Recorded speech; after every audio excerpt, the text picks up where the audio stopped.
Chapter 960. In order to increase the number of bean worms raised, reduce the loss of soybean leaves, and reduce the yield of soybean, the cowpea leaves in the vegetable field, Princess Yongmu used cowpea leaves as a substitute to feed them. Now, the cowpeas were about to be harvested. Batch after batch, the cowpeas climbed up the frame. Cowpeas had many leaves, and they were densely planted. When the small bean worms grew a little bigger, they could be moved to the basket and fed with a lot of cowpea leaves. When they became insects after the third stage, they would be fed on the bean sprouts. The loss of leaves would not reduce the yield of cowpeas. If the family did not have a bean field, they could even raise some bean worms themselves and feed the cowpea leaves. Raising a few thousand of them would cost a lot of money, including the green bean leaves. There were indeed some neighbors who did not have a field at home, and they were working as craftsmen. When they heard that they could raise them, they discussed with other neighbors that they would go to other people's cowpea fields to collect cowpea leaves and bean worm larvae. There were cowpeas in their yards, which could almost be used to raise the worms. When they grew up, they could give the other party 10% of the big worms. Raising worms did not necessarily mean selling them. Li Dongzhu said that eating them was good for the body, and they could be treated as meat. If the bean worms could not be finished in a short time, they could be buried in soil and eaten as they pleased. Compared to raising other eastern and western provinces, it was like raising silkworms. Mrs. Li, Su Lu is attacking. Can the imperial court win this time? After Princess Yongmu finished explaining how to raise bean worms, someone asked about the war. Princess Yongmu blinked and said with certainty, yes, our Tang dynasty also sent troops to attack Tubo. It was not mentioned in the newspaper, for fear that Tubo's envoys would report it. She estimated that even if Tubo's envoys knew about it now, it would be too late to send a letter. Tubo's envoys could not change horses at the post station. They could only be allowed to rest at the post station and then sell them fodder. Mrs. Li, is there enough fodder for the war? Another person was thinking about the issue of food for the soldiers. Enough. Li Lang sent a lot of things last year and this year at the beginning of spring. He also gave 500,000 yuan to the Shu Salt Gang. The Shu Salt Gang will find people to raise the supplies. Princess Yongmu mentioned another crucial thing. She was not worried that the Tang dynasty would lose the war. The surrounding neighbors heaved a sigh of relief, completely relieved. It turned out that Li Dongzhu had already made the arrangements and even gave him 500,000 yuan. Li Dongzhu was indeed worried about the country and the people. Moreover, Li Dongzhu was really rich. He could take 500,000 yuan just like that. At this time, the commoners did not keep it a secret, nor did they think about keeping it a secret. They told the good news to others. That night, Tubo's envoy, Bo Bo, fell ill in the Honglu temple. The imperial physician went to take a look at him and said that he was suffering from excessive internal heat, which was caused by his anxiety. There was no danger to his life and he was prescribed some medicine. When the medicine was ready, Isinba personally carried it to Buzhu's bed. Drink the medicine. You can't fall down. We have to stay alive. Isinba didn't feed Buzhu. Buzhu had already sat up with several blisters on his lips. There were even more bubbles in his mouth. He had suffered a blow that he should not have. The Tang dynasty had secretly sent troops without any information.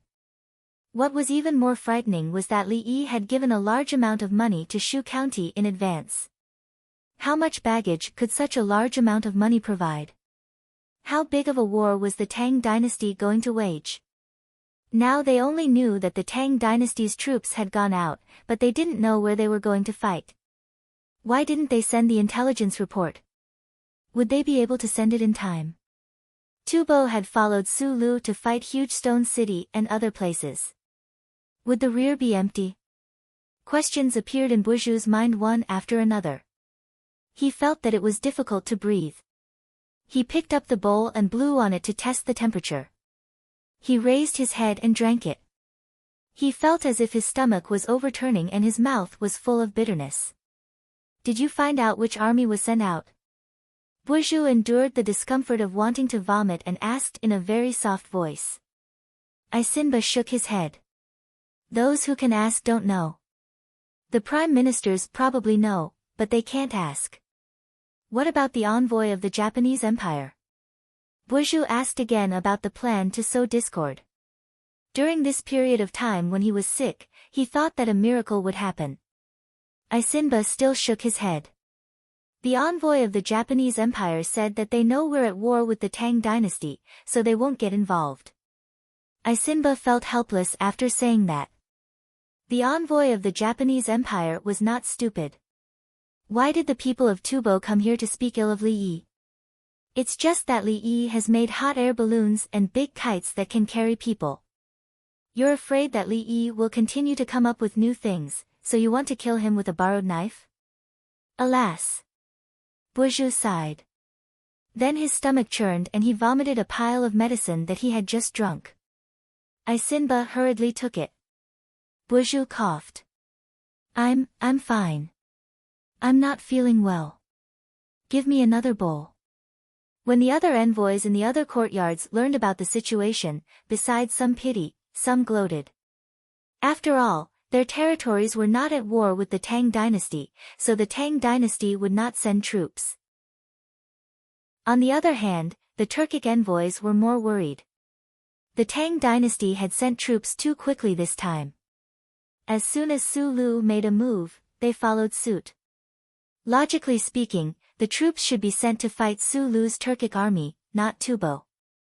This showed that the Tang dynasty had the confidence to defeat Su Lu's allied army and had enough troops to take the initiative to attack.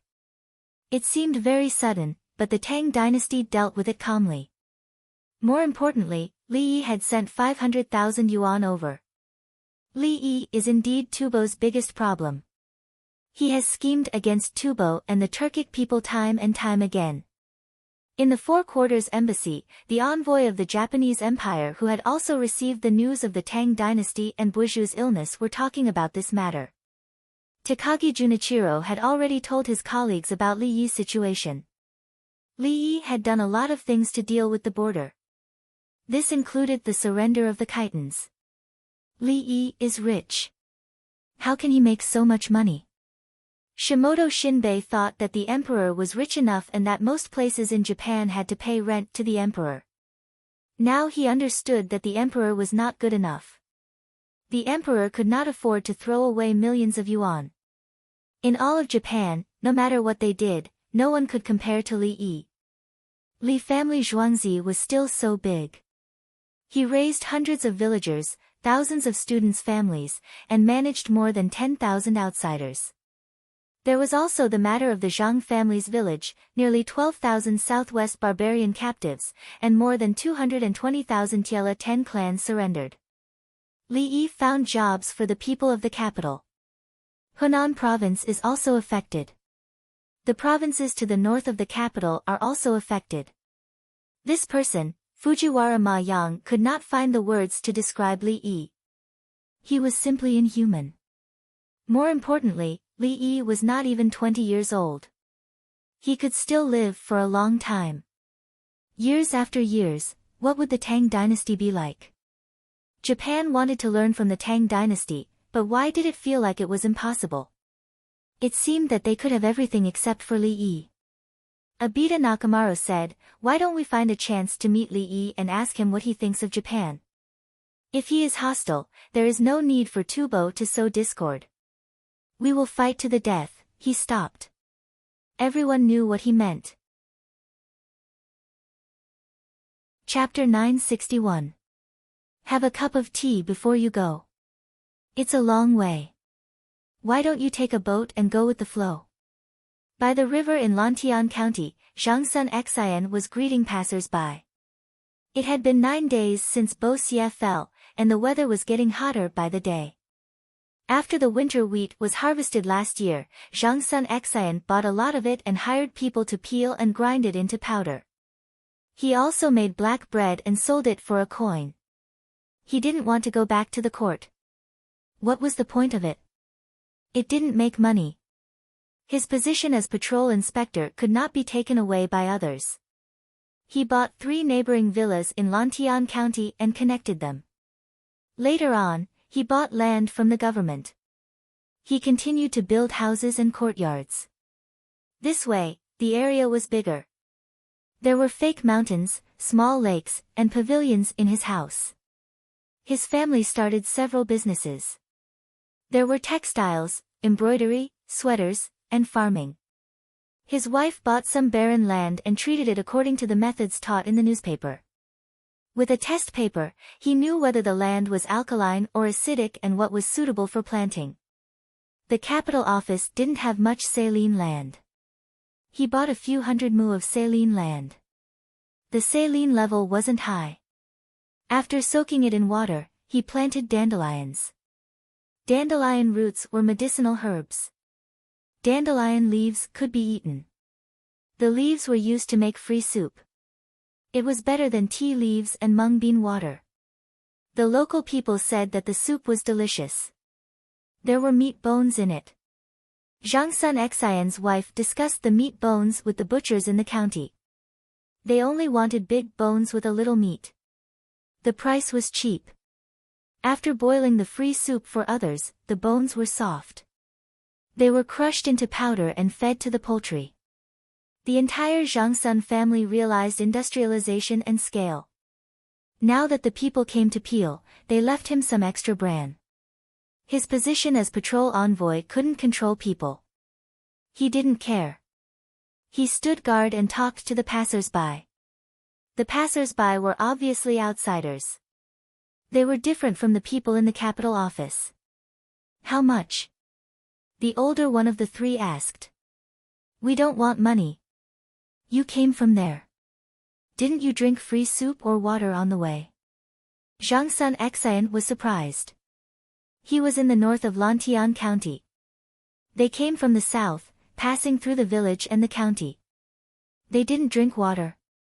From their accent, it seemed, they were from Lingnan, Zhang Jiuling's hometown. No, how could Zhang Jiuling's fellow countrymen not know the rules of the capital office? You really don't want money? A young man in his 20s asked. His lips were a little chapped, obviously dehydrated. Zhang Sun Xian nodded her head. She looked at him carefully and smiled. Is it a father who brought his children to the capital? Going to Chang'an? Have some soup. I'll give you some black bread. Yes, I'm from Luzhou. The woman was not surprised that Lu Zhou recognized her. Even though she felt that her acting was very convincing, in reality, she was always recognized by others along the way. It's so far away. You must have suffered a lot. Sit, don't be afraid. This official is Inspector Zhang Sun Xian. Everyone knows that, right? Zhang Sun Xian invited the 3 of them to sit down. He was afraid that they would die of thirst or starvation. It was agreed that the capital magistrate would not allow such a thing to happen. It was Li Yi's will. Even after the construction of the Tenli relay station was completed, as long as one walked along the line of the relay station, one would not die of thirst or hunger. As for not following the route of the relay station, why? Instead of taking the official road, he wanted to pave the mountain road himself. 3 bowls of soup were served first. The 3 of them blew on the soup and drank it slowly. They knew they could not rush the soup. Tell the madam if there are any wontons in the house. Bring 100 of them here. When Zhang Sun Xian heard that they were from Luzhou, he did not want to give them the black bread anymore. His servants scurried away. The 3 of them had just finished half a bowl of soup when the servant returned on his horse. I've frozen the ones I made the day before yesterday. 100 large wontons with bone meat and scallion fillings, the servant said. Zhang Sun Xian shook his head. The madam always likes to freeze things with the ice stored in the winter. It's a waste. Put them in the pot. He knew what bone meat and scallion was. There was some meat on the big bones he bought, and he shaved some off. It should be called minced meat. He dug an ice cellar in his house that was used to freeze things. Unlike other ice cellars, this ice cellar could store things. His wife always put some things in the ice cellar to freeze. She said she could make more at a time so they did not have to make more when they were eating. It would be fine even if the food was frozen for 10 days to half a month. Doing accounts saved time. Unless they were selling ice, they might as well freeze things. After the 100 wontons were thrown into the pot, Zhang Sun Xan asked the three of them to pour away the unfinished soup. Did you come all the way to the capital to look for work? Did you run away because you can't pay the rent? Zhang Sun Xan asked. No, we're here to ask the court to open a department of shipping. They opened one in Guangzhou, and everyone went there. No one from Luzhou went there. The woman was unhappy. We're not running away, and we don't pay the rent. Do you know who you're looking for? Don't tell me you want to see His Majesty. It's not easy. Zhang Sun Xian smiled. Do you think you can find him just because you want to? You can only go to the yamen, such as Wanyan County. Will the court officials see you? You've seen him. The woman was not convinced. Zhang Sun Xian nodded. You can tell. Apart from being an inspector, I'm also the Minister of Imperial Clothing. I can walk around the imperial city. I don't believe it. The woman was doubtful that the person she met on the side of the road was an inspector and a Minister of Imperial Clothing. What was a Minister of Imperial Clothing? Could he meet the Emperor? What's there to not believe? Everyone, say something, Zhang Sun Xian said to the commoners beside him. Everyone laughed and nodded one after another to show that Zhang Sun Xian was right. Miss, Inspector Zhang Sun is indeed the Minister of Imperial Clothing. The Minister of Imperial Clothing is in charge of His Majesty's clothes and table. Inspector Zhang Sun can't go back now, but he hasn't been demoted. He's still an inspector. If you want to see His Majesty, the only one who can help you now is Inspector Zhang Sun. The commoners helped to speak up. That's right, everyone knew about this. They also knew that Inspector Zhang Sun tried to use the Qiangong step bed to go back, but he did not succeed. The wontons are ready. Bring a big bowl, the servant called out. The big bowl was brought over. The servant filled it with wontons. They were big and there were 33 wontons in each bowl. There was an extra one placed on a plate in front of Zhang Sun Xian. Zhang Sun Xian picked it up with his chopsticks and blew on it. He took a bite and blew on it again. Only then did he finish half of it. He was worried that the others would be afraid when he gave them wontons, so he ate one first.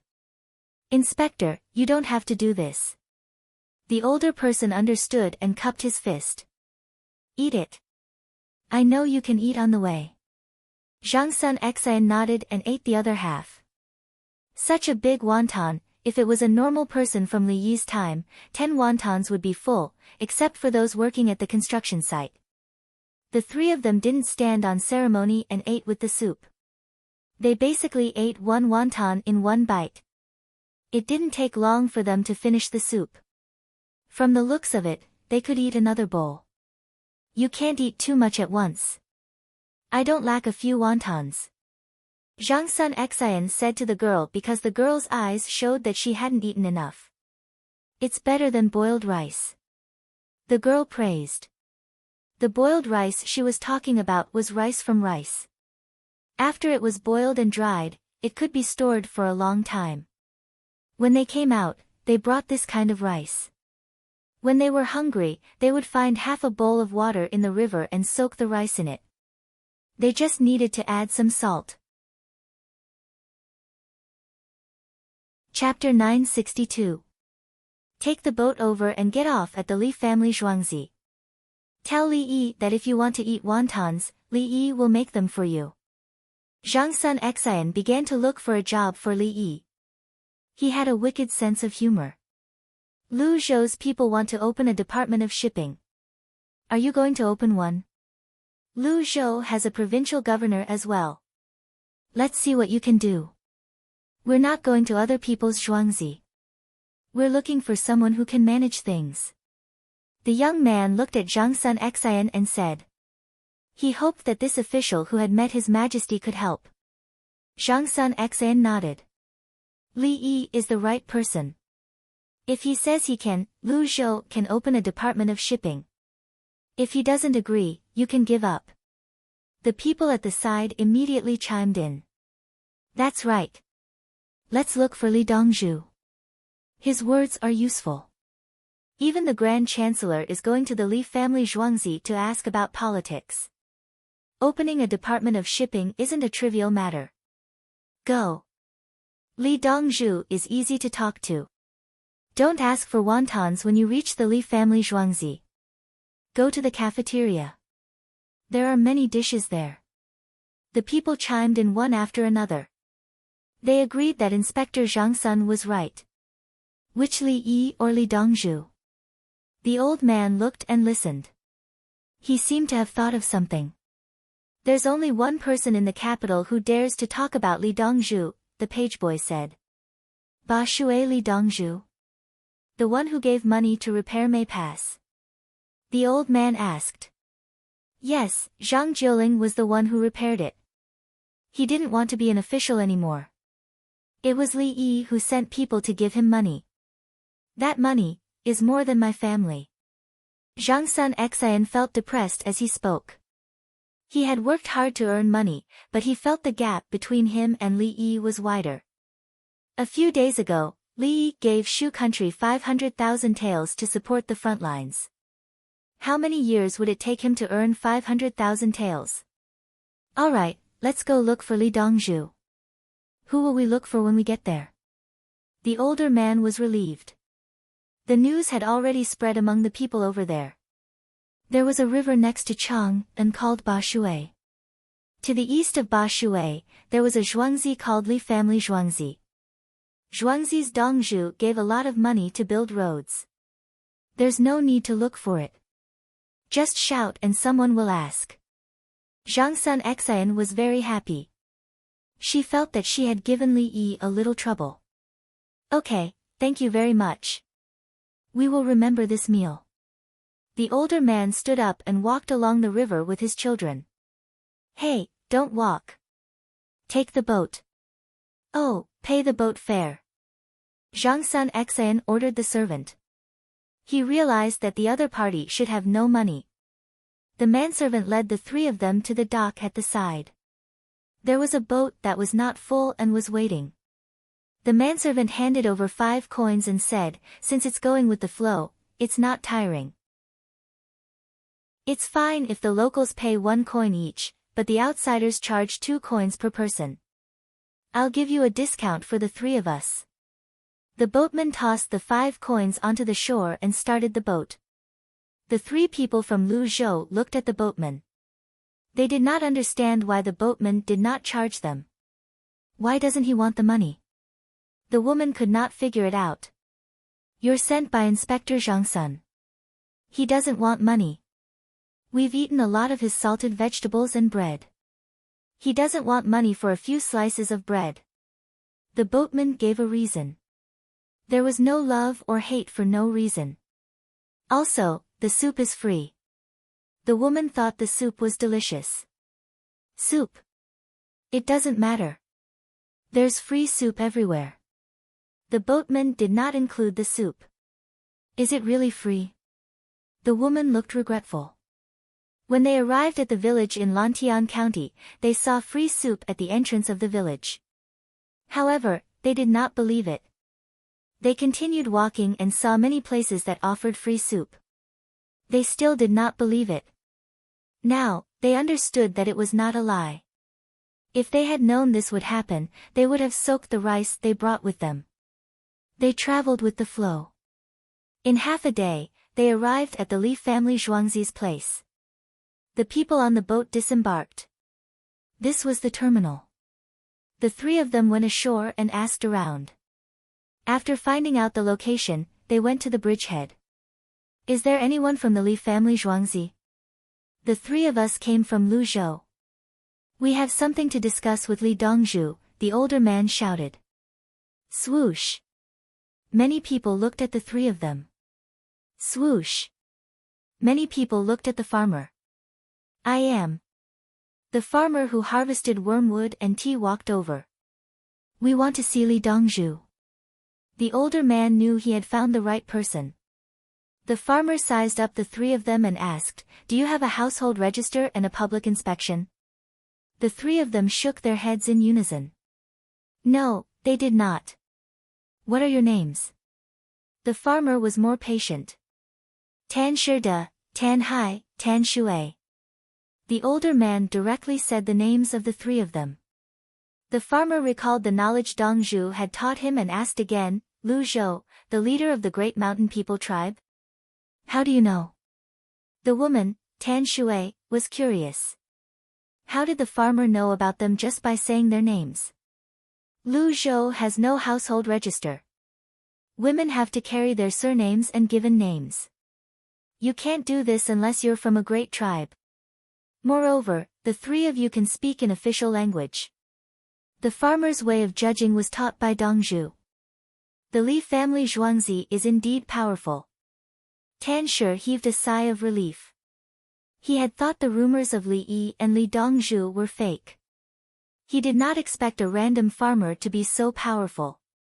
He lived up to his reputation. Then, can we see Li Dongzhu? The woman was anxious. She was hungry again. She had not eaten anything for a long time, and her digestion was fast. Moreover, wontons were not filling. I'll inform him. The farmer did not give a definite answer. He turned around and ran away. The three of them waited as they sized up their surroundings. This was the market. However, no outsiders crossed the bridge. The clothes that could cross the bridge had a unique symbol on them. There were tents nearby. The non-commissioned officer was standing guard at the bridgehead. There were a few big pots nearby. Soup was boiling in the pots. When the wind blew, they could smell the fragrance of meat. Sure enough, free soup can be found everywhere in the capital office. Tan Hai was envious. He was from a large tribe and was more knowledgeable than the average person. He knew what it meant to have so many free soups in this place. The commoners could drink it any time and anywhere. They would not starve to death. Of course, when outsiders came to the territory of his tribe, they would say that they were hungry. The tribe would also bring food and drinks back. However, the two were different.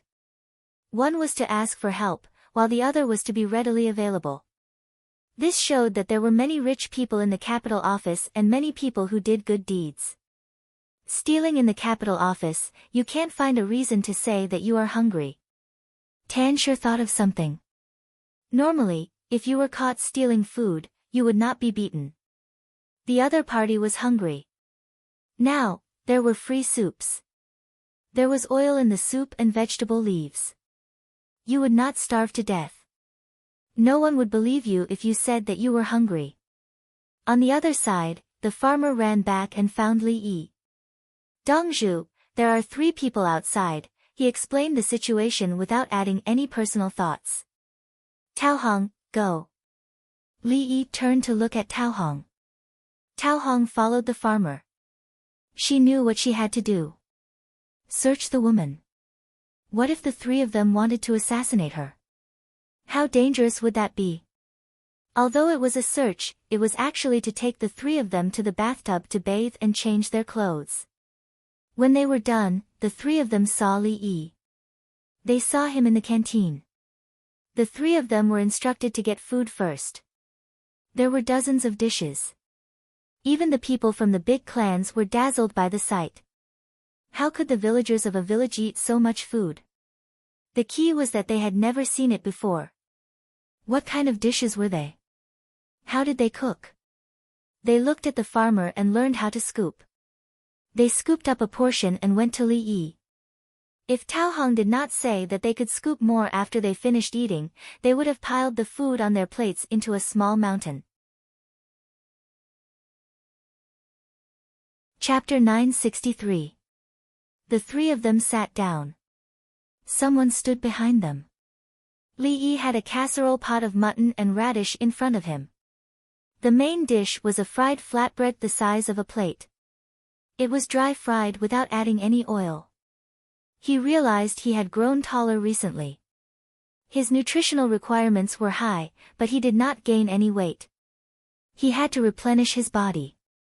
He ate mutton for nourishment, but he was worried he would get angry, so he added radish. He ate flatbread because it digested quickly. When he felt full, his body would be digested quickly. Most importantly, the soup was the first to be absorbed. I heard you're planning to set up a shipping agency in Luzhou. Didn't you go to Provincial Governor Liu? Li Yi drank some soup to warm his stomach. He said it's none of his business. Indeed, he can't do anything unless we rebel. The woman was dressed in women's clothing. She looked quite pretty. We don't pay rent. If there's work to be done, we'll see if it's busy. If it's not busy, we'll cooperate with the authorities. We've already paid the tribute to His Majesty. The man, Tan Hai, explained Lu Zhou's situation. Provincial Governor Lu Zhou had too little power. He could not control the mountain people. Although they were mountain people, they were tribes. The large tribes with the surname Tan could mobilize tens of thousands of people. If they did not rebel, they would be good citizens.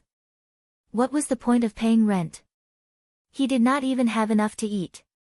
Do the locals have anything to trade with barbarians?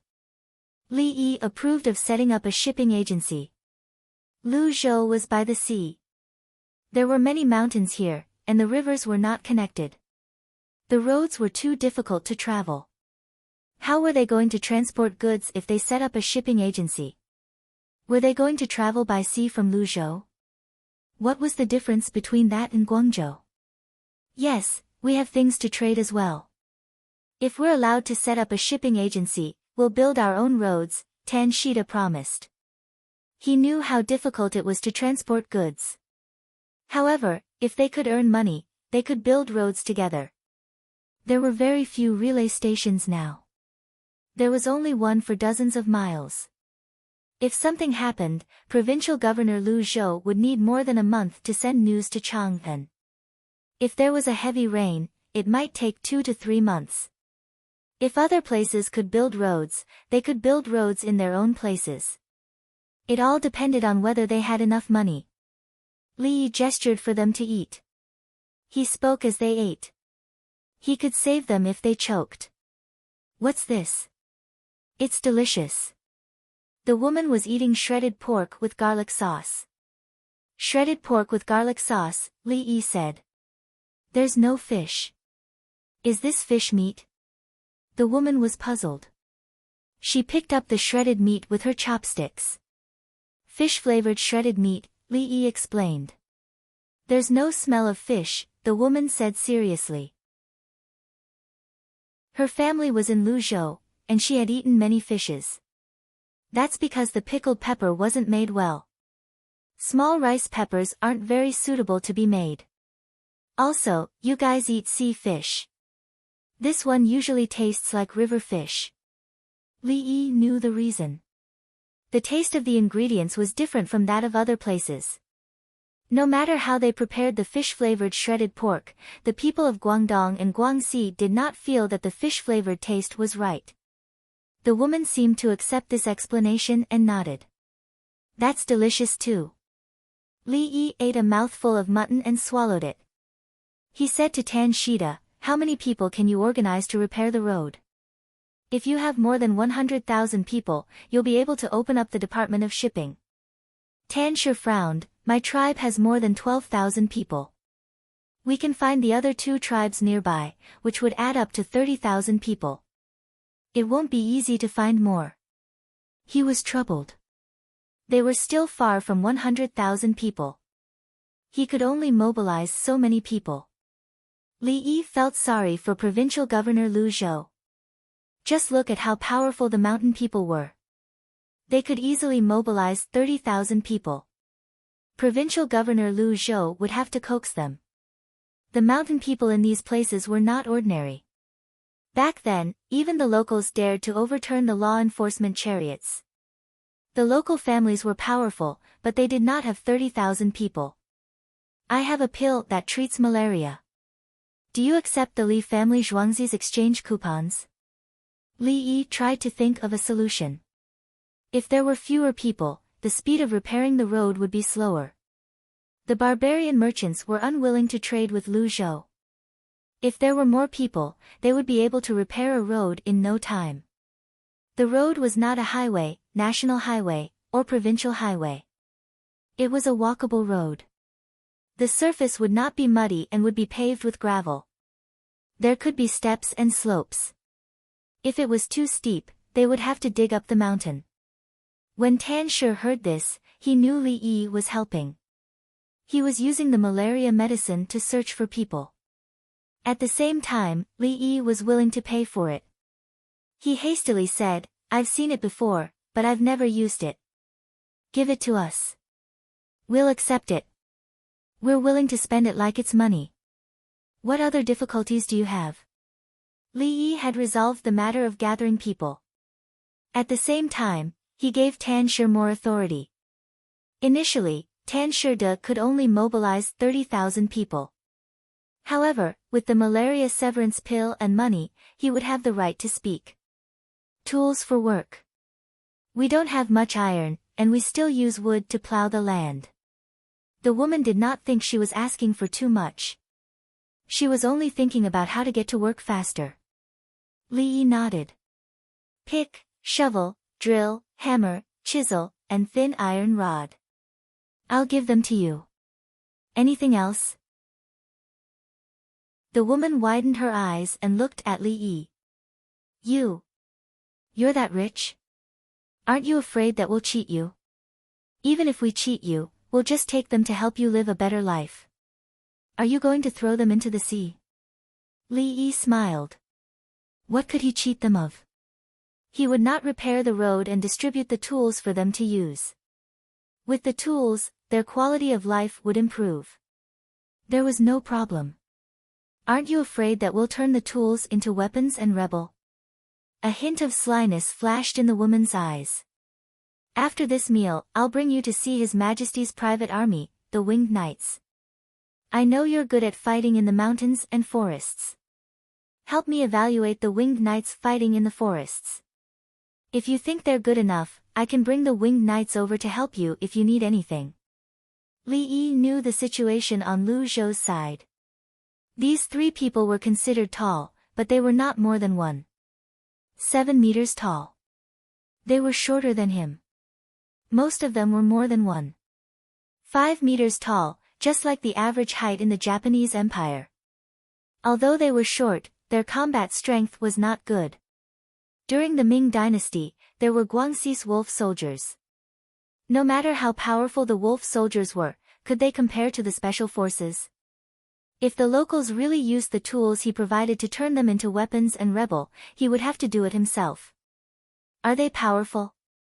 The woman was slightly unconvinced. They eat meat every day. They can eat as much as they want, Li Yi said from another perspective. That means they're strong, right? The woman seemed to understand. She liked to eat meat as well, but sometimes, she could not eat it. Although she was the daughter of the chief could not ignore others. If he did not catch fish, he would be satisfied with meat soup if he caught something to eat in the forest. As she spoke, she thought of the 1,000 bull guards she saw at the bridgehead. They were all tall and strong. They seemed like they could fight. Hence, she asked, can the Winged Knights defeat the 1,000 bull guards? They might not be able to fight barehanded. The 16 guards are training hard now. They're still not good at comprehensive combat. Li Yi thought about it and gave a pertinent answer. If it were the 16 guards in the past, the Winged Knights would be able to crush them. The 16 guards knew they had to train. They had a good foundation, especially the 1,000 bull guards, who were tall and strong. They had been training seriously for almost 2 years. They were not on the same level as the shorter Winged Knights. The Winged Knights were too short. They would not be able to defeat the 1,000 bull guards in barehanded combat. However, when it came to bows and crossbows, those with short statures who could be chosen as featherwood flying cavalry were almost all divine archers. They did not rely on aiming when they shot arrows. They relied on their instincts. When it came to guns, their instincts were even stronger. For example, Guazi was given a sniper rifle. Chapter 964. Everyone continued eating. Li Yi ate slowly while the three of them ate quickly. After they finished eating, they went to get more. Their appetite was indeed huge. It seemed like they were tired from traveling. When they were full, the three of them looked satisfied. Li Yi sent someone to arrange for them to rest. After all, they had to sleep and eat in the open. If they did not rest well, they would fall sick. Li Yi checked. Luzhou was a small place at the entrance of Qinzhou Bay. In Guangxi's Qinzhou Wuleiling, there were 494 households and 2,674 households. The numbers were not accurate. It was written by the people of the future.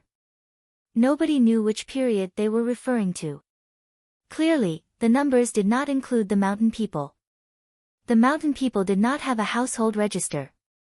The local tributes were silver, hawksbill turtle, sassafras, jade feather, and beetle incense. Guangxi had silver. The hawksbill turtle was a turtle-like creature in the sea turtle family. Sassafras could not be found by normal means. However, sassafras meant incense. The jade feather referred to jade feather grass, a medicinal herb. Beetle incense was a snail, a medicinal herb. Li Yi analyzed the situation. The local sassafras referred to fragrant bark. Guangxi had fragrant bark trees and medicinal herbs. He understood now. Apart from silver, everything else was medicinal herbs. Which mine did Lu Zhou get his silver from? It was not from the Fenghuang Mountain Silver Mine.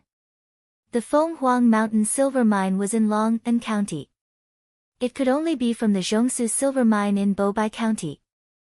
If there were any scattered silver in the area, it would be collected as tributes. I don't think there are any silver veins in the area.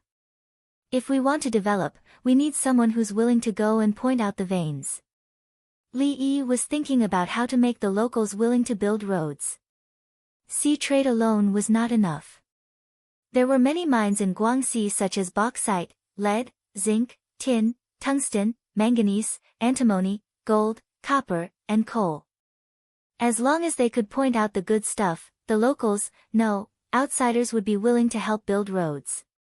Naturally, there might be people who wanted to send the goods to the beach and transport them by sea. However, the mountain people would not agree. It was not easy to find something valuable, and they wanted to use it to build roads. What was the point of using the sea route? The quality of the coal mine is good, but we'll have to build a well. It's dangerous and slow. Let's burn charcoal in the short term. Transporting coal is fine, but where should we transport the coal from? Guangzhou.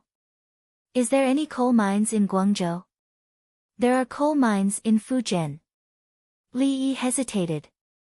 All the coal mines in Fujian had to be drilled. Why not do it in Guangxi? Furthermore, the quality of Fujian's coal was far inferior to Guangxi's. Fujian belonged to the east of Jiangnan and was a coastal area. The lives of the people in the coastal areas of the Tang dynasty did not seem to be very good. Hangzhou, Yangzhou, and Suzhou were not bad because they had canals. How about we transport the coal from the coal mines around the iron mine on Mount Ma Anshan and then take the Yangtze River to the sea? Li Yi thought of a place. The people from the Tang dynasty's inspection team had gone there, but they did not know what was going on.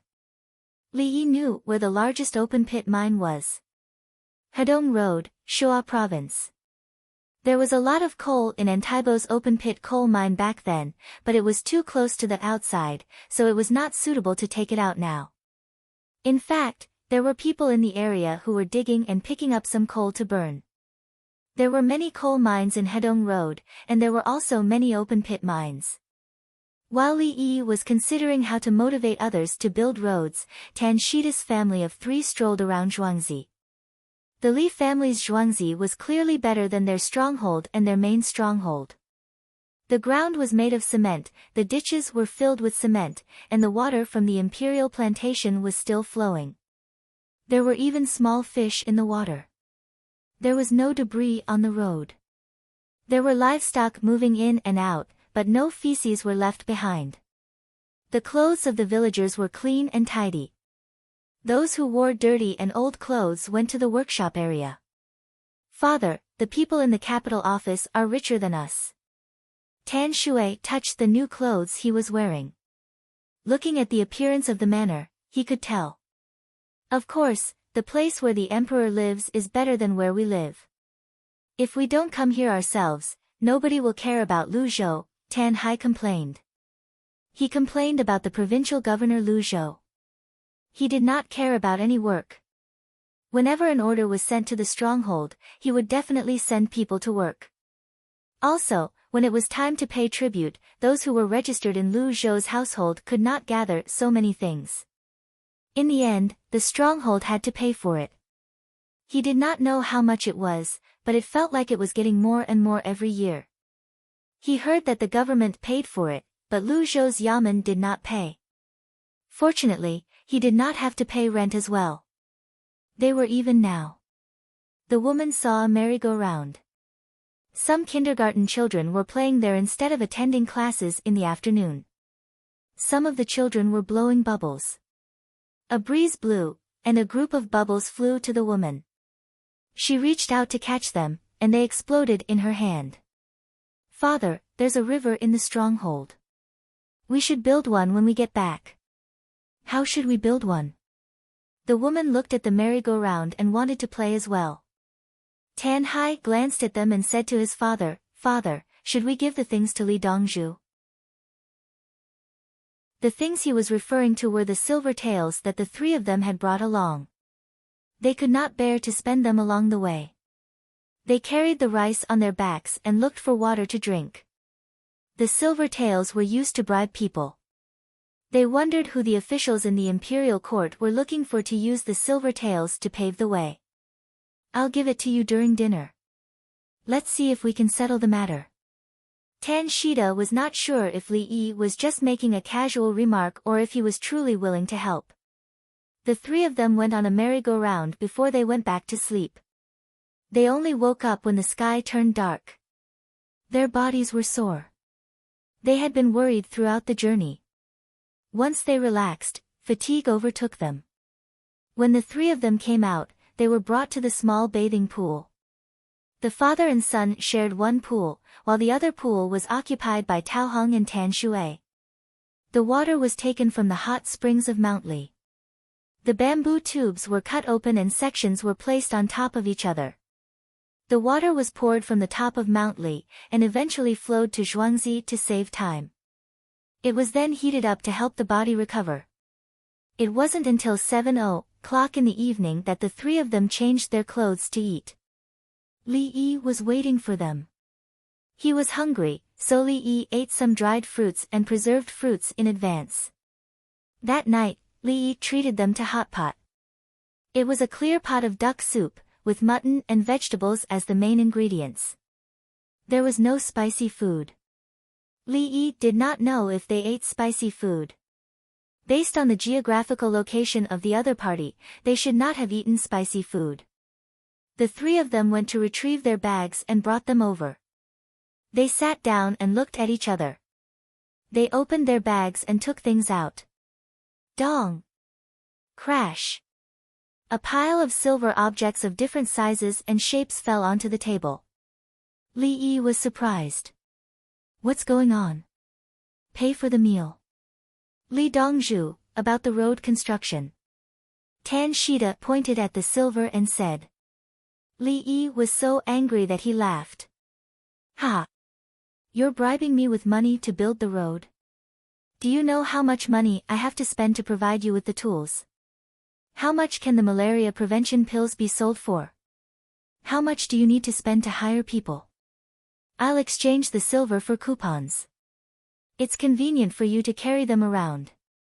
You don't have to give them to me." Gu Yan came over and put the silver in his clothes. He weighed it and exchanged it for the coupons. I feel that this matter needs to go through the imperial court. Li Dongzhu, you don't want money. What about the officials in the imperial court? Tan Shida was a little embarrassed. They don't want it either. I've already fed them well. If they want money from outside, Li Yi snorted as he spoke. He had always given the officials all kinds of benefits. He would give them whatever they needed, even to the emperor. If the officials were not honest enough, he would get rid of them. Chapter 965. The three of them were stunned by Li Yi's words. They looked at the palace maids and eunuchs. You think you can control other officials? You're an imperial censor. The only thing Tan Shui knew was an imperial censor. I'm the Guanglu physician, the deputy captain of the army. I'm skilled in both civil and military matters. Li Yi puffed out his chest. The palace maids and eunuchs quickly lowered their heads and pinched their noses. They were afraid they would laugh out loud. One of them was a civil official, rank 2, and the other was a military official, rank 9. How could they be used to brag? Tan Shui did not know the secret. She was impressed by the two officials. One of them was a civil official, and the other was a military official. Then, do you know how much we should pay as tribute? We're getting more and more as the years go by. Tan Shui recalled something. She felt something was amiss. A province's tribute can't exceed 50 rolls of silk. At the same time, the government will buy them, Li Yi answered. That provincial governor is called Pang Rinqing, Tan Hai reminded her. Yes, Pang Rinqing. Before we left, he said he'd distribute the items to our villages. Our large village has about 30 rolls of silk. Tan Shui knew how to calculate this. The provincial capital collected the money and asked the villages to pay.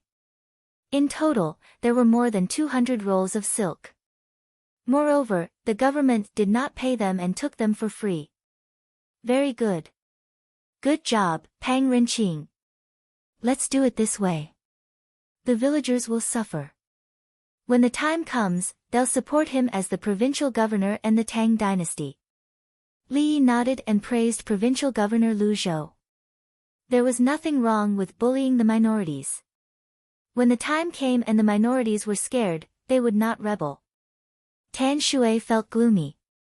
She knew Li Yi was being sarcastic. What could she do? After breakfast tomorrow, I'll have someone bring all of you to the Government Affairs Hall.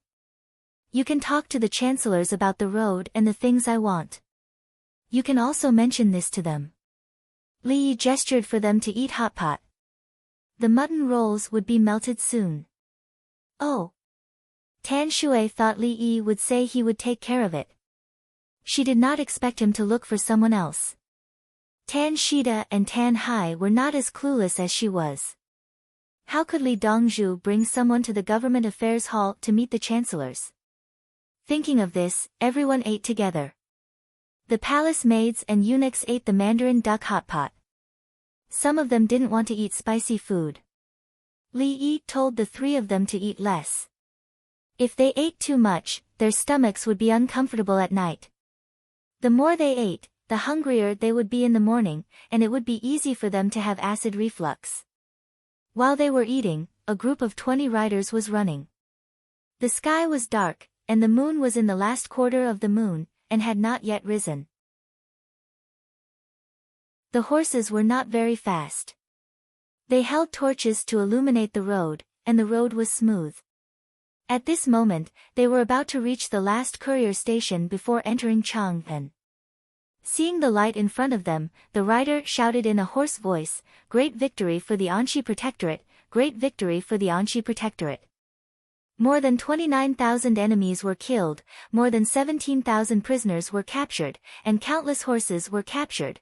When the night guard heard the commotion, he leapt out of the relay station and ran back to pick up a bundle of torches. "Hurry up and come out. It's time to switch horses. A great victory for the Anchi Protectorate, he shouted. The rest of the guards, who had been sleeping in their clothes, suddenly sat up, rubbed their eyes, and hurriedly ran out to lead the horses. I have enough torches. I won't change. The person from the Anchi Protectorate shouted and threw out his waist token. The night guard threw down the torch, caught the waist token, looked at it, and ran back to hand it over. The 20 horses were led out, and the 20 people changed horses and galloped away. In less than half an hour, the group arrived at Chang'an, and they shouted to increase their speed. There were street lights in Chang'an, and the people who didn't know how to walk in the middle of the city at night deserved to be hit and killed. By the time the 20 riders arrived at Xingqing Palace, many people knew that the Anchi Protectorate had killed and captured many enemies. Victory. The Tang dynasty had won another victory. Li Longji, who was sleeping, was woken up by Gao Lisher. When he heard the news of a great victory, he immediately fell asleep. He put on his regular clothes and personally went to find the messenger. The person on duty in the Political Affairs Hall arranged for someone to ride a horse and call for the 3 prime ministers. When he arrived, the 20 people were supported by others and couldn't stand up. They had been riding horses for many days, and other than stopping to go to the toilet, they hadn't walked on the ground. Now, when they walked, their legs were the same as when they were riding horses. From time to time, someone would feed them warm soup. After drinking a few mouthfuls, someone would come over and wipe their faces with a wet towel. When Li Longji arrived, the people around him greeted him as, Your Majesty. The 20 people had never seen Li Longji before, but they still had to salute him. Rise. Li Longji waved his hand, took a towel from someone, and carefully wiped the face of the messenger in front of him. Have a good rest. Don't force yourself. The Tang dynasty can't do without you. We are counting on you to guard the border, Li Longji said as he wiped the face. The messenger who had traveled a long distance and hadn't complained once. When he heard Li Longji's words, his eyes instantly turned red, and tears fell down his cheeks. Did the brothers suffer a lot of casualties? Li Longji wiped the tears of the soldier in front of him. He didn't ask how many enemies they had killed. Instead, he asked about the situation of his own people. The messenger shook his head. No, not much. When we fought, they were defeated. Don't talk anymore. Take care of your throat. Go and get the throat-soothing pills that Li Yi made. Li Longji nodded and ordered. After drinking a bowl of soup, the 20 people were carried away with the throat-soothing pills in their mouths.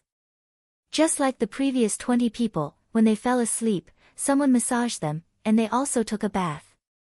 Li Longji took the report from the Anchi Protectorate and carefully read it.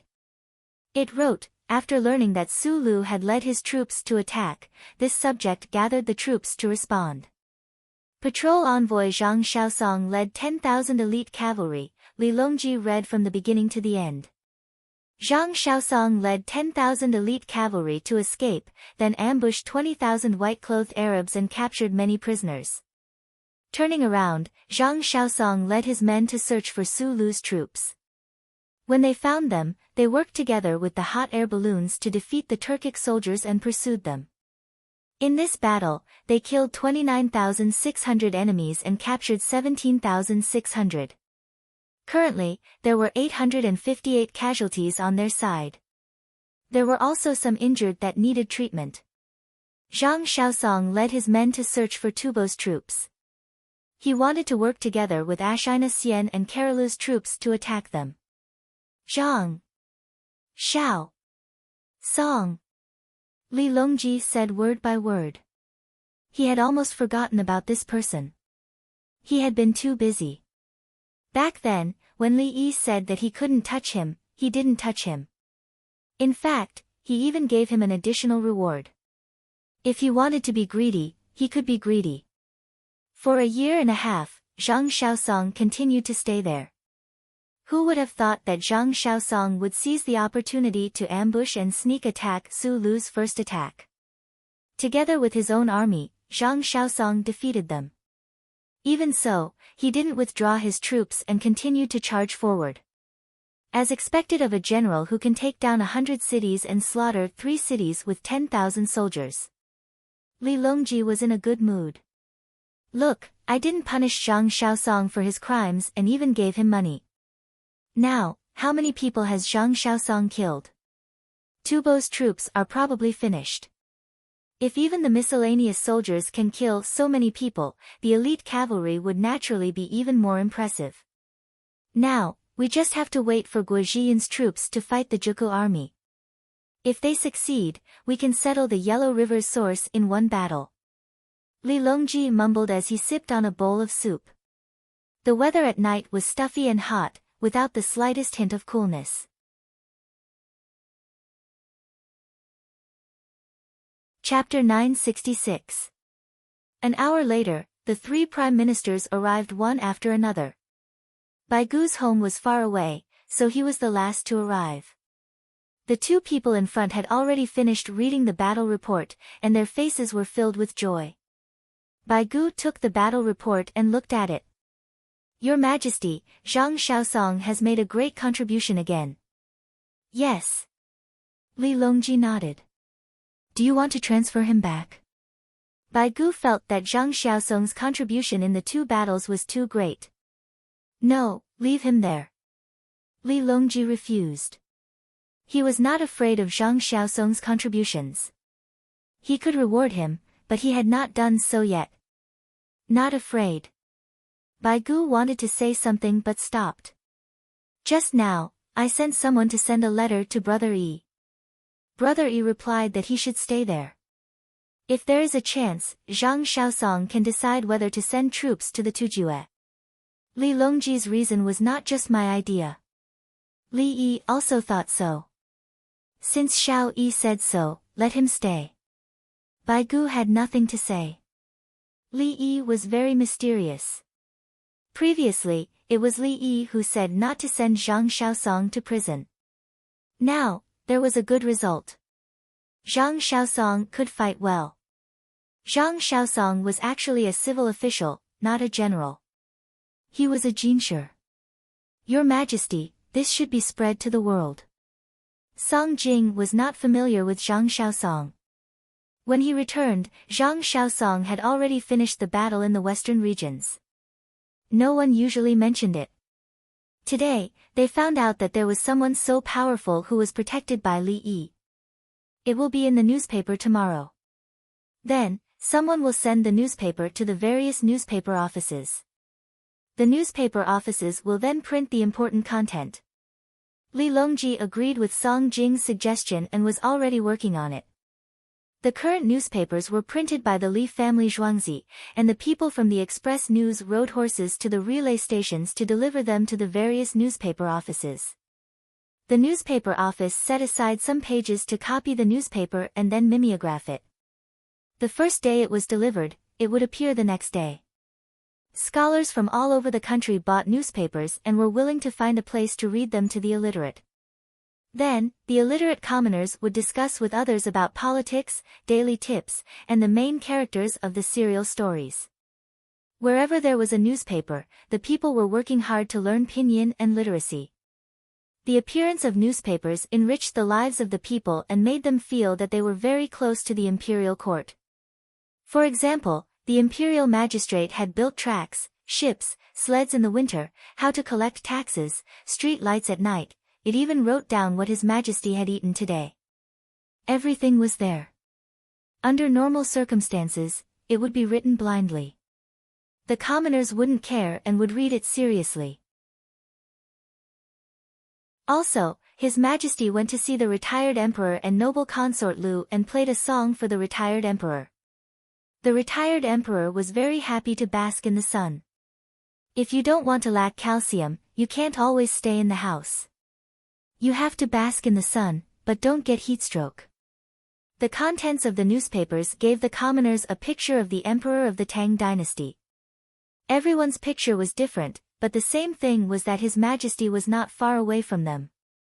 This was Li Yi's method. After a long time, the emperor in the commoners' hearts was a living person, not a concept. I hope the injured soldiers can survive. Antibiotics and penicillin are the simplest. Penicillin, Li Yi couldn't sleep after receiving the battle report. He thought about the injured soldiers on the front line and pondered about how to save more lives. He had used a lot of Chinese medicine as antiseptics, but it was still not as effective as antibiotics. The production of penicillin was more difficult than aircraft cannons. The mass production of atomic bombs was only 3 years later than penicillin. It was better to use Chinese medicine than to use the unstable penicillin produced by the traditional method. The main problem is the equipment. There are more syringes and needles. None of them are easy to mass produce. I have the bacteria. Change it and use it to cultivate. Li Yi mumbled to himself and lay back down to sleep. He didn't dare to think about it. The more he thought about it, the more his head hurt. He could only count on his 262 students to study hard. A portion of those who were not interested in physics, chemistry, or biology could become officials. Another portion would enter the field of research and cultivate a few more people. Rome was not built in a day, and the technological system could not be completed in a day. The next morning. Selling newspapers. Our army has won a great victory. With less than 900 sacrifices, we killed 30,000 enemies and captured 20,000 enemies. Selling newspapers. Selling newspapers. The Anxi Protectorate has done a great service. Zhang Shaosong fought from 1,000 li away and launched a crazy surprise attack. He first destroyed the Arab army and then defeated Su Lu's army. A great victory, a great victory. In today's morning court session, His Majesty once again granted amnesty to the people. The newspaper boy shouted on his bicycle. Those who knew the general situation last night and this morning were still excited. It was confirmed. It was written in the newspapers. It couldn't be wrong. Almost every commoner in the capital office bought a copy of the newspaper. They could read now. The price of the newspaper dropped to 2 coins per copy. Each copy had 8 sheets and was printed on one side. The back of the paper was equivalent to buying paper for writing. It could also be used to paste walls and windows. Sometimes, there would be 10 sheets per copy. There were a lot of advertisements. Some rich children would promote the girls they liked in Nankou. They could write about it in the newspapers. Or some child from a big family wrote a poem and quickly sent it to the newspaper to promote it. They would talk about the child and how good the poem was. This was all money. The Li family Zhuangzi would accept it. After all, it was not their child. The 3 people from the Tan family woke up late again. The soreness in their bodies had lessened. Li Yi waited for them to eat breakfast together. I heard we won a battle. Who did we fight with? Tan Shui heard the villager mention it and asked. However, she could not remember. Those names were too hard to remember. She still did not know that the Tang dynasty had been fighting with the Tubo, the Abbasid Caliphate, and the Turks for many years. It was too far away. Lu Zhou was indeed the furthest place. If not, it would be the Jiangnan East Road. This time, we fought against the Turks led by Su Lu. As it turns out, he was an official of the Tang dynasty. The Tang dynasty gave him a salary. Then, he felt that he should gain more benefits and become more powerful. So, he joined forces with the enemy to fight against the Tang dynasty. Now, the Tang dynasty is not afraid of war. So, we gave them a beating. Many of them were beaten down. Li Yi told Tan Shui as if he was telling a joke. Betrayal? If they're caught, they should be burned to death. Did you catch them? Tan Shui was filled with righteous indignation. In her stronghold, if anyone dared to betray her, they would meet a terrible end. Li Yi shook his head regretfully. I didn't catch them. They're too good at running. We couldn't catch up to them. We wanted to fight them, but there were too many of them. Sigh. Tan Shui sighed. She was equally regretful. The three of them went to get breakfast. There was meatball soup. They chose the same thing. Then, they chose pork and cabbage stuffed pies and a few side dishes. Li Yi drank the mutton soup and ate the shumai. His stomach was not feeling well, and he did not want to eat anything with dough. Li Dongzhu, there are too many dishes in your zhuangzi. You only need to cook one. Tan Hai thought it was strenuous. They had to cook one dish after another. They could have breakfast 3 times a day. Even in the stronghold, they could not have it. If they could do it, it did not matter what they ate. I'm used to it.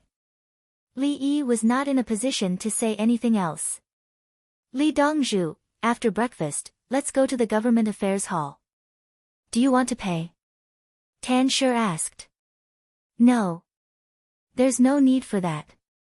Since the 3 of you are here, it's just in time. I have a leader of the mountain people from Luzhou who wants to see you. Li Yi looked up and stood up to greet them. Bai Gu, Song Jing, and Su Yi entered the hall.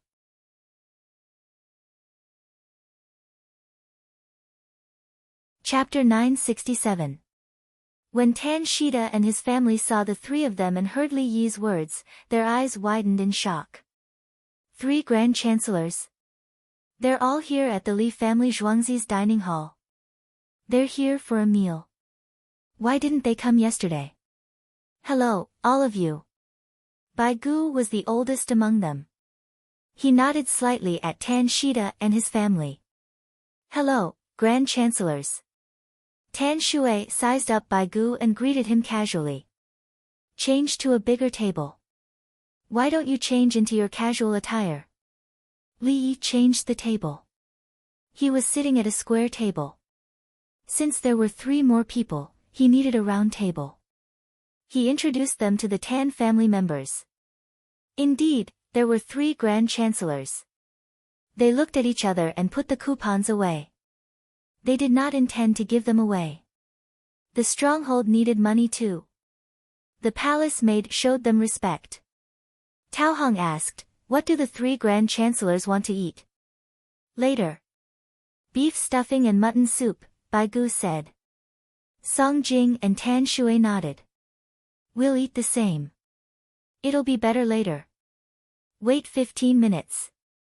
There's beef. It's frozen. I'll make it now.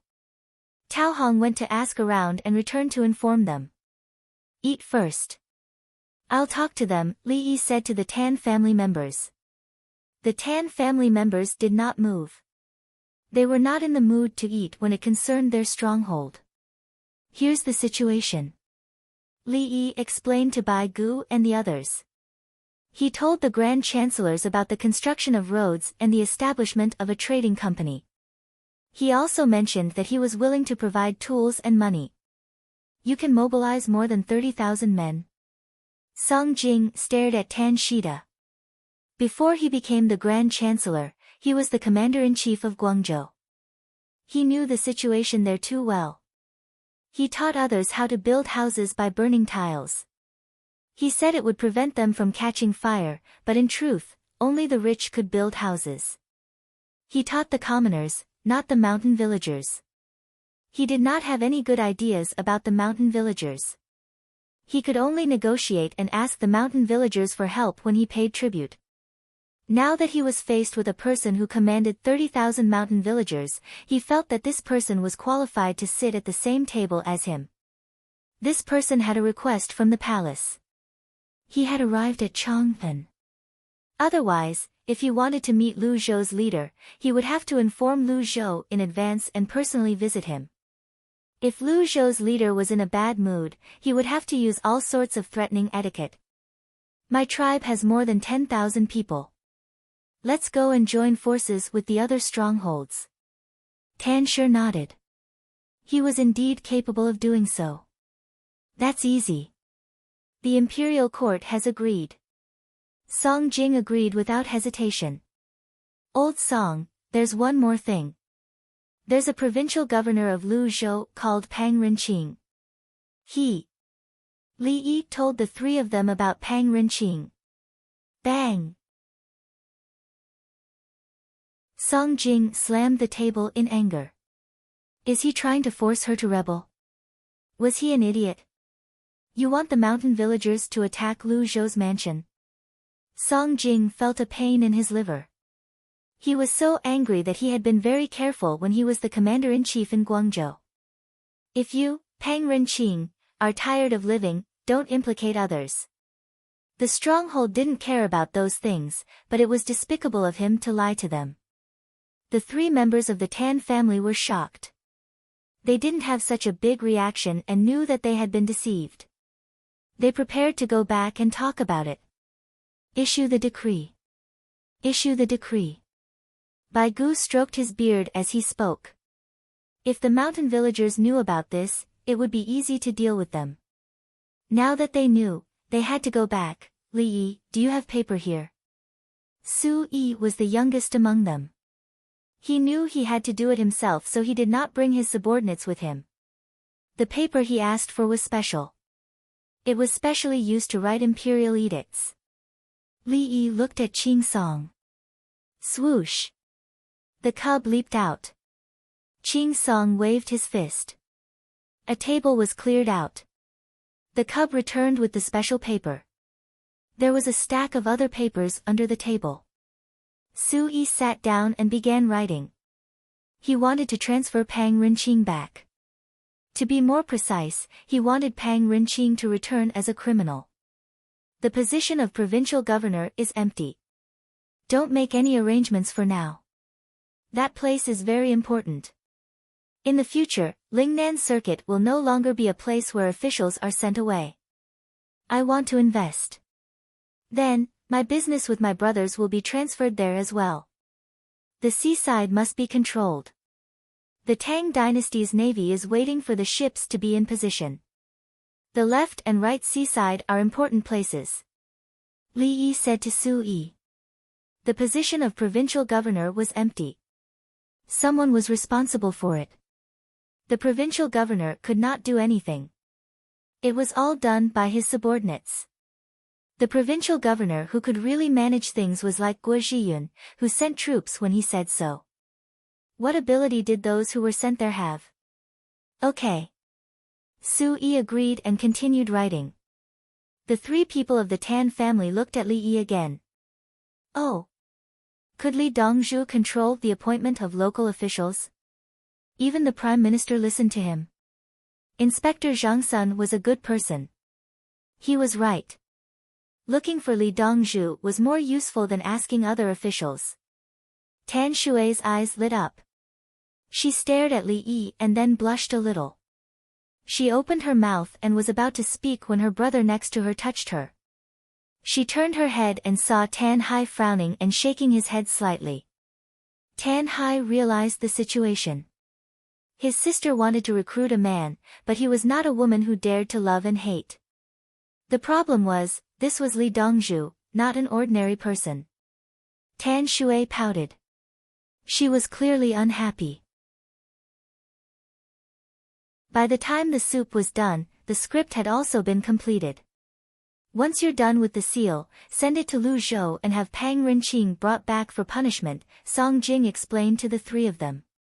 He was worried that the 3 of them would return first and bring their men to the provincial capital to capture Pang Renqing. If Pang Renqing did not lie and the mountain people caused trouble, the Tang dynasty would reprimand them severely and threaten to beat them up before easing the tension. Pang Renqing was in the wrong now. Even if the mountain people killed him, the imperial court could not do anything about it. They could only appease them. Old Song wants you to go back and stop causing trouble in the provincial capital. The things you've given us in the past are not worth much. You'll have enough to repair the roads. If you agree, just say the word. If you go back on your word, don't blame me for sending people to kill you. Li Yi was not Song Jing. He was straightforward. He would help where he could. It did not matter if he had to spend more money as long as everyone could live a good life together. If they were still looking for trouble after making things clear, this was no longer a small problem. What were they trying to achieve through this? We won't. Don't worry, Li Dongzhu. Tan Shi was not angry. He liked Li Yi's personality. The mountain people were like this. If they made a promise, they could not go back on their word. If they did, they would definitely fight. Do you fish at sea? I'll give you the tools to make boats. I also have fishing nets made of cotton thread mixed with silk thread. They're sturdy and easy to use. Li Yi remembered that Luzhou was a seaside. They could catch fish, but the hemp thread would rot if it was soaked in the net for too long. Zhuangzi had just made silk and cotton thread. They could be used to catch fish on the boats at sea. Many fish could be caught in the net. Small fishing boats could be used as well. Luzhou did not lack wood to build boats. The boats we use are small and can only be used nearby. We don't know how to make big boats, Tan Hai said. Mountain people like them knew how to fight in the mountains and forests. At the same time, they were good swimmers. Sometimes, they could dive very deep to look for things with their bare hands. If there were big shells, they could look for pearls. Stay here for 2 more days. I'll draw a diagram and have the workshop make a small model that can be broken down. I'll write down the dimensions as well. Take it back and make the boats accordingly. Li Yi wanted the locals to make fishing boats with a displacement of about 10 tons. The deep sea was dangerous, but they could sail for 2 to 3 days near the coast. As long as they did not encounter huge waves, they could harvest a lot of seafood in one trip. There was no need to sell them. There were many mountain people in the area. When the boats returned, they would eat the fish.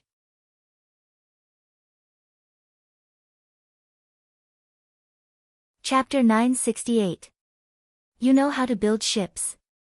Tan Shui's eyes lit up. Bai Gu sighed. Xiaoyi not only knows how to build ships, but he also knows how to make many things. For example, he made many things for the women he likes. Oh. Tan Shui's eyes dimmed. When you use the new ship, you can bring back a lot of seafood from the sea. It will be enough for the people in the stronghold to eat. Li Yi continued to talk about the ship. A ship with a displacement of 10 tons could bring back a lot of fish and shrimp. With many people in the stronghold, they could also cooperate with other strongholds. If they could make 100 or 80 ships, they could be of help in future naval battles. Yes, that was what he thought. In the current war, a ship with a displacement of 10 tons was not considered small. It could be used as a cargo ship or a fishing boat. It was not convenient for large warships to dock at the shore to resupply, so small boats could dock to deliver things. Xiao Yi, do we need to build ships to fish at the beach? Bai Gu had never stayed at the beach. He thought that fish could be caught anywhere at the beach, but the locals did not like to eat them. Tan Shui looked at Bai Gu in surprise. She looked at him with an expression that said, "How can you not know this?" She then said, "If the fishing boat is small, when the wind and waves are bad, you can't catch anything. The fishing net will be damaged if it soaks in the water for too long. If it is soaked in the sea, there will be salt frost on it when it is taken out to dry. It is best to wash the fishing net with salt frost with fresh water before drying it. Otherwise, it will spoil faster. If you encounter big fish, the net will be damaged if it is small and not strong enough. Also, if the big fish run away with it, you can only throw the net away." Bai Gu was speechless. He could see that he was being looked down upon. Therefore, he turned to ask Li Yi, "Do you know how to catch fish when the wind and waves are bad?" Li Yi wanted to laugh, but he held back. "The Dengzhou Navy uses the net that I designed to catch fish. It has to sink with the hook, or else it will not be able to catch fish." "Old Bai, did you forget that you came up with the idea of using 2 ships to sink the net and hold it up?" As Li Yi spoke, he saw Bai Gu's ugly expression and hurriedly tried to salvage the situation. "That's right. This old man remembers now. If a net is placed on the surface of the water, the net will float on the surface of the water. If the wind and waves are strong, the net won't be able to reach it. Bai Gu looked at Li Yi with admiration and immediately followed up. He was not really stupid. The wind and waves were strong, and the boat was small. Even if the net wanted to sink, it would not sink. If the boat was bigger, they could go down with the pendant. If there were no fish on the boat, they would fish for the fish below. Bai Zaifu actually has such a miraculous technique. Tan Shi was greatly moved and prepared to go back and give it a try. It's mainly about Shao Yi. I'm only an armchair strategist. Bai Gu did not want to tell Lu Zhou that he was the inventor of a fishing net. He still cared about his reputation. That kind of reputation was not a good one, but a disgrace. Song Jing changed the topic. Lu Zhou, are there any terraced fields in the area? At this moment, Tan Hai spoke up, yes, we know how to open up the fields. We also have water buffaloes. We don't need to pay rent. Sometimes, the officials have work to do, and will send someone to do it. Is the crooked plow useful? That was made by Li Yi as well, Song Jing asked with a smile. What plow? Tan Hai was puzzled. A crooked plow. One cow can pull it, Song Jing said. No, it's usually two cows working together. There are some places in the terraced fields where it's difficult to turn. Tan Hai shook his head. When Pang Rinqing comes back, let him go to mine. Or let him go to the place where the canal is dug to do the most dangerous work. Song Jing asked Bai Go and Su'er for their opinions. The two of them nodded in unison. They could not kill him, but they would not let him have an easy time. Tan Shui seemed to have thought of something. Is there a better plow that can be pulled by one cow? Yes. Song Jing nodded. Did the court order the local officials to tell the people about this? Tan Shui asked again. Yes. Song Jing nodded again. It was difficult for him to nod. Are many places aware of this? Are they still using it? Tan Shui asked. Song Jing took a deep breath. Yes. Don't transfer him back. We'll deal with it. Tan Shui gritted his teeth. No. Li Yi refused. It's against the law to kill an official. However, the court will compensate you for your losses. Li Yi was straightforward. He did not waste words. Compensation. The people had suffered losses because of the local officials. The officials were sent by the court. The court could not simply capture the officials. What would they do about the losses? There's no need for compensation. Tan Shui suddenly became amicable. I have better ways to preserve soil, water, and fertilizer than terraced fields. I'll write it down and print it in the newspaper. You can take some back. Li Yi had begun to use more advanced methods in the terraced fields in Hua Province and Tong Province. He planted in rotation, stubble, and intercropping. The weather at Lu Zhou's place was warm. The winter was not cold. There were many intercropping crops suitable for soil preservation. There were many choices. The best way to preserve fertilizer was through deep plowing. Water preservation. Although there were droughts at Lu Zhou's place, he could plant wheat in the terraced fields. When the rainy season happened, he could plant rice. The terraced fields did not have to be filled with rice. He could plant other vegetables as well. When he was done planting, he could see patches of different colors when he looked at them from the sky. The land that could not be preserved with water could be used as dry fields. The land that could be preserved with water could be used as paddy fields. If he planted rapeseed in the dry fields, he could extract oil from it. If he planted beans, he would have tofu to eat. We'll have newspapers in the future. I can read. Tan Shui was proud when she said she could read. Most of the people in her place were illiterate. It was amazing if they could read. When the roads are repaired, we can set up a few more newspaper offices, Li Yi agreed. He could not do it now. He could not send the newspaper over. Shao Yi, Hurry up and eat. Once you're done, you can write it down. It's best if you can draw it and print it in the newspaper tomorrow morning. There are many terraced fields here. There's a lot of riverbanks here, Baigu urged.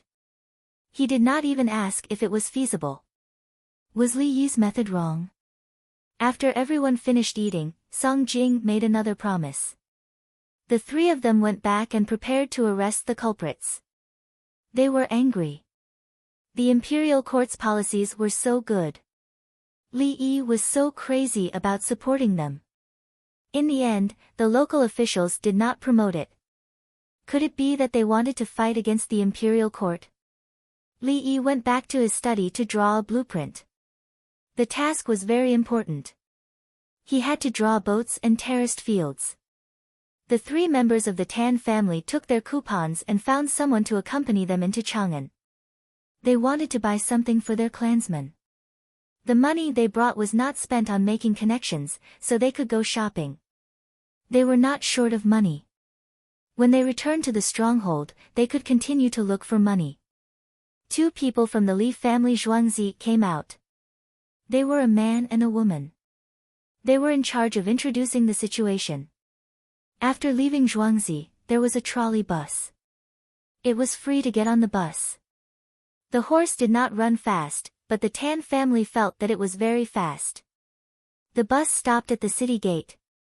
Someone got on, put in money, and reported the location. The tall wooden frame is blocking the city gate.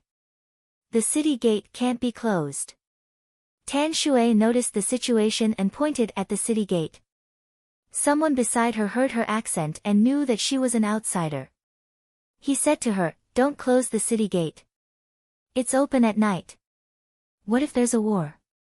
Tan Hai asked. Li Dongzhu said that the enemy can reach Chang'an. It doesn't matter if the city gate is closed or not. We have the 16 guards and the winged knights. We won't allow the enemy to attack. The man raised his chin proudly.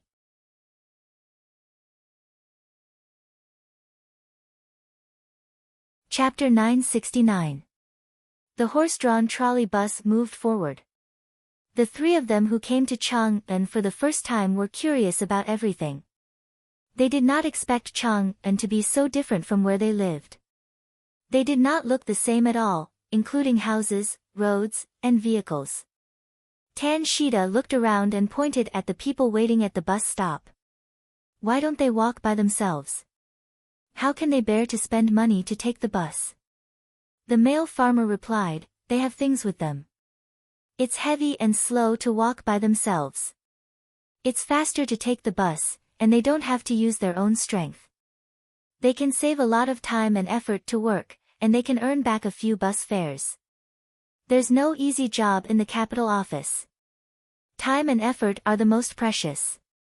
The person who had spoken earlier continued, "Even if we grow vegetables and sell them wholesale, it'll seem like we'll spend more money if we have more people to send them to the place.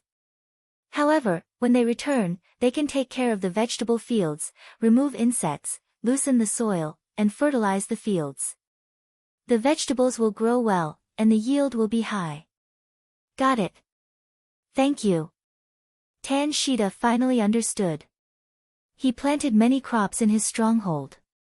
He took good care of them, so it was natural for him to harvest more. As long as the profit was more than the cost of the bus, it was worth it. The bus stopped for 2 more stops. The farmer gestured for the three of them to alight and cross the road. The East Market was on the other side of the road. This is the East Market of Chang'an, where the goods are the most expensive. The goods are good, the farmer explained like a tour guide. Sometimes, people lose things in Lu Zhou's place. They say there are thieves. I heard there are more thieves in bigger places. Are there any in the East Market? Tan Shui looked around warily as she spoke, afraid of thieves. There were in the past, but not now. If you're caught stealing, you might be beaten to death. If you don't, the crime is not small. If you don't steal, you can earn a lot of money by working. There are no more robbers. The East Market hasn't been robbed for many years. They can't run away. There's a lot of food for sale. As they walked, the farmer deliberately led them to the snack area. Also, the fish and meat area was too smelly, so they avoided it. Tan Shui looked at all kinds of food. She rubbed her stomach and did not want to eat. It had not been long since she finished her meal. She saw many people eating here. She looked up at the position of the sun. They're eating breakfast now. 2 meals a day, just like where we came from. Tan Hai thought he found a common point. Everyone ate 2 meals a day, but when they arrived at the capital office, why did everyone eat 3 meals a day? Many of them ate dinner and went out to work last night. In the morning, after they finish selling or settling accounts, they come over to eat and then go back to sleep. The villager gave a different answer. Tan Shi took a few glances and asked the landlord, "How much is a meal in Chang'an?" 3 pennies. The expensive ones cost hundreds of pennies for a meal, while the cheap ones don't even cost a penny. Ordinary people can only afford a decent meal for 3 or 4 yuan. After the villager answered, he continued to lead everyone forward. When it was almost noon, he would not go to Zhuangzi. He would take a car to the south of the city to have lunch there. There was an area in the south of the city where the people eating there were not wearing very good clothes. It was obvious that they worked hard. A meal here costs 4 renminbi. It's a boxed lunch, and the dishes are served by the waiter. No extra dishes are allowed. You can eat any staple food you want. The staple food was steamed buns made of whole wheat flour, while the rice was steamed with brown rice and Highland barley rice. The soup was free, and so was the pickles. It's mainly because people who work hard are willing to eat here. They feel that they can earn back their money. In fact, there's still some profit. At this time, the female villager took on the task of explaining. The people eating there were all eating the staple food in big mouthfuls and then eating the side dishes in small bites. Isn't it more economical to eat black bread and drink the free soup? Tan Shui felt that the free soup was not bad. She planned to implement this in all the strongholds that she managed when she returned. For example, everyone in the stronghold could drink the free soup if they handed in some things every month. The cost of boiling the soup was low. It was equivalent to everyone saving time and firewood. Those who did not have a good life did not have to pay. It was considered that everyone was helping their family. If you only eat black bread and drink soup, you won't have any strength. There's little oil in the soup. Let's go to the front. There's also boxed lunch there. Let's order it, the villager said as she led the group forward. Sure enough, when they walked to the other side, the people eating there were wearing better clothes than the previous side. At noon in Chang'an, the sun was in the middle of the sky. Nearly 70,000 people had arrived at the location of Longyu provincial governor. Guo Zhiyun's group had arrived. It was more than 400 li from Liangzhou to here. Guo Zhiyun did not force the army to march. The group only needed to walk 30 to 40 li a day. The main reason was that they were delayed by the hot air balloon. He was practicing the hot air balloon ascending and descending and following the group during the march. The group needed to constantly use the hot air balloon as a transit point to transmit information and orders to each other. He had practiced before, but it was impossible for the 70,000 people to practice like marching and fighting. The cost was too high. When the army came out, Guo Zhiyun was waiting for news from Su Lu. He was not in a hurry to attack. He wanted to practice first. He wanted to occupy the 9 Ben's land and could not be careless. He would rather delay the marching speed of the army than be too hasty. 2 days ago, Guo Zhiyun received news from the other side. Zhang Shaosong was indeed powerful. He had defeated the white-shirt Abbasid Caliphate and the Su Lu Turks. Only then did he speed up and arrive at Longyu provincial governor's territory this morning. Here, it was noon in Chang'an. There were 6 hot air balloons floating in Longyu provincial governor's territory. Guo Zhiyun could only see 2 of them. The rest were too far away. Longyu Provincial Governor Zhang Zhongliang welcomed Guo Zhiyun and asked with a smile, "When are we going?" "We'll rest after eating. We'll set off at dawn tomorrow and directly attack." "Have you received the news from the Anxi Protectorate?" "We've been on the road for days, constantly changing our formation. We don't travel much each day, but the distance covered by the soldiers is not small. I believe that Tubo has received some news as well. However, the troops they sent out have become a problem." Guo Zhiyun's lips curled into a smile. He was more relaxed. "Zhang Shaosong is formidable. If you attack them, it won't just be attacking Wei to save Zhao." Zhang Zhongliang praised Zhang Shaosong. He had indeed received news that Zhang Shaosong had been attacking continuously. The last news he received was that Zhang Shaosong was looking for an opportunity to attack Tubo's army. Guo Zhiyun was fighting Juku here, but what about the Tibetan army on the other side? Run back. Zhang Shaosong could wipe them all out. If they didn't move, Tubo would definitely lose Juku and withdraw their troops. If not for Zhang Shaosong, Tubo would have realized that the situation wasn't good and returned in time. Even if they fought Juku, they wouldn't have been able to take advantage of it. It could be said that they had destroyed Tubo's army, and Tubo's reinforcements would continue to defend Juku. With Zhang Shaosong around, he could guarantee that the Tibetan army on the other side wouldn't be able to escape. As long as the Tibetan army had a small opening, Zhang Shaosong would be able to grab hold of it. The truly formidable one is Li Yi. He gave us so many good things. Did the Shu lands come over yesterday? I received news that in less than 20 days, a large amount of baggage will be sent over. Guo Zhiyun cared more about the logistical supplies. Li Yi's assistance in the attack was too beautiful. 20 days wasn't long. By the time they conquered Juku, the things from the Shu lands would have arrived. Wasn't Zhang Shaosong protected by Li Yi? It doesn't matter whether he was greedy or not. Tens of thousands of soldiers broke through hundreds of cities. His contribution was too great.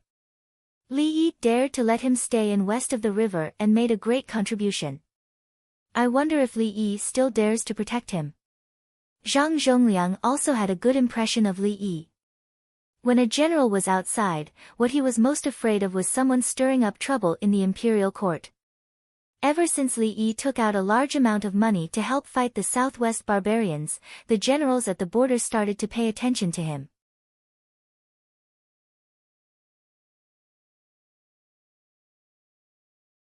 Chapter 970. The troops of the Heshi Jidushi were moving forward. Huangshui County was the headquarters of the Longyu Jidushi, not the front line. The road from Huangshui County to the front was very difficult to walk on. There were many ravines before they could reach the front line after crossing a group of mountains, a pile of ravines, and a river. The two sides of the Yellow River were the garrisons of the Ningxia Border Army and the Jishur Army. The former was north of the Yellow River, while the latter was south.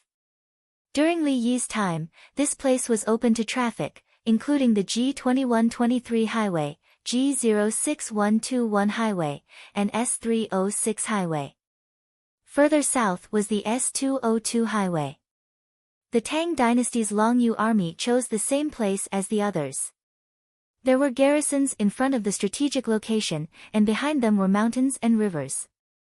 Some of the elite troops of the Heshi army would go there. Once the battle started, the troops behind would go there one after another. From a small-scale raid to a large-scale battle, they would finally occupy the place. The troops in front also flew hot air balloons to scout the Tibetan army. The scouts and cavalry from both sides would come into contact almost every day. The difference was that the Tubo scouts, who dared to head a few miles away from the Tang dynasty's army at the beginning, now retreated to 30 miles away. The Tang dynasty's border army had hot air balloons tied to a rope to fly high. The scouts from both sides could be seen clearly from the hot air balloons. The Tang scouts would bring a telescope to look back at the flag signals in the sky. Then, a few scouts would circle around and ambush the Tubo scouts. If the Tubo scouts had too many troops, the Tang dynasty scouts would run back. The Tubo scouts were having a hard time. There was no way for them to fight. They were discovered from far away in the sky, and they didn't even know how they were surrounded. Usually, when the Tang scouts were spotted, their troops would enter the circle. The Tang scouts brought binoculars to spot the enemy in advance. They moved outside the enemy's field of vision, reached the predetermined position, and closed in. The Tubo scouts suffered losses again and again. In the end, they ran back and left the range of the hot air balloons. The advantage was that they did not suffer losses. The disadvantage was that the hot air balloon's field of vision blocked the Tubo battlefield. The Tang dynasty's troop movements could not be seen by Tubo. Guo Zhiyun rode his horse along the mountain path. From time to time, a messenger would translate the flag signals for him. Where were the troops in front of his team? Where was the baggage? Had the carriage broken down? A horse had accidentally fallen into the valley. Hearing the voice of the messenger, Guo Zhiyun's heart did not waver. Even if the soldier fell, he was still indifferent. When marching to war, it was normal for non-combat casualties to occur. Old Madame Wang Juankui looked at the small dot in the sky. We have enough gasoline and diesel for the time being. We don't have any in Shu County. I'm afraid that we won't be able to transport them in time from Chang'an. There's enough time for us to use. I believe that Li Yi has made arrangements. I heard that the lighting in Chang'an at night is diesel. Guo Zhiyun did not consider the issue of fuel. He believed that Li Yi knew better than anyone else the purpose of the hot air balloon ahead of them. Wang Juankui smiled and nodded. They said that the production of diesel is high and the kerosene is easy to use. Li Yi sold it for money. Rumor has it that gasoline, diesel, and kerosene are made by boiling oil with paraffin. Kerosene is the least and diesel is the most. Didn't Tubo and Tujue find some paraffin? Guo Zhiyun wanted to laugh when he talked about this. The Tang dynasty collected paraffin from all over the country and sent it to Li family Zhuangzi. Li family Zhuangzi sold it. The news spread. Tubo and Tujue looked for it and found it to boil in a pot. After boiling it, they said that it was better to use it to defend the city and make torches. It could be used to cook rice. None of the oil they were looking forward to was produced. Instead, many people fell sick from the smoke. Wang Juankui pulled the reins with one hand and put the other hand into her pocket. She took out a handful of fried hazelnuts and handed them over.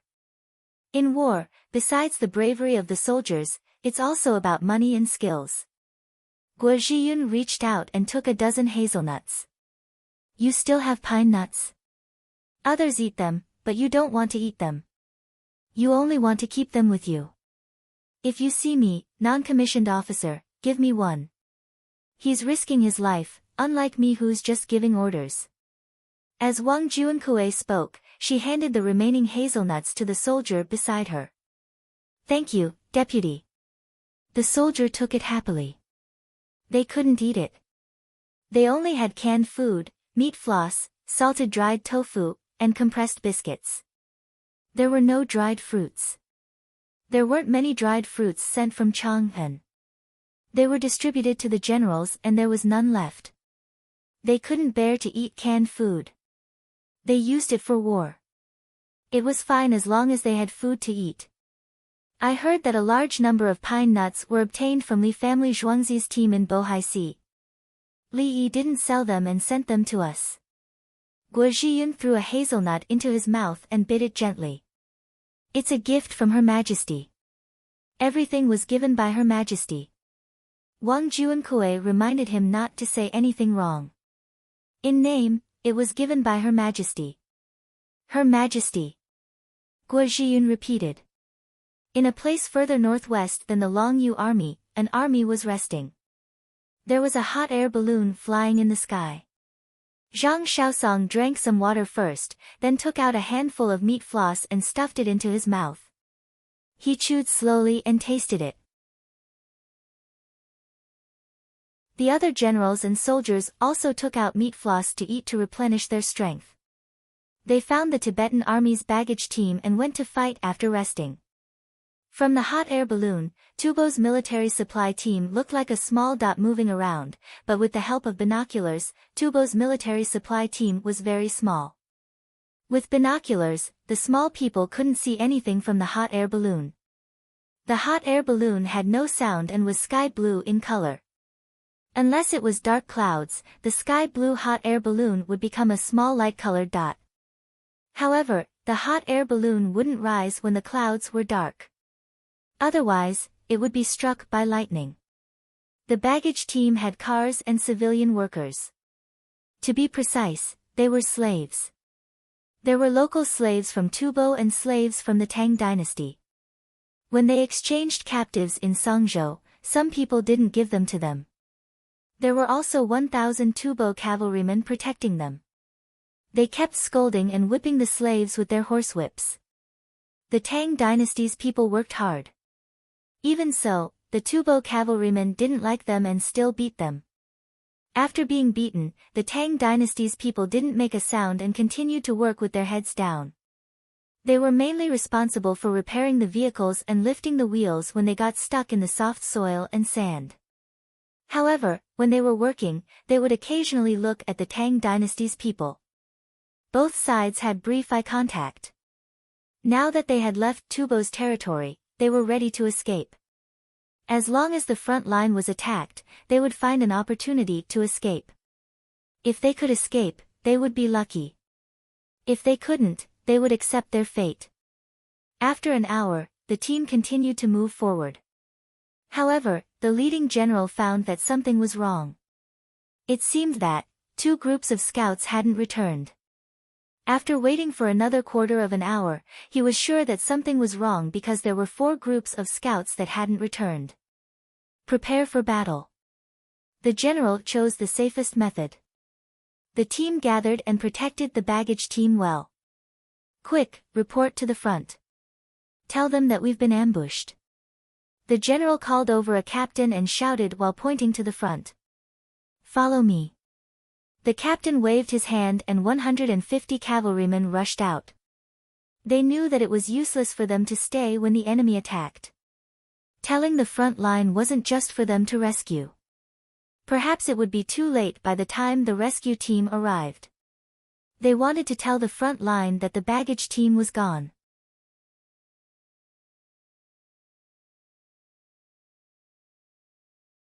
Chapter 971. A group of cavalrymen rushed forward desperately. They knew they were about to be attacked by the enemy. Whoever could get out would be the one to report. In the chaos, the people who stayed behind looked around but didn't find anything. The Tang dynasty slaves' eyes that had just lit up became dim again. How could that be? We were about to run. The general was also a bit confused. No one. No one. Where did my scouts go? Did they get lost? He looked at the messenger team that had turned into a black spot and suddenly felt something was wrong. The general led his men and rushed forward, each riding 2 horses. They were always ready to face the enemy's attack. Each of them was vigilantly looking at the places where the enemy might appear. After running for a quarter of an hour, there was no one. They also didn't see any traces of the scouts who should have been in front of them. Just as they were wondering, the horses in front suddenly screamed and fell into the pit. There was a pit under the grass on the ground, and there were only some ropes supporting the grass above. The pit was not deep, only a foot. When the horses suddenly stepped on air, the situation changed. When the horses somersaulted, the people followed. The cavalrymen behind them who were close directly crashed into them, and the ones further away slowed down and pulled the reins. Turn around, go around. The general didn't know how many more pits there were ahead, so he had to turn around. A group of horses turned around. Boom! A loud sound was heard, and a lot of soil was lifted up from the ground under their feet. The horses that had just stabilized went crazy and ran around. The Tubo cavalrymen's ears were buzzing. The people who were close to the explosives were directly knocked down by the blast and fell to the ground, vomiting blood. At this time, the dense sound of horse hooves came. A group of cavalrymen suddenly appeared not too far away. There was still grass falling down from the cavalrymen's bodies, and there was a grass hoop on their heads. Grass also fell down from the horses' bodies. Obviously, the horses were covered by grass when they were lying on the ground. There were cavalrymen in front, left, and right. Run back. The general only had one choice. The cavalrymen tried hard to control their horses. Some of them couldn't, and the horses led them to charge at the enemy. Some of them just managed to control their horses and ran back dozens of steps. Boom! Another bag of explosives exploded. The cavalrymen of the Tang dynasty were getting closer and closer. Whoosh! Whoosh! Whoosh! A rain of arrows fell. Charge! Charge! The general shouted. He knew what it meant when the cavalrymen lost their speed. In panic, the remaining 30 cavalrymen urged their horses to run back. Boom! The third pack of explosives exploded. The horse couldn't take it anymore. It kicked back in all kinds of ways and even bit the horse next to it. The grass about 10 steps behind the pit was lifted up, and a group of people stood up with crossbows in their hands. They first shot the people in the pit and then chased after the Tubo team leader. The team leader had already fallen. Once they were within range, a rain of arrows was fired, and a large group of cavalrymen also rushed to their positions. In less than half an hour, all 150 of them had lost their lives, leaving no one alive. Dig out the rest of the explosives. Zhang Xiaosong smiled when he saw his subordinates gathering the horses that were still alive. The others dug the bags of explosives according to their positions, and the person behind the pit was responsible for igniting them. They didn't just bury 3, they buried the whole area. They didn't have enough explosives, so they piled a lot of grenades together and buried them. He didn't expect that they would only use 3. The enemy's formation was too tight. They were probably afraid of being obstructed and wanted to use a dense charge to pierce through the obstructing team. Zhang Xiaosong's team was cleaning up the battlefield. On the other side, Tubo Baggage's team vaguely heard something. The team that was sent out to report had been ambushed outside their field of vision. The explosives didn't explode in the air, so the sound of the explosion was limited. The general was in a dilemma. Should he move forward or continue to wait? Where was the enemy? Why didn't they come over? Did the team he sent out encounter any obstructions? What if they didn't succeed? A series of questions appeared in his mind. The captives didn't dare to make a sound. They stood there with their heads lowered. They also noticed that 4 teams of scouts were gone, and 1 team of 20 people was left. There were originally 1,000 cavalrymen, but now there were only 770 left. Everyone was panicking. There were definitely enemies, but they didn't know the number of enemies.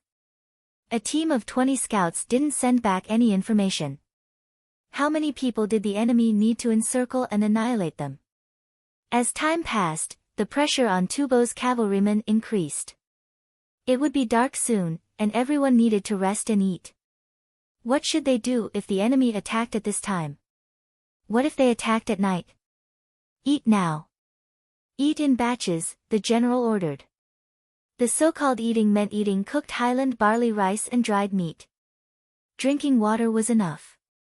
The slaves didn't dare to eat, but the soldiers took turns to eat. They had to be on guard. If there was a battle, they had to fight. They're eating.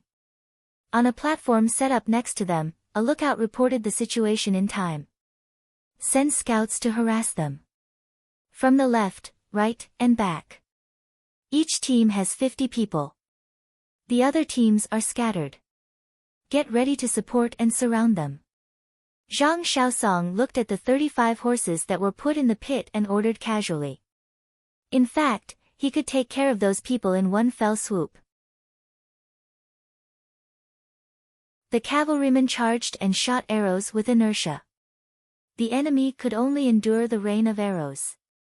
After all, they were few in number. Zhang Shaosong saw that there were people from the Tang dynasty in the team who were captured. If he shot arrows like that, his own people were more likely to die. In the past, he wouldn't care. In order to win, he could sacrifice some people from the Tang dynasty. But now, he didn't want Li Yi to provide things to Songzhou. If Songzhou won the battle, Li Yi would rather suffer some losses and exchange the people of the Tang dynasty with Tubo. Since Li Yi cared about the people, he would help Li Yi save a group of people if he had enough confidence. He deliberately sent teams to harass the enemy in 3 directions. There was no one in front of the enemy. The purpose was to let the Tibetan army think that the people they sent out had broken through the blockade, and then the Tang army on that side would chase after them. This was a hope.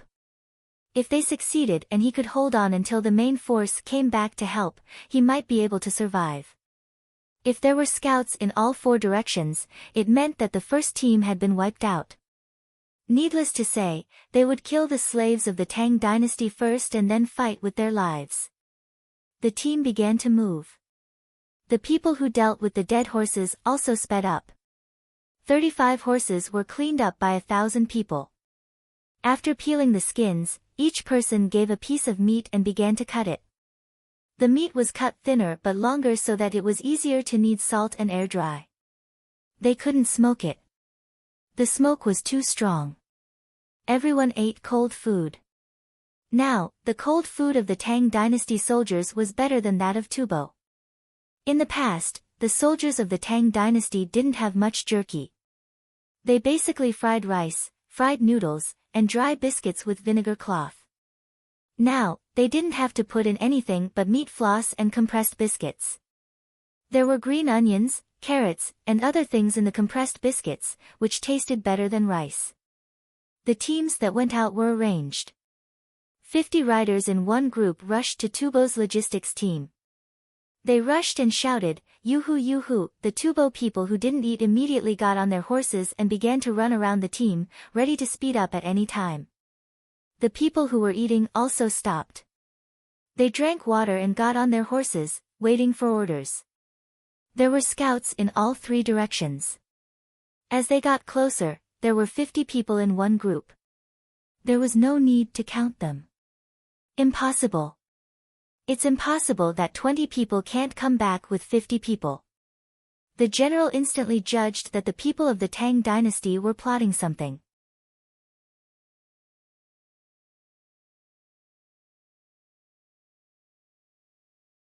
Chapter 972. The 3 Tang scout teams began to circle around. Each person rode 2 horses at a moderate speed. The Tubo army went around in a small circle.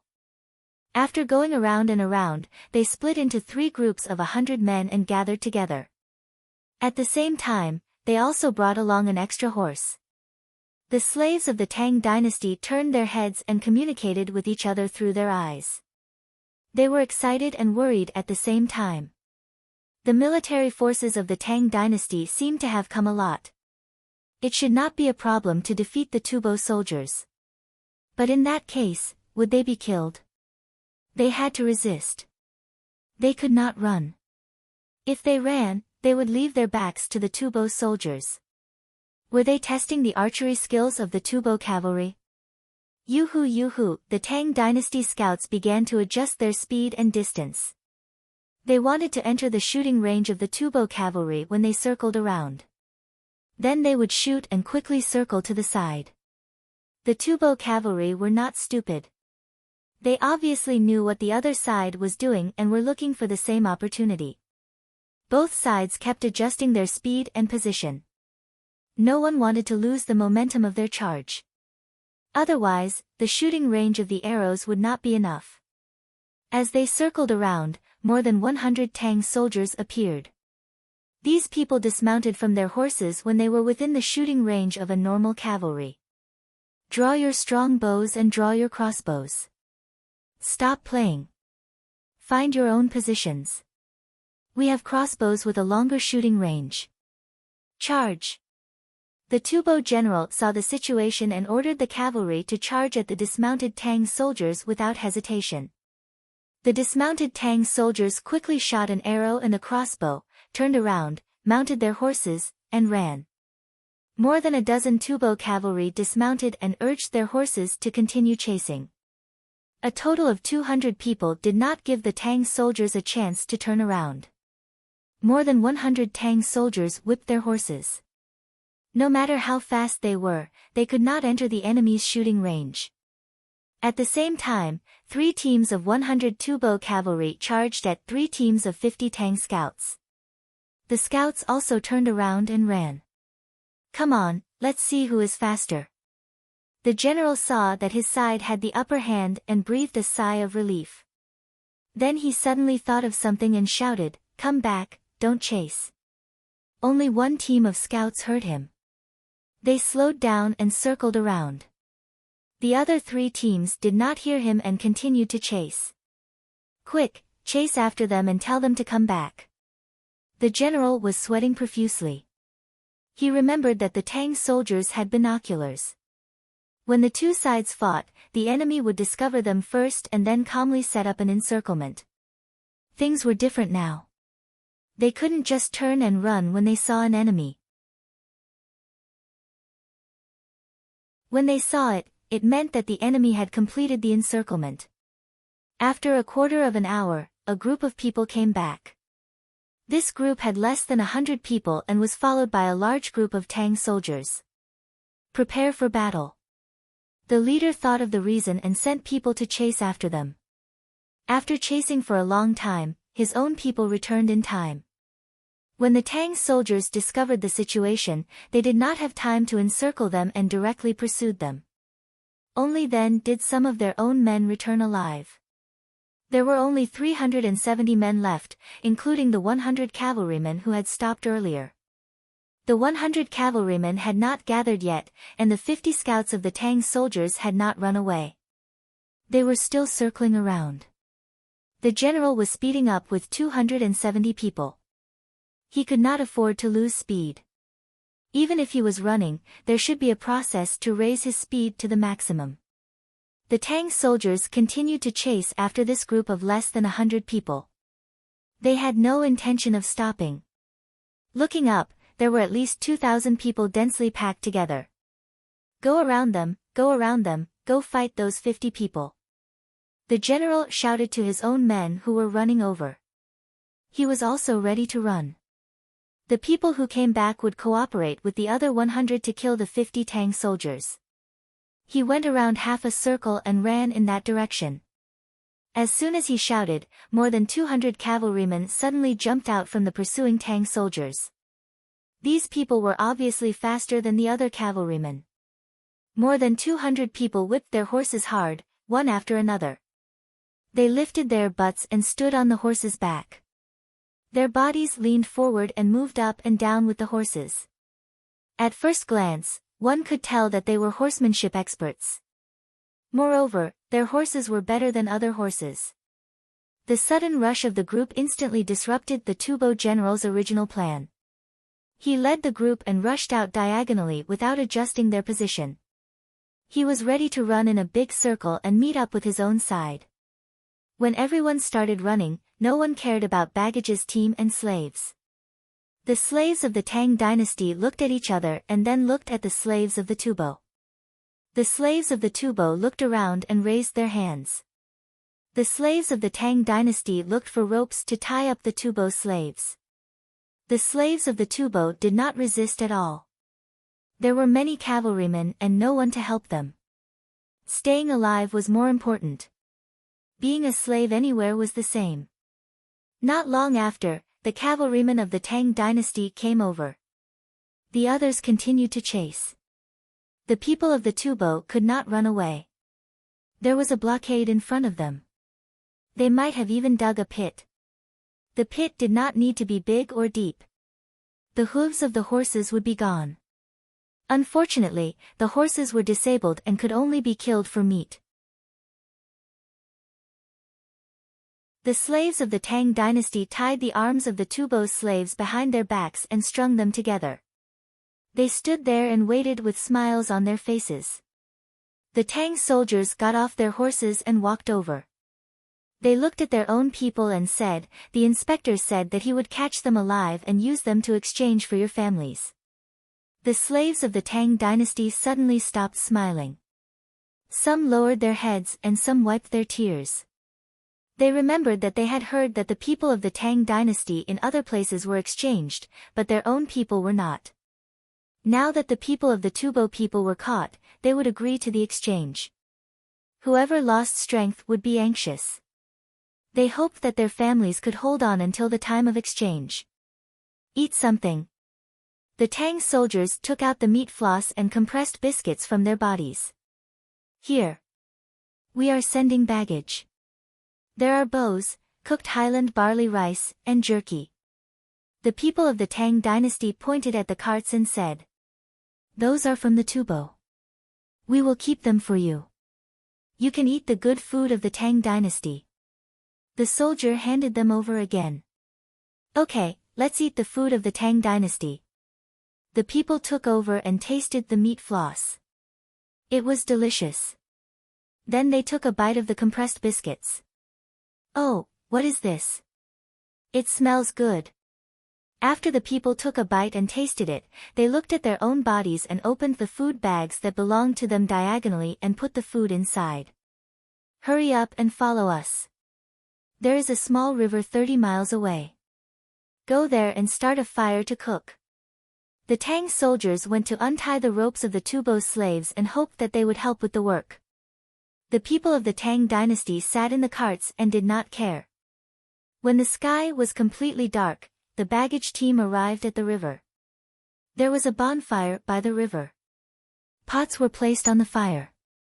Horse meat, wild vegetables, and some edible mushrooms in the grass were cooking in the pots. This season happened to be the time when there were wild mushrooms. The soldiers knew which kind of mushrooms were edible. Some cavalrymen continued to patrol the area more than 20 miles away. Some soldiers had already eaten. After eating, they took a rest and took over the patrols to come back and eat. "Let me lend you some pots." The soldier handed the 3 people of the Tang dynasty a multi-purpose military pot. The Tufan captives took turns to drink the soup, 1 out of 10. It was the first time for both the people and the captives to see such a rare pot. "How do I use it?" The people held the pot and looked at the soldiers eating next to them.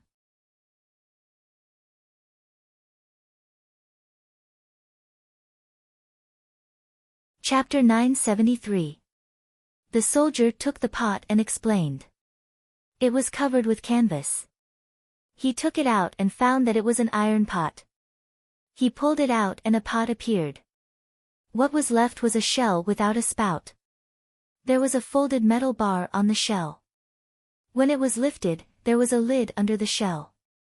Holding the iron bar, one could lift the shell to hold the pot flat. When the iron bar was opened and folded, it was stuck on the other side and could be hung on something.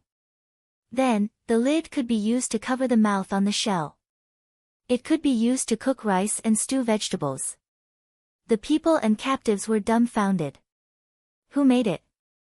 Who was clever and skillful? They knew how to use it. They used the shell to hold soup and took turns to drink it. The lid could also hold some soup. Now the military forces of the Tang dynasty are using such good things. A person drank a mouthful of soup and felt warm all over, so he asked. The elite troops at the border have it, but the others don't. The Li family Zhuangzi can't make so much, the Tang soldier next to him said while holding the soup. Will we win this war? The person asked again. Yes. In the future, no one from the Tang dynasty will be taken away by others, the soldier said softly. He knew what was going on with the people of the Tang dynasty around him. When Tubo launched a sneak attack, the military forces of the Tang dynasty could not support them in time. Now the number of troops stationed at the border increased, and the people were left behind.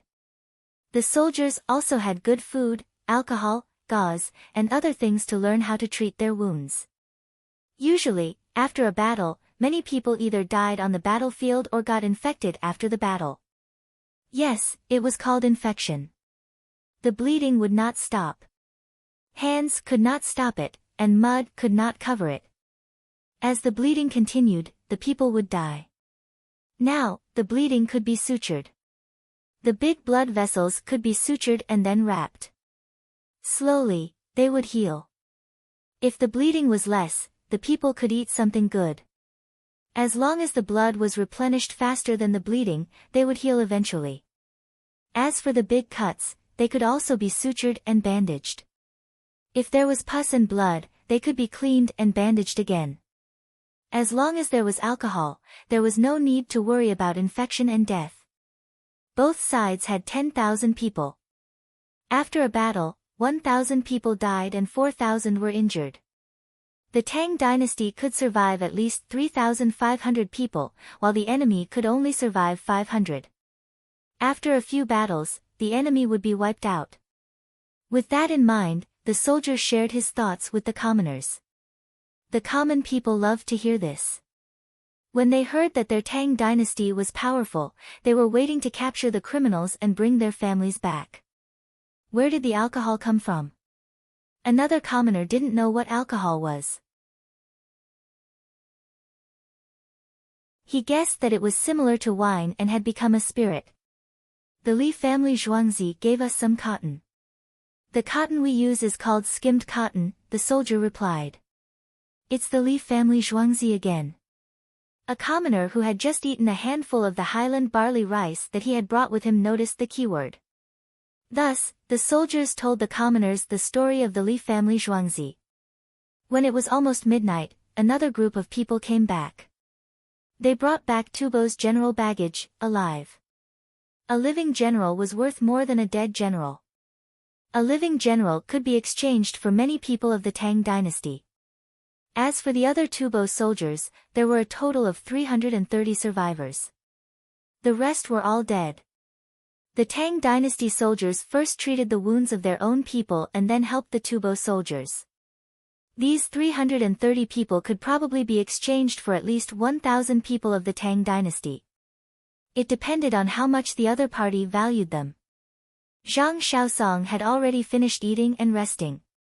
After he captured the captives and asked about the number, he smiled. This time, we can exchange all the people of the Tang dynasty. Tubo is empty. As long as Guo Zhiyun is not an idiot, he will know how to fight. Zhang Shaosong was not counting the 330 captives. He was calculating the overall situation. He would not attack Tubo's main force, which was confronting Ashinaxian and Karalu. He would take the superior force to intercept Tubo's baggage. Tubo would not send 10,000 elite soldiers to escort the provisions. Even if they sent 10,000, he could win regardless of the cost. With the explosives and grenades, the hot air balloons and binoculars, it was really useful. Zhang Shaosong liked new things. He found that the best use of the binoculars was to prevent the enemy from finding him. It was most useful to deal with the enemy's scouts. The number of scouts was small, so it could be surrounded every time. The enemy could only judge the position and the number of people on his side from the traces on the ground. The hot air balloons were unreasonably strong. They could see the enemy troops from afar when they were flying in the sky. They could be seen from dozens of miles away. They could do whatever they wanted. It was equivalent to half a day's journey. Thinking about this, Zhang Shaosong went back to sleep. He would see if there were any Tubo's baggage tomorrow. If there were none, he would take the initiative to welcome them. The people of the Tang dynasty also went to sleep after eating. They covered themselves with the clothes of the Tubo soldiers and the dead soldiers. The Tubo slaves got the horse skins of dead horses. They were only smeared with plant ashes. The smell was very strong, but they did not care. 2 or 3 of them covered themselves with the skins. Tonight was a happy night for the people of the Tang dynasty and the Tubo slaves. Otherwise, they would also have to sleep at night. They squeezed each other to sleep along the way. When the sun rose in the morning, the Tang soldiers began to cook. They stewed horse meat, boiled hot water, and used Chinese medicine to reduce inflammation and reduce the temperature. After the wounded were injured, the white blood cells increased. There was a lot of body fluid in the injured area, forming pus and blood. It was treated, rebandaged, and given medicine. The wounded often had a fever. It was not necessarily an infection. They were tired and their body functions decreased after being injured. At this time, the horse meat was boiled into a thick soup for them to drink to replenish their protein. There were wild bird eggs and boiled water for them to drink. Eating eggs to replenish the body's protein was good for the body's recovery. At the same time, it would increase the body's calories. Therefore, when eating eggs, one had to consider the physical cooling. At the same time, one should not eat cooked eggs to avoid indigestion. Leave 500 people to take care of the wounded and captives by the river. The rest of you, follow me to find Tubo's baggage.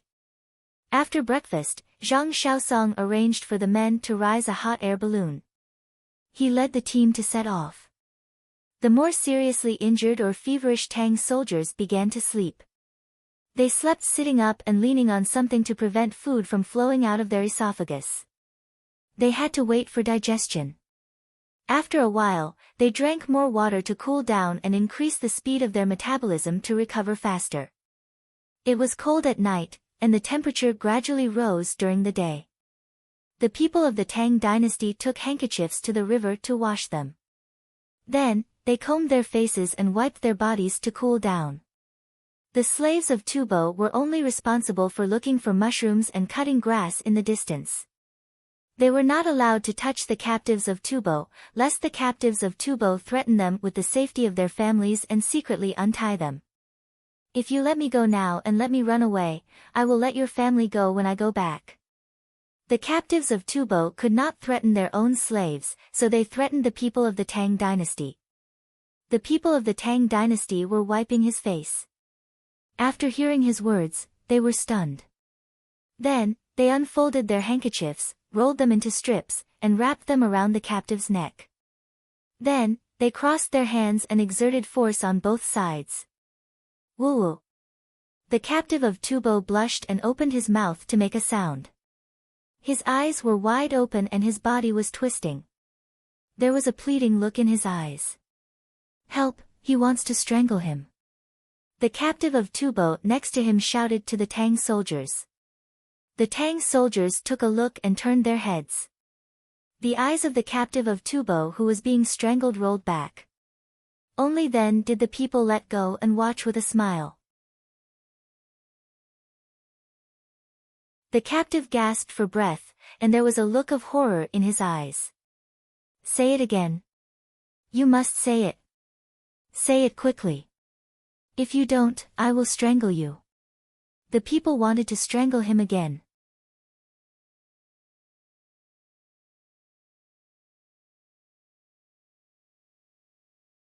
Chapter 974. While Zhang Shaosong continued to search for Tubo baggage, Tubo's main force at the front could not hold on any longer. The soldiers of Ashanaxian and Karalu seemed to have gone crazy. They took the opportunity to charge with grenades. The key was that Ashanaxian and Karalu's horses were not afraid of the explosion, but Tubo's horses were. Both sides set up camp, and scouts went back and forth. Both sides wanted to go behind each other to see the enemy's deployment. No, Ashanaxian and Karalu did not want to see the deployment. They wanted to find a chance to sneak attack. Because there were hot air balloons in Ashanaxian and Karalu's camps, the deployment of the Tibetan army could be seen at a glance. What made Tubo General Bozik happy was that Ashanaxian and Karalu's troops seemed to only have one hot air balloon. He hoped that the other side would run out of alcohol, gasoline, or diesel. He thought that the Tang dynasty did not trust these two tribes, so they did not give so many good things. Now he was waiting for the provisions to arrive. He wanted to defeat the two tribes in one go.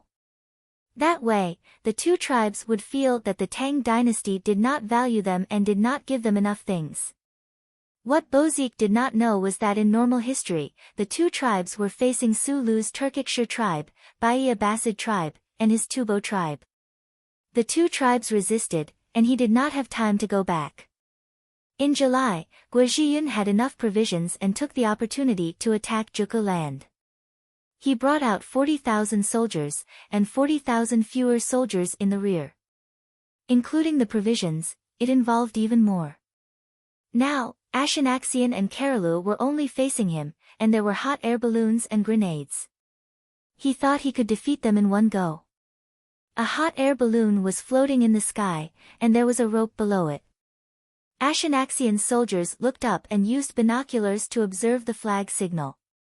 There were several big boxes next to it. These boxes were the same as the ones in the sky. The soldiers felt confident just looking at them. They had 5, and Karalu had 3, so there were 8 hot air balloons in total. They put one up because they did not want to use it. In their eyes, it was a gift from God. The God of heaven was the emperor of the Tang dynasty. His Majesty gave him binoculars and hot air balloons, as well as grenades that would explode if they caught fire. The two divisions were also waiting for Zhang Shaosong. They had already received the news that Zhang Shaosong had defeated the white-clothed Abbasid Caliphate and Su Lu. I don't know where he went, but he should be looking for an opportunity. They were also satisfied with their diet. They didn't have canned food, meat floss, or compressed biscuits. However, they had oil tea noodles, flour fried with oil, sesame seeds, cooked bean powder, and then mixed with dried onion powder and dried cabbage powder. You just have to mix it with water and stir it a little before you can drink it. It's also very sweet because you added sugar. They could see that Tubo was about to launch a large-scale attack, but they were not afraid. They had the advantage in numbers. As the two sides confronted each other, Zhang Shaosong searched for him. Guizhiyun launched an attack on the land of the Nine Bends. The cavalry gathered and the infantry got into formation. Tubo at the land of the Nine Bends realized that something was wrong. The flag of the Tang army was not Long Yu Jidushi, but Heshi Jidushi. Anyone with a brain for war would understand what this meant. If they wanted to attack, they would transfer the troops behind them and make preparations to retreat if they lost the battle. At the same time, if there was a need, the soldiers of Long Yu Jidushi would also attack. The two Jidushi together had more than 140,000 soldiers. Was this place worthy of the Tang dynasty's attention? As the highest commander of the army stationed at the land of the Nine Bends, Zasikus did not dare to be negligent and quickly mobilized his troops. He had to reorganize his troops. Otherwise, the scattered troops would be swallowed up by the Heshi Jidushi's army. Guizhiyun waited for the other side to prepare. He was in a hurry to launch the attack today because the wind was blowing from the west, and it was a light breeze. He wanted to play big this time. He wanted to achieve his tactical goal in one day and set up a good battle for his strategy. Both sides got into formation. They were not all cavalry. There were also crossbowmen, spearmen, and shield soldiers. The Tang dynasty had an additional 4,000 soldiers of the Mo Sword Army. They were divided into two formations and faced the enemy's cavalry formation.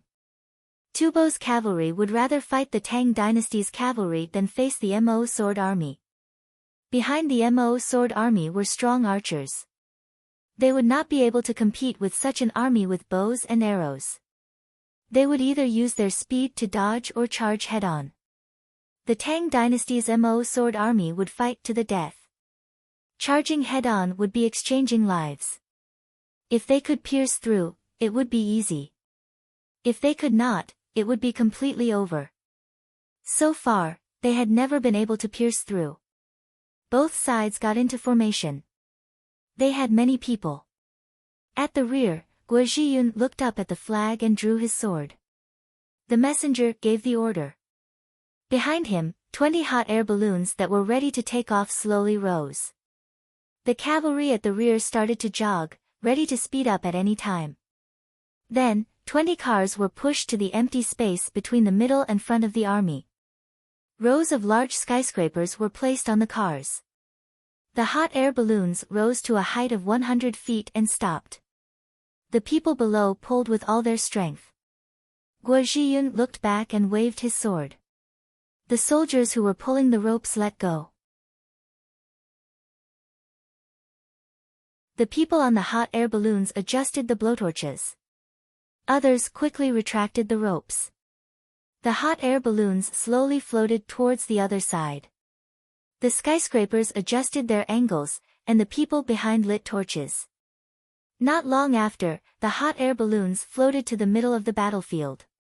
One of the hot air balloons suddenly fell. The people on it quickly increased the firepower and rose again. It was higher than the others. Then, it fell a little lower. It rose and fell. None of the soldiers on both sides laughed. They could not laugh. In the middle of the army behind Tubo, Zasikus looked at the hot air balloons in the sky. His face was full of helplessness. As a great general of Tubo, he had long known how hot air balloons fought. Tubo had even been deceived by Li Yi. The hot air balloons were built. The alcohol was bought. They had been burning their own balloons. The alcohol was used up. The hot air balloons still could not rise. All military formations, don't move. Zasikus passed down the order. The formation in front of them did not move. The soldiers did not even look at the things in the sky. Just like when they were not within the range of the enemy's crossbows during the siege, the army formation moved forward. The enemy's catapults and ballistae fired. Whoever was hit was unlucky. When the people in front fell, the people behind took the place. When they were within the range of the enemy's crossbows, they began to charge. Now that the Tubo soldiers knew that they could throw things down from the hot air balloons, they held on. How many things could the hot air balloons hold? The hot air balloons floated to the top of Tubo's front formation. Tubo's formation did not react at all. The hot air balloons continued to float. Zasikus looked up. His palms were full of sweat. He did not order the crossbows to shoot into the air. 100 feet was not enough. Tubo had tested it with a bigger Kongming lantern. He tied a thin rope to it and put it in the sky. Then, he used the ballistae with the longest range to shoot. Not to mention 100 feet, even if it flew up 40 feet, it would not have the strength to fly up. It would fall down. Moreover, when the crossbow arrows flew up, they would all miss. It seemed that only the hot air balloons could hit the enemy's hot air balloons. The direction of the wind was also troublesome. It depended on which direction to blow and where to blow toward the enemy. Zasikus thought about it.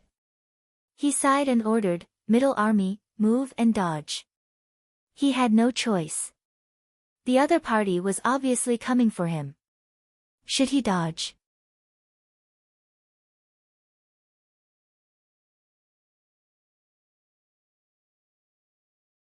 Chapter 975. The people near Zasikus were moving.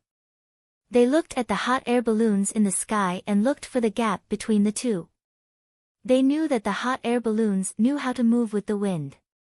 If the wind did not blow to the side, the hot air balloons would not be able to pass. The hot air balloons were still floating slowly. A group of people protected Zasikus below. Then, the hot air balloons floated past the middle army and toward the rear army. In any case, Zasikus was relieved and ordered the troops to return to their original position. He was confused. What did the other party mean? Could the hot air balloons still float to Tubo Zanpu? How many miles was that? Guo Zhiyun looked at the hot air balloons with his binoculars. When he saw that it was about time, he put down his binoculars and waved his sword forward again. Launch the sky monkeys. Front army, attack. Dong! Dong! Dong! Dong! Dong! Dong! Dong! Dong! Dong! Dong! The drums sounded, and the front army marched forward. The attack drums were slow at first, but then they became faster and faster. When the drums were beaten continuously, it was time for the soldiers to run. The people behind the sky monkeys dropped their torches on the fuse. With a sizzling sound, the fuse burned quickly and became shorter. The people holding the torches ran back. The sky monkeys were too big. When they flew out, they spat fire behind them. The fuse burned to the end. Squeak! Squeak! Squeak! Squeak! Squeak! One after another, the sky monkeys flew out. Some flew in a straight line, some jumped to the side, and some suddenly rose, then spun in the sky and smashed to the ground. Boom! Boom! Boom! One after another, the sky monkeys exploded. Some exploded in the air, and some exploded in the crowd. More than a dozen flew into the formation of tubo cavalry. For a moment, people and horses were thrown off their feet. Even those who were not directly hit by the explosion staggered from the shock wave. Their ears were buzzing.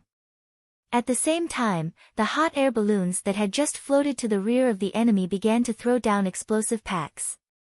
The rear army was also thrown off their feet. They could not hear anything. Especially the explosive packs that exploded a few feet above their heads. A large number of people below fell to the ground. The front army revealed a gap, and the rear army formation was in chaos. The cavalrymen of the Tang dynasty who were running behind the troops just now rushed out. Their target was the tubo cavalrymen. Right at this moment, another 20 vehicles loaded with sky-piercing monkeys were pulled to the open space in front of the army. Another 20 hot air balloons rose from behind and flew forward.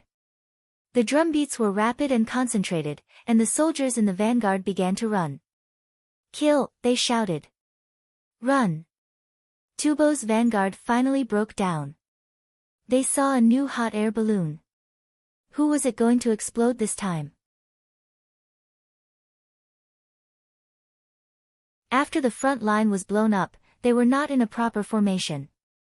Now that they turned around and ran in all directions, it became even more chaotic. The strong archers of the Tang dynasty rained down arrows, shooting down groups of people one after another.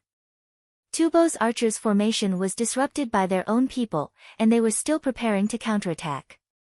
Whoosh whoosh whoosh whoosh whoosh, the monkey flew over again. Following the rumbling sounds of explosions, the archers also turned around and ran. They couldn't win this battle. Those things exploded everywhere and blew a big hole in their formation. The sword-shield soldiers who were supposed to be in front of them were gone. How could they fight against the enemy's sword-shield soldiers and spearmen with bows? Don't run. Don't run. Charge. Back line. Kill those who run. Zasikus panicked. Once the defeated troops were formed, it was time to chase or run. His side was running. After shouting, he remembered that the back line had just been blown up. The hot air balloons in the sky were about to float over. This time, they would definitely blow up where they were. Move. Hide. Steady. They don't have that many weapons. Zasikus shouted and moved. When he moved before, no one reacted. Now that he moved again, they would think that he was going to run, so he might as well run together. Tens of thousands of people were squeezing and running. Let's see who ran faster. The Mo soldiers of the Tang dynasty threw down their Mo swords and quickly took off their heavy armor. They rushed to the front and picked up the enemy's weapon and started to chase after them. Some picked up swords and were happy, some picked up spears and were happy, some saw shields and directly bypassed them. Those who picked up bows and arrows looked for the quiver and carried it on their bodies. They knocked arrows and shot forward as they chased. The Mo soldiers might not be very good at archery, but they were definitely strong enough. There were also some who couldn't find a weapon, so they picked up a stone and threw it out. He really hit one of them in the back of the head. The other party fell down. He rushed over and stepped on the other party's neck. Then, he picked up the other party's sword and chased after them. The cavalry of the Tang dynasty stared at the Tubo cavalry and killed them. Some spearmen saw that they couldn't catch up, so they organized a dozen people to help the cavalry attack the enemy cavalry. The cavalry of the Tang dynasty chiseled through. The Tubo cavalry tried their best to not let their horses go crazy. The cavalry of the Tang dynasty moved wave after wave according to the Mongolian cavalry's chiseling method that Li Yi had learned. The Tubo cavalry was stunned. They grabbed the reins of their horses and wanted to rush out to increase their speed. The spearmen came over and stabbed at them.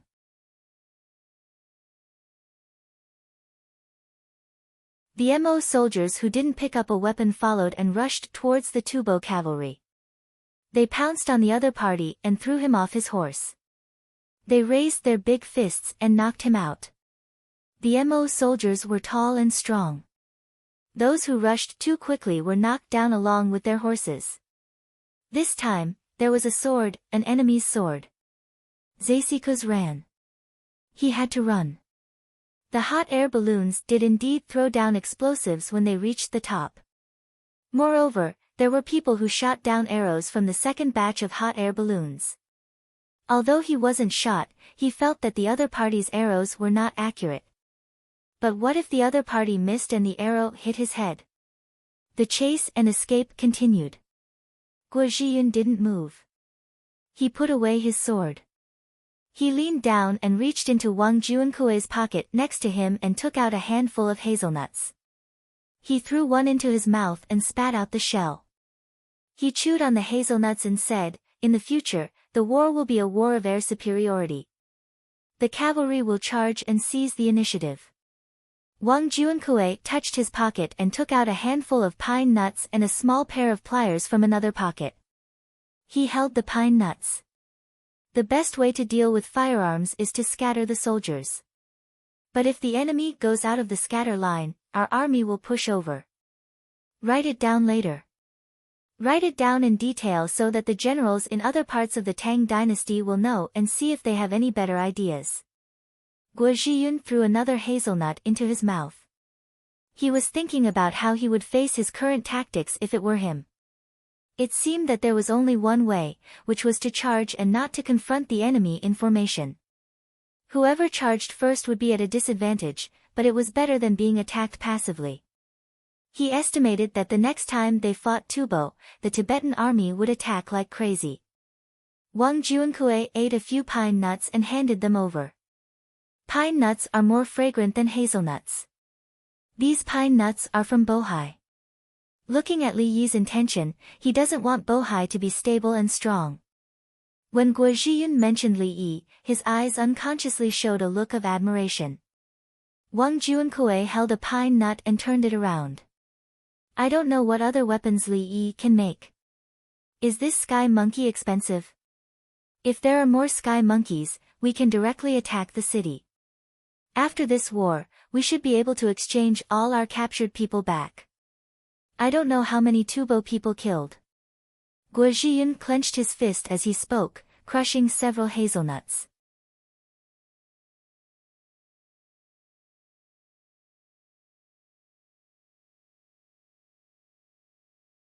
Chapter 976. Kill. I surrender, I surrender. I caught one alive. The Tang dynasty cavalry was responsible for chasing and killing the Tubo cavalry. The Tang dynasty Mo soldiers ran fast and were only responsible for killing when they caught up. If the enemy knelt and surrendered, they would pick up the enemy's weapons and continue chasing. The Tang dynasty infantry behind took the captives away to exchange for the Tang dynasty's captured civilians. Surrender. If you surrender, you won't be killed. You can still be exchanged. If you surrender, the Tang dynasty soldiers shouted as they chased, leaving hope for the Tubo soldiers and breaking the Tubo soldiers' fighting spirit. Zasikus only cared about running. He did not want to be caught. He was the minister of army command, and Tubo would pay a great price if he was caught. Tubo had a lot of slaves, and there were a lot of Qianhu. They were soldiers and people. In the afternoon, the Tang dynasty's pursuit stopped. They could not continue chasing. Tubo's reinforcements came up from behind. After some of the Tubo soldiers were killed, they knew how to detour and run. The Tang army's formation was messy and not suitable to continue fighting the enemy. Everyone gathered their weapons and captives and regrouped at the back to guard against Tubo. They slowly retreated. Tubo did not attack. They helped to gather the defeated soldiers and waited for another battle. Logically speaking, Guojiyun's battle could be considered as a victory for Tubo. There were more than 7,000 Tubo captives, and about 10,000 were killed. There was no specific count, as the data on the battlefield was never accurate. However, the usual practice was to report more than necessary. When the soldiers said how many they killed, no one would object, and the person in charge of recording would write down the number. If they needed ears and heads to prove it, they would cut off the enemy's ears and heads. This number was accurate. The drawback was that it could easily cause the army to get less and kill good people to take credit. The troops were gathered and the pots were set up to cook. Tubo sent people to the battlefield to drag the corpses of their own people. The Tang soldiers did not take the opportunity to chase and kill. Otherwise, the Tang soldiers would have to deal with the corpses. When the weather became hot, there would be a plague. A large number of Tubo weapons were piled up together, and the cries of the wounded soldiers could be heard from all over the camp. 40 hot air balloons were pulled back, and when the area below was full of their own pursuers, they lowered their altitude and threw down ropes. After controlling the blowtorch, the soldiers on the ground grabbed the rope and dragged it away. They could not let it fall into the hands of the Tubo people. In fact, it didn't matter if it was lost. The blowtorch could be dismantled, but the Tubo people couldn't take out alcohol, gasoline, or diesel. This is what you call a fucking war. My legs are sore from chasing after them. Let's rest for a day. We'll continue tomorrow. Let's take over the land of 9 bends. We're not going back. They ran too fast and didn't dare to resist. Otherwise, we would have killed even more. Many people have died in the resistance against us. That's not bad. The Tang soldiers were eating and drinking in their own camp, happily talking about the battle. The dead warriors did not affect their excitement. Wang Juankui and Guojiyun sat opposite each other. There was mutton stew on the small table in front of them. The people who were stationed at the rear gave them the mutton as a reward. The people were counting on Guojiyun's army to take over Juku. That way, the people could run to Juku to graze. The people had too many mountains and ravines in their own land. It was okay to graze goats and a small number of cows. If the sheep were grazed in the mountains, they would not be full and would fall to their deaths easily. If they could take over Juku, the people would be willing to move over the mountains and raise more cows and sheep. Life here was too hard. The good place was not theirs. After this meal, we must defend Juku. Wang Juankui looked at the basin in front of her.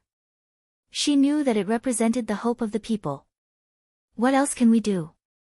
Li Yi keeps giving us things. What is he after? Guojiyun made up his mind. He was 99.9% sure that after today's battle, the Tufan soldiers who ran over would definitely spread the news of today's battle. How the hot air balloons were shot, how the skyscraping monkeys exploded, and how their formation was messed up. This was not a crime of war. They did not have the same weapons as the Tang dynasty. Li Yi wants to take over the entire Yellow River Basin and even the source of the Yangtze River. Tubo can only be driven to higher and colder mountains. It will be difficult for us to fight then. Wang Juankui showed a hint of worry when she talked about Tubo. The place they were at now was actually very high, and at the same time, it was also quite cold. However, it was still not comparable to the place further west. There were fewer soldiers who could fight, about 60 to 70,000 people in total. 60 to 70,000 people adapted to the climate. What about the logistics? You don't know that His Majesty recruited 30,000 strong soldiers. He paid them and now they are training on Mount Taibai of the capital government. The logistics let the local people help transport them. The people adapt to the same climate and altitude. Guo Zhiyun, on the other hand, wasn't worried. Li Yi had a backup. After a few years, he would have soldiers, weapons, and supplies. Guo Zhiyun did not know the altitude. He only knew that the local people could be laborers. The altitude here was more than 3,700 meters. The mountains behind were more than 5,000 meters high. There was snow on the mountains. The people lived here all year round and sent things to the plateau. Tubo was not more than 8,000 meters high. In fact, the average place in Tubo was more than 3,000 meters above sea level. Some of the soldiers of Heshi Jidushi were not comfortable now. This was the plateau climate. They brought the people who lived in the Sichuan basin here. After a long time, they could not stand it. If there are more sky monkeys, we can defeat the enemy without fighting. The enemy will not retreat, but surrender. Wang Juankue saw the power of the sky monkeys through today's battle. They could blow up a large area and fly a long distance. If he was the enemy's commander, the only thing he could do would be to run as far and as fast as he could. Guo Zhiyun nodded. Now that the weather is warm, let's go forward and fight and occupy more. Let's see if we can build a fort. Let's eat. The two of them ate. The mutton was not delicious. There was no seasoning. They just threw in the local grass and cooked it. It tasted like mutton. It was the meat of a goat. If it ate grass, it would be a male goat. The two of them scooped out a few big pieces of meat and called the soldiers over to share it with everyone. The other generals also ate a little. They tasted it and served it to the injured soldiers. The injured Tang soldiers had bamboo canned fruits, red braised meat, and chestnut chicken canned food. In the past, when they were injured, the food was more important. After simple treatment, it was up to fate. Some of them were put together and no sound came out. They were abandoned. The injured soldiers knew that. When they knew they could not survive, they committed suicide and were carried out. Now that no one committed suicide, there was a way to treat their wounds. There was also medicine to stop pain and reduce inflammation. Why not hope for a miracle? Who knows, they might come back to life. The few of them shared a canned fruit and encouraged each other. What they felt was not indifference, but that the best things were for them to use and eat. Tubo was not in the mood to eat. They were all dejected. Zesikos looked at the roasted mutton in front of him. He could not eat a single bite. He was thinking about how he lost. It felt very fast. There was no formation adjustment, soldier-type restraint, or cavalry cruising. The hot air balloon flew over and he hid. The hot air balloon flew to the back and blew up the rear. There were so many sky monkeys in the intelligence report. With a boom, the formation lost a piece. Then there were hot air balloons and sky monkeys. Then the soldiers collapsed.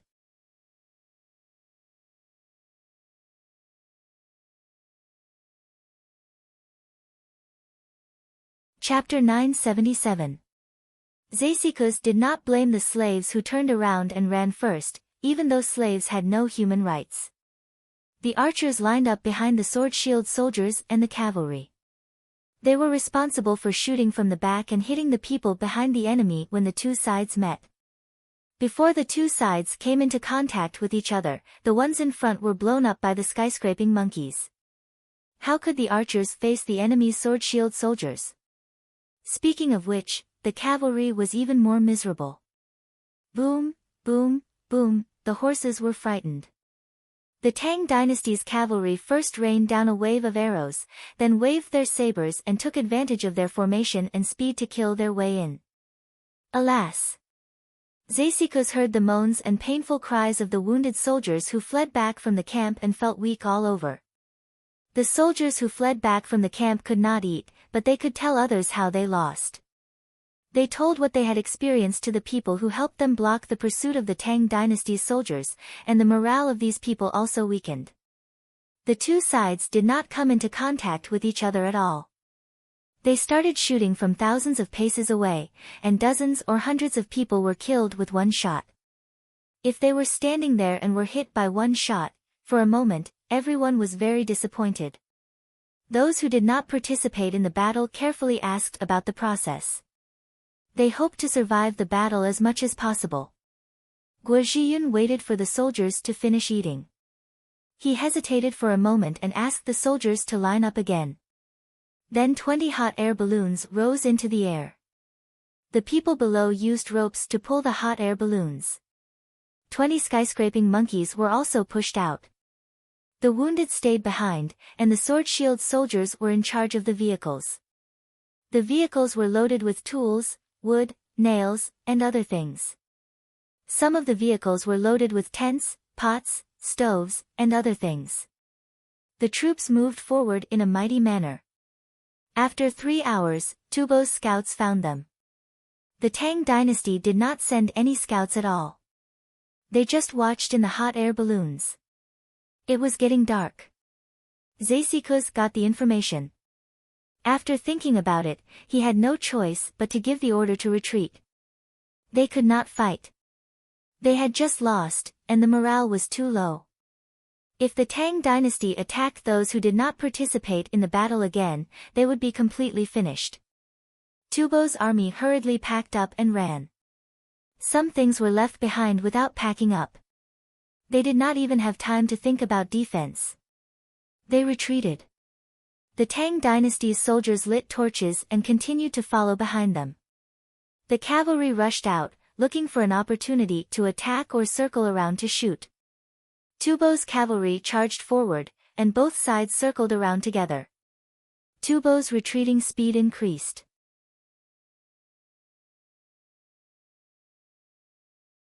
Everyone started running, and some heavy things were simply thrown away. Not only were the items thrown away, but the injured who couldn't keep up with the team were also thrown away. Think of a solution yourself. Mo swordsmen, put down your swords and send someone to guard them. Everyone else, continue forward. Whirlwind cannon, walk slowly behind. There's no rush. The Tang soldiers passed down the order, and the Mo blade-wielding soldiers put down their sabers and armor. The soldiers didn't know what to do. They kept moving forward while the enemy kept retreating. They couldn't hit anyone. In the middle of the night, everyone took a short break. They ate some hardtack and drank some water before continuing forward. When dawn broke, they picked up many injured Tubo soldiers along the way, as well as the things left behind by the Tubo troops. This included weapons, tents, and tools. Tubo's people kept retreating. Some people felt that they were running out of stamina, but others didn't care and just threw their things away. Let's set up camp here. There's a small river here, let's set up camp in front of it. Another order was given, and the Tang soldiers felt that they were about to collapse. This was not a war, but a journey. They ran during the day and rushed at night for an entire night. The cars behind came over and crossed the river. Everyone casually ate a few mouthfuls of food and rested for an hour. They dug trenches, assembled barricades, piled up hills, and built camps. The troops that Long Yujidushi had placed at the front also moved. They woke up early in the morning and brought their baggage forward. On the way, they saw piles of weapons and sent people to guard them. The Mo blade-wielding soldiers were brought along and sent to the front. The captives of Tubo's troops gathered together and sent people to watch over them. They were given water to drink, but no food to eat. Those who were injured were given some dry rice to drink. Look, we've taken 2/3 of the 9 Ben's land. Guo Zhiyun said to Wang Juankui with a smile. His face was full of fatigue. Wang Juankui stared at Guo Zhiyun. You're really crazy. You're too daring. He understood the situation. There were no more explosives on the hot air balloons, and the rockets that came from the back were the last 20 cars. Everyone was tired and should rest for a few days. In the end, Guo Zhiyun gambled that Tubo had no fighting spirit and could not fight. If he succeeded, Tubo would run away. With this run, Tubo would not be able to recover quickly. There were also many things thrown on the road, including the injured and those who ran away during the day. Now, 2/3 of the entire 9 Ben's land had been taken and built a camp. In fact, it was 1/3. However, the terrain of this 1/3 was good. Tubo's army could not stand in front of the Tang dynasty's military camps. The Tibetan army had to retreat dozens of miles.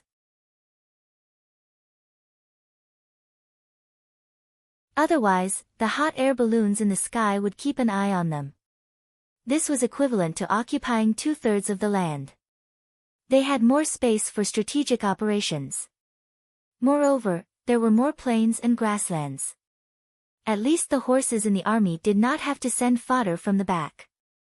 The disadvantage was that the supply line was extended and they needed the help of Longyu soldiers. Guo Zhiyun was bluffing.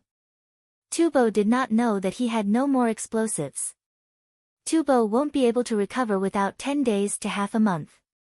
Guo Zhiyun was in a good mood. If Tubo's army retreated in defeat before, this time it was because their morale was low and they ran away before the battle. Even the people in the Qianhu camp in 9 Ben's land ran away. The people only felt that their soldiers were not good enough. After losing a lot of tools and weapons, it would not be easy for Tubo's army to gather people again. They also picked up some slow cattle and sheep and chased them away. Tubo's people did not have time to gather the sheep. They believed that if they dug in the Tubo Qianhu camp, they would be able to find the cellar. There would be food in the cellar and even people hiding there. Wang Juankue shook her head. Half a month is not enough. Tubo's army of tens of thousands is completely finished. It will take a lot of time to replace the other troops. The camps were divided and separated from each other by a certain distance. They had to ensure the water source and height. They also had to be able to communicate with each other. Tents were set up in the middle and behind the camps. Layer upon layer, this was a true marching in setting up camp. The horses were placed at the back, and the transport carts were placed further behind. They did not have provisions. They had to wait for Longyu's troops to help. There were also other troops that had not arrived. In other words, Liangzhou's troops were empty. They wrote a letter back and asked Lanzhao's troops to replenish Liangzhou. Lanzhao did not need so many people. The Tang dynasty's soldiers were tired. They gritted their teeth and persevered. They knew that they could only rest in peace after the camp was built. Some goats that didn't have any cubs were killed, and some cellars were discovered. Sure enough, there were things and people. There were even a few wells that Tubo's people did not have time to fill.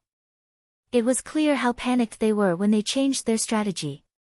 Guo Zhiyun wrote the battle report and wrote the actual situation. He did not brag or talk nonsense. At the same time, he said that his side had a huge logistical need. He did not dare to brag. If the imperial court took his words seriously and did not give him anything, how could he defend?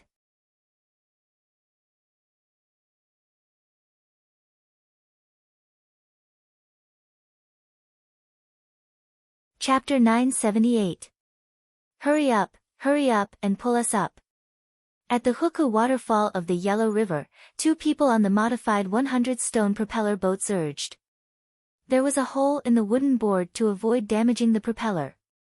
Dozens of people on the boat pulled at the same time. With a clatter, the wooden board was pulled up. Once on the board, 20 horses were tied up with ropes and driven forward. Why don't we wait until there are more boats? Whenever a ship is modified or a new ship is built, we will leave immediately, in bits and pieces. The person at the Huku waterfall who pulled the gourds muttered. In his opinion, they should be organized. The others also felt that he made sense. It was difficult to dispatch 1 boat today and 2 boats tomorrow. Li Yi, who sent the boats, was bidding farewell to Tan Shida's family at the Li family Zhuangzi. The family of 3 should go back and organize people to build the road there. There were 100 winged knights traveling with them. They were responsible for carrying the exchange coupons and malaria prevention pills. They didn't have the tools to work. They planned to buy them from other places, such as the line in Guangzhou. Everyone waved. Tan Shui looked at Li Yi eagerly. Li Yi's eyes didn't even fall on her. After that, Li Yi turned around and went back to find Li Longji. Li Longji's family of 5 came over, including Li Dan and noble consort Lu. The weather was too hot. Li Dan and noble consort Lu stayed in Baifu Palace. It was mainly because they had nothing to do and were annoyed. They planned to stay at the Li family Zhuangzi for a few days. It was too hot and easy to get sick. Li Dan was afraid of death. He wanted to live to see the Tang dynasty become stronger. Li Longji and his family of 3 wanted to come. He didn't have any friends in the palace. He didn't want to play with the other princes and princesses. The only place he knew that he had friends was the Li family Zhuangzi. They were about the same age as him and had a common language. There were special piles of sand for them, as well as all kinds of small carts and shovels. They used their hands to push small carts to transport the goods. Many adults had forgotten their childhood and simply ignored them. Li Yi was their best teacher. Li Yi could play with 2- or 3-year-old children. Li Yi would carefully fill the cart with sand with a small shovel, and then make a beeping sound with his mouth to transport the sand to the castle that a certain little guy was going to build. Actually, no matter how old the child was, he could play with them.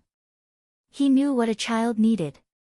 Including the slightly older children who were playing cards and chess with their printed cards. When the adults saw this, they felt that it was fine for the children to play by themselves. Li Yi understood that they were playing a war game. When poker cards and chess cards were flipped over, it meant that one side's soldiers had died. Thus, he gave the Craftsmen's Alliance an order to make little people with a small support at the bottom. Some held knives, some held bows. Shao Yi, you're sending ships out one after another. Why don't you gather them together? Li Dan had the same idea as the people at Huku Waterfall. He had never fought in a war, nor had he ever given his own orders in war. Li Yi said patiently, that's too slow. I know that some people think that gathering is the best, but that actually refers to fighting. If it's transportation, efficiency is the pursuit. It seems that a fragmented team can't transport much at a time. However, it's definitely more than waiting for the number to be enough to be transported at once. Every ship of goods can change the direction of the war. Even if the 2 sides have equal forces on the battlefield, the rear troops can reinforce in batches, and the tactic of adding fuel can be used. Li Yi had his own opinions on this. Sometimes, there was no way to add fuel to the battle in a war. For example, each side had 50,000 troops with equal combat strength. Every day, some of them would die. There was no time to organize more people, so they would send them forward in batches. If one side sent them, the other side had to send them, even if the people sent that day became casualties again. If one side sent them, the other side didn't, but gathered at the rear. Before they finished gathering, the strategic location in front of them would be gone. When the gathered troops arrived, they wouldn't be able to defeat the other side.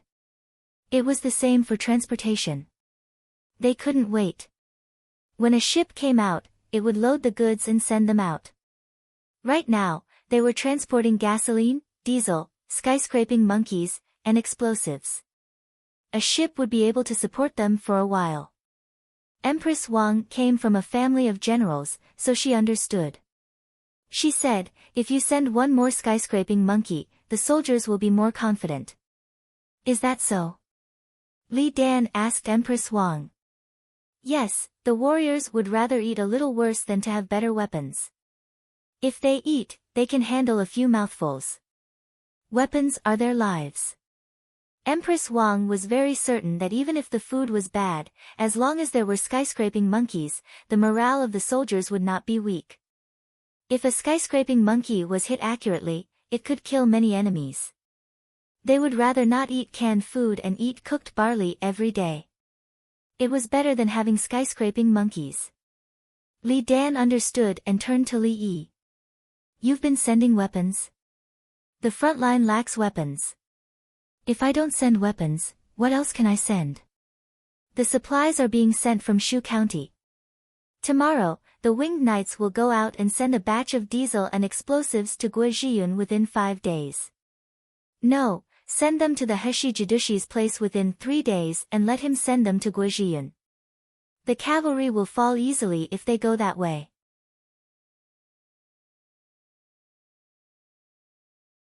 Li Yi wanted to mobilize the Winged Knights, but he did not want anything to happen to the Winged Knights.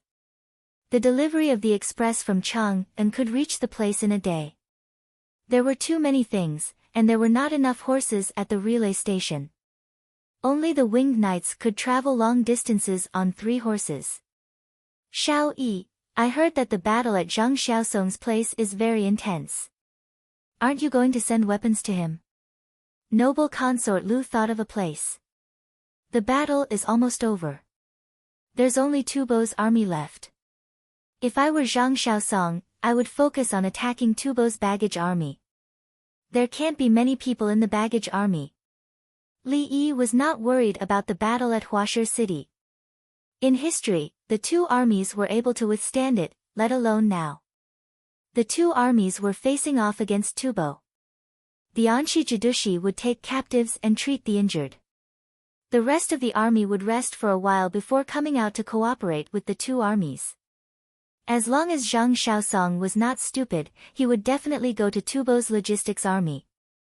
2 days later, just as Li Yi said, Zhang Xiaosong met with another Tubo's baggage army. At noon, the Tubo's baggage army encountered a small river that they did not know how to change its course. Now, they were resting and wasting time.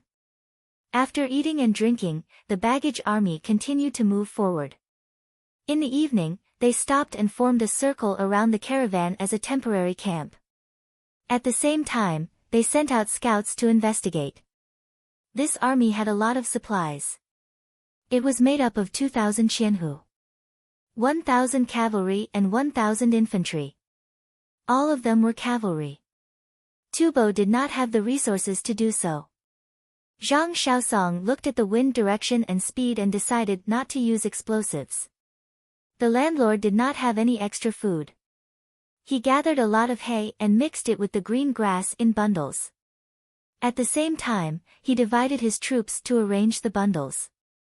After eating 2 batches of Tubo scouts, he led his men to push forward. After placing the hay properly, he began to light the fire. At night, under the starry sky, a large amount of smoke appeared not long after. It followed the wind and rolled towards the Tubo caravan formation.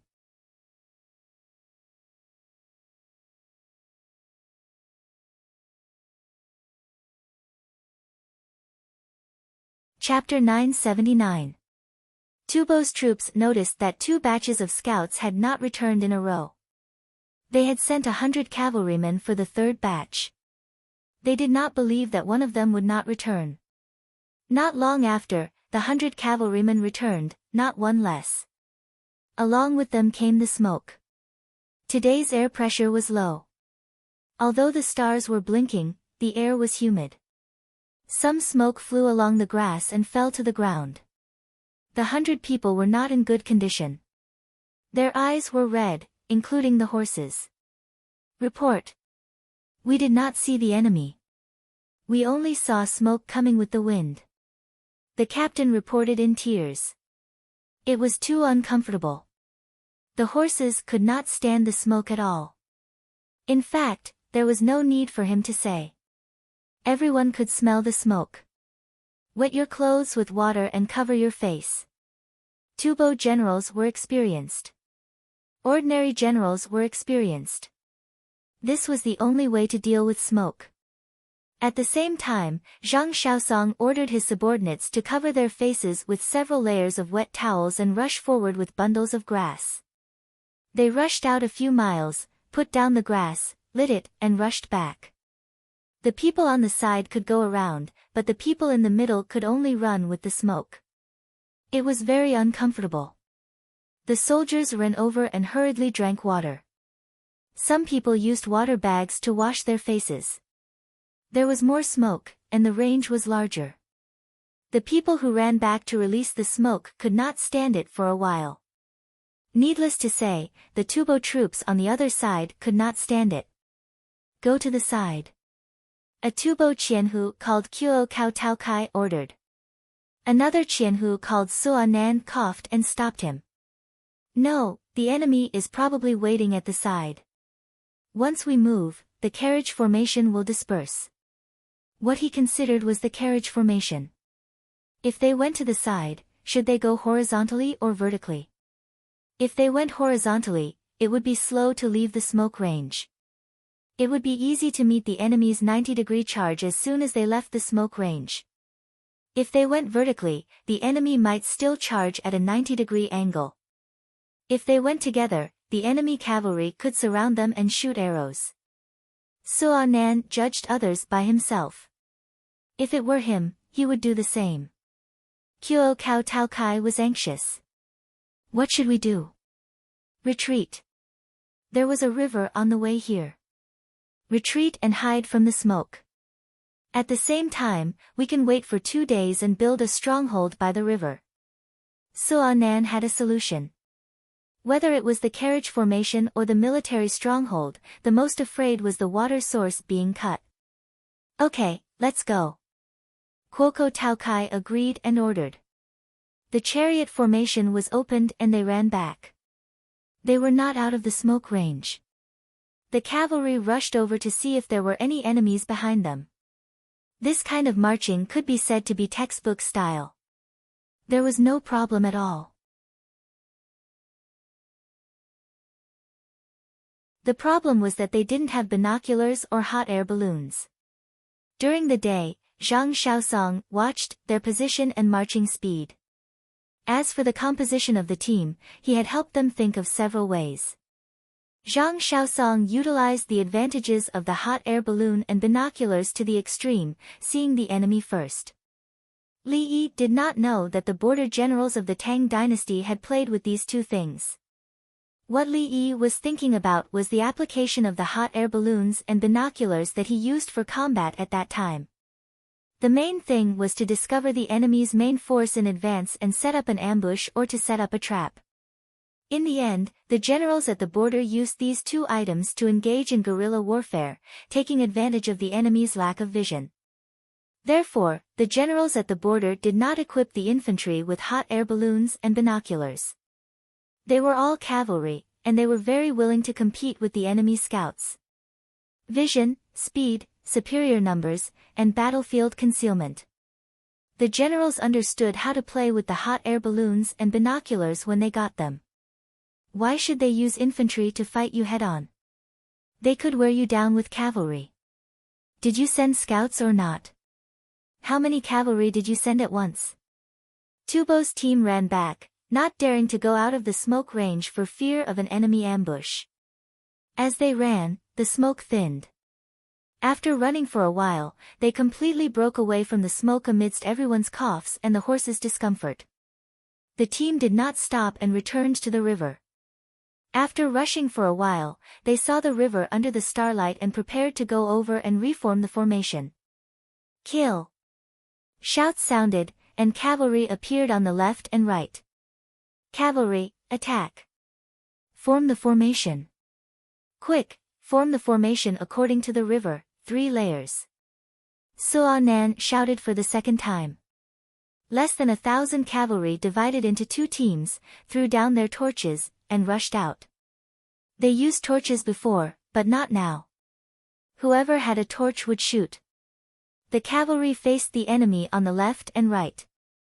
The Tang dynasty cavalry on both sides began to drive their horses in circles while arrows rained down. The Tubo cavalry released a wave of arrows and followed in circles, trying to seize the limelight. It was just like Li Yi's previous fleet on the sea to seize the upper hand and form a T-shaped formation. The 2 sides circled and went far away.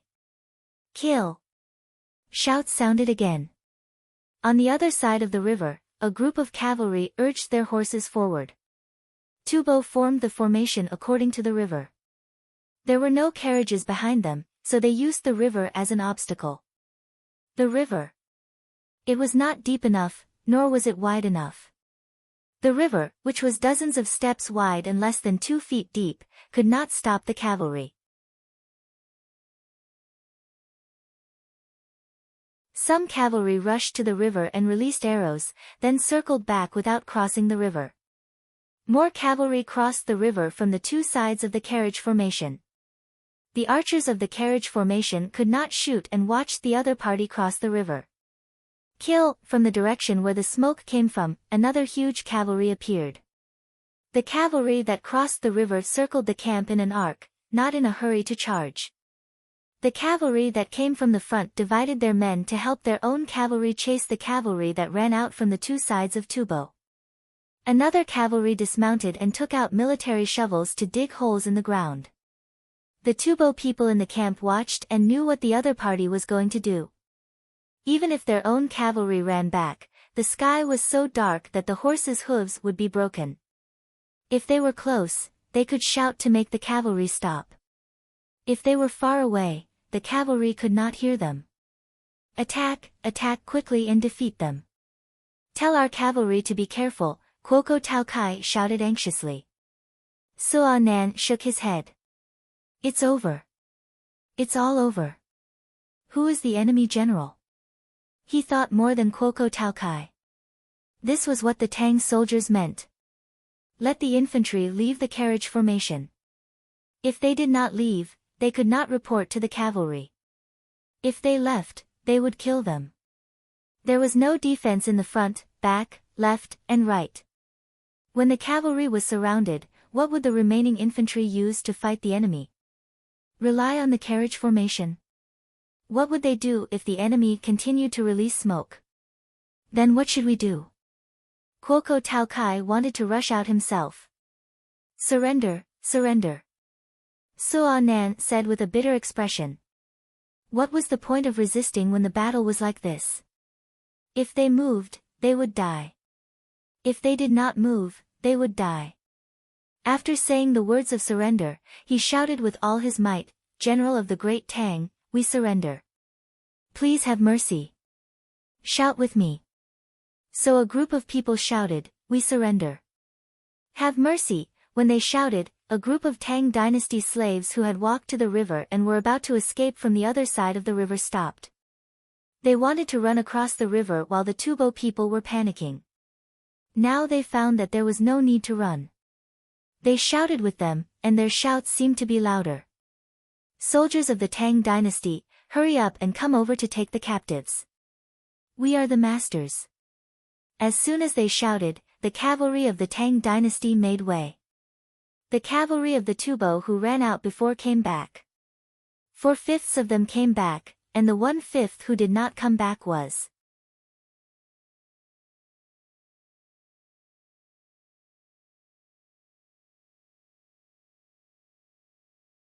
Chapter 980. The Tubo soldiers put down their weapons and took off their leather armor. The cavalry also took off their boots and stood there barefoot. The Tang dynasty slaves in the team moved the things to the side, picked up knives and bows, and were responsible for guarding.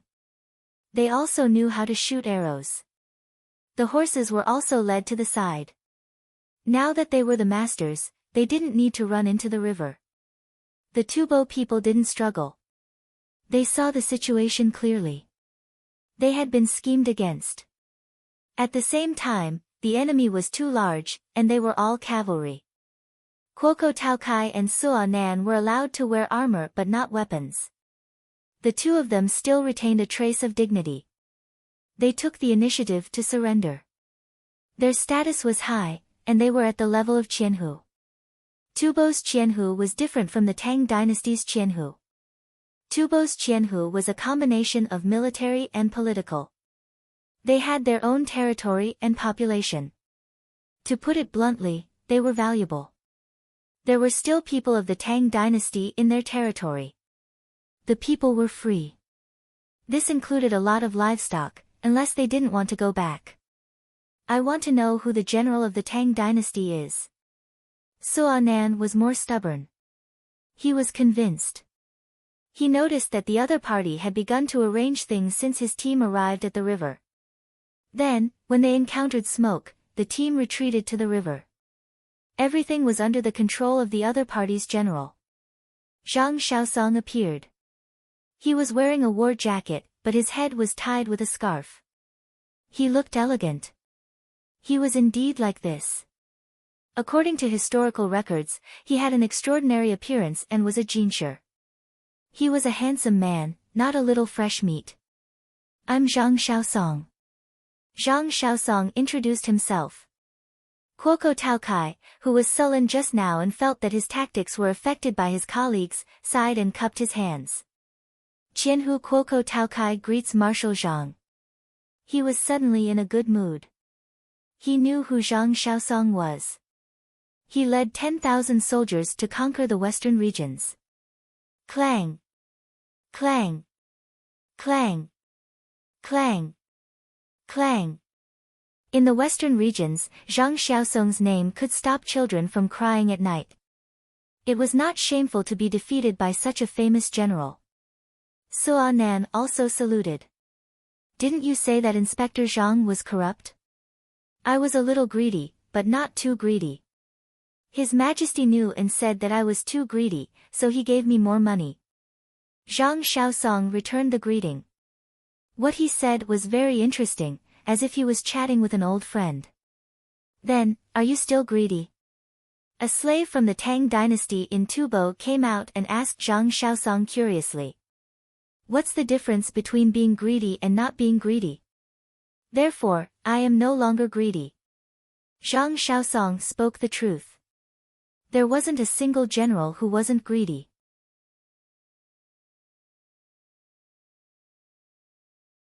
Greed wasn't necessarily to make money for themselves, but because the soldiers under them who died in battle received less compensation. In that case, he would be greedy and help his dead brother give his family more money. Otherwise, why would your subordinates be so loyal to you? What right do you have to order me to charge into the enemy's formation even though I know I'm going to die? Now, there was no need. His Majesty and Li Yi had given them enough. What was the point of being greedy? Inspector Zhang, can you tell us the situation at the front? Suo Nan thought for a while and asked again. Baggage was captured by me last time. Tubo's main force, Ashina Xian's troops, and Zhirlalu's troops are frequently engaged in battle. Zhang Xiaosong gave an answer, telling the other party that their main force would be completely crippled if they were defeated by him. Kuo Cao and Tao Kai followed up and asked, Inspector Zhang, aren't you afraid that baggage will be sent back as reinforcements if you can't capture him? There are only 40,000 people in total, and not all of them are cavalry. If they send back infantry, they won't be enough for me to kill. If they dare to send 10,000 cavalry, the remaining 30,000 people will be dead for sure. Zhang Xiaosong said with a smile and gestured for the two to follow him. He was confident that Tubo's troops at the front were actually less than 40,000, and they had already lost a portion of them. Tubo's troops weren't all cavalry. Baggage couldn't be captured. If they wanted to check, they had to send cavalry. If there were too few cavalry, it would be useless. If there were too many cavalry, what would happen to the troops at the front? Ashina Xian and Gulualu's troops weren't useless. They would definitely charge forward when they saw the opportunity. More torches were lit, and the people of the Tang dynasty began to cook. There were also dead horses that were dragged back. They belonged to the Tubo people. They skinned, dug out the internal organs, and cut the meat. They tidied up by the river and used the small iron pots that Zhang Xiaosong's troops brought to cook the meat. At the same time, they also ordered the Tubo captives to work. Now, the situation had changed. At the end of the Cho hour, when it was almost the beginning of the Yin 1, the food was ready. The people of the Tang dynasty had to help their soldiers scoop the food first, but the Tang soldiers scooped the food for the people first and put more meat. The Tubo people had just formed their formation and were attacked by smoke before they could eat. Then, they ran all the way to the river. They were the most tired. What is this? It's the best thing I've ever eaten in my life. It's called compressed biscuits. There are walnuts in it. Are our soldiers eating this now? Inspector Zhang is too amazing. He killed the Tubo people. Later, I'll get my wife and child back. Didn't your wife sleep with the Tubo people? Who's the second child?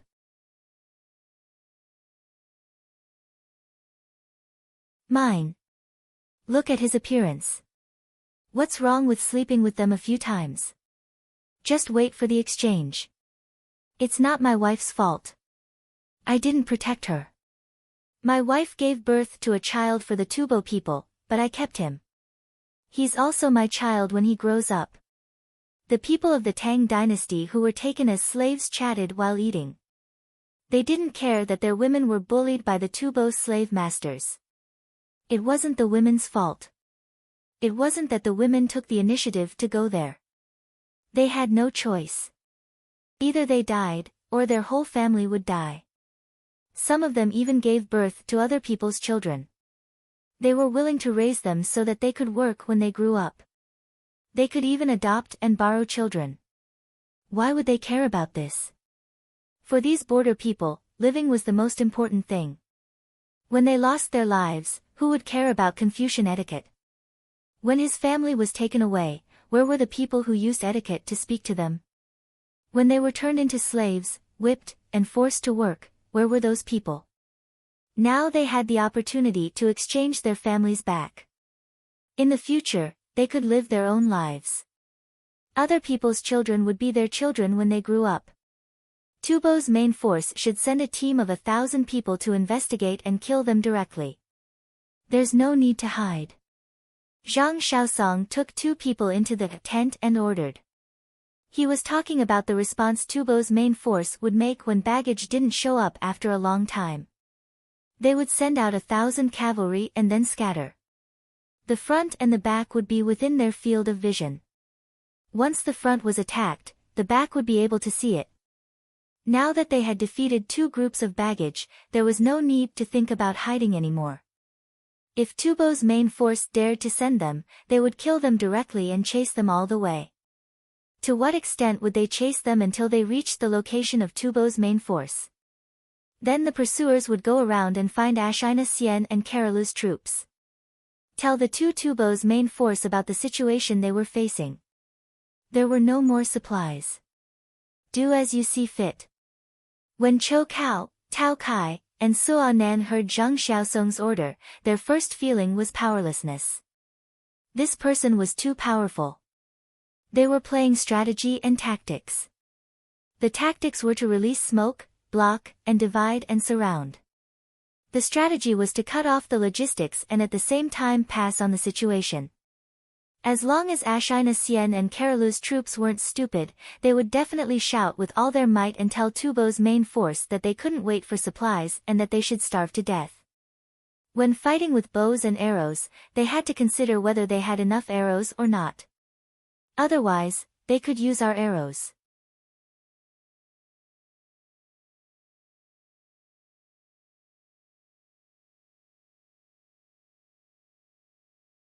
Chapter 981. There were 5,000 cavalrymen. After finishing their meal, they took some beef jerky and water bags from Tubo's baggage and set off. They were going to face Tubo's main scouting team. They brought 2 hot air balloons, grenades, and explosives. After feeding the horses, one person rode 4 horses. The horses carried barley and boiled rice, which was also used to feed the horses. Horses like to eat such good food. It would be a waste not to use it. Their own people could not eat so much. One person riding 4 horses meant that when they found the enemy scouts in sight, as long as the distance was enough, they would chase them to the end. The enemy's scouts only had 2 groups of horses, at most 3 horses. How much difference was 1 horse? The difference could be 20 miles in 2 hours. If it was 4 horses and 5 horses, the difference could be 5 miles. If there were more horses, the difference would not be small. In order to increase the difference, Zhang Xiaosong sent the cavalrymen with barley rice. Horses eating grass and rice were different. No matter how many horses there were, they could not run forever. Could a horse that did not carry people keep running forever? Everyone still had to rest and eat the grass on the ground. Eating grass replenished water, so there was no need for extra water. The Tang soldiers had to use refined materials. They all rested and ate, so the speed of recovery was different. The people in the imperial court did not understand these details. The soldiers at the front would seize every opportunity to increase their speed and fighting strength. The officials in the imperial court did not know, but Li Yi was not a member of the imperial court. He knew. Li Yi had not personally participated in a large-scale war, but he could look up information, analyze, judge, and summarize.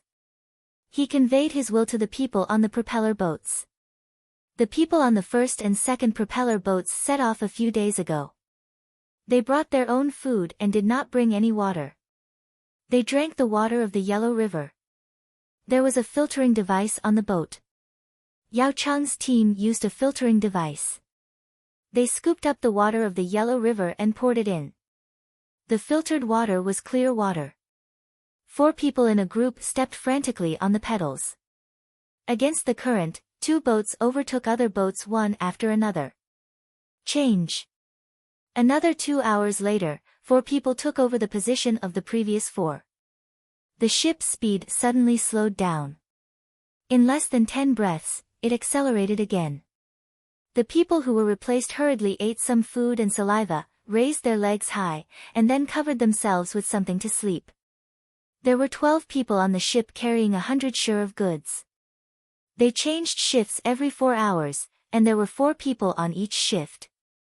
That was 2 hours. The 4 of them kicked crazily for 2 hours before resting and eating some food.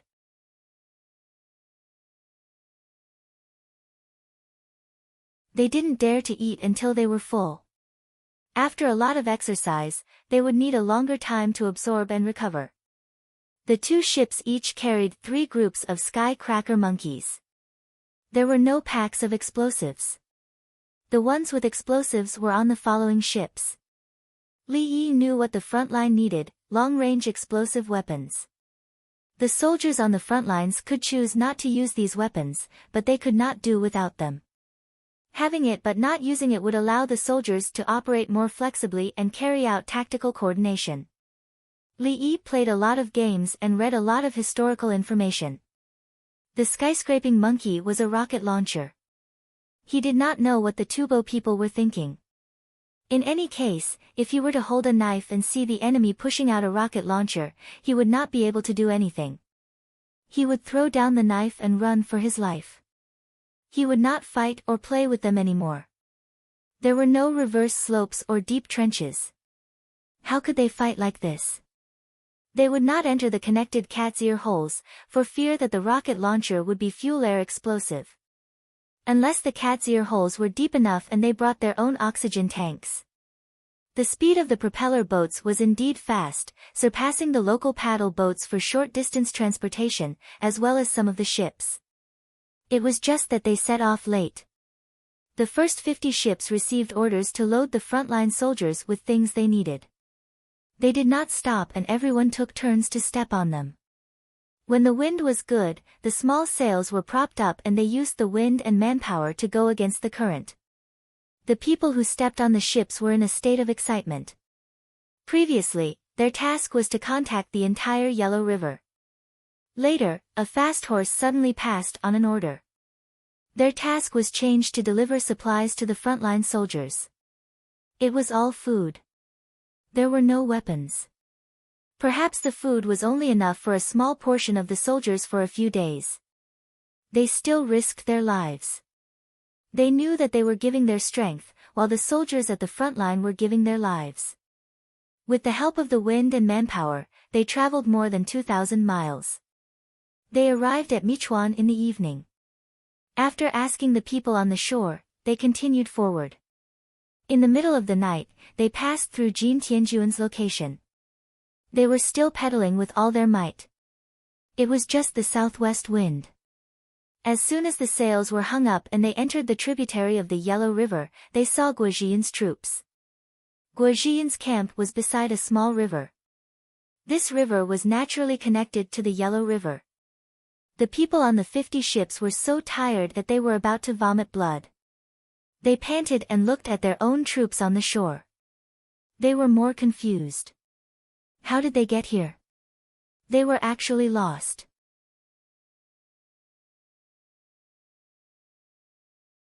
If they had come a day earlier, this would have been Tubo's territory. At that time, they would probably have vomited blood. It was obviously too late to turn around and run back. They stopped the ship at the shore. They did not have the strength to get off the ship, even if they took turns to pedal. They took out handkerchiefs and put them in the water. Then they covered their mouths and tried to control their breathing rate to add water to their lungs.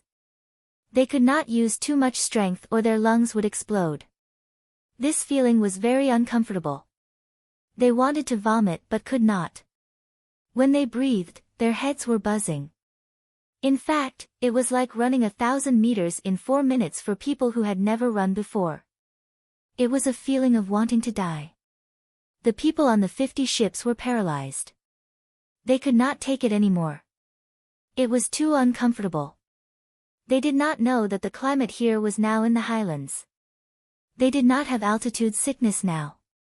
Maybe it was because they had trained their lungs and blood oxygen supply. Under the light of the torch, Guozhiyan was about to kneel. He had just occupied the place and built the military camp, and the logistics of Chang and had arrived. It was said that speed was the most important thing in war. Your logistics were better than mine. I can't take it anymore. I'm going to die. I'm so tired. I can't breathe. Disgusting. You are Jidushigua. A person on the ship was in a slightly better state. He rubbed his face with both hands and spoke.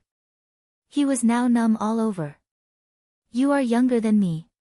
You call me Brother Gua. Come, carry my brothers out. Chang and baggage troops have arrived.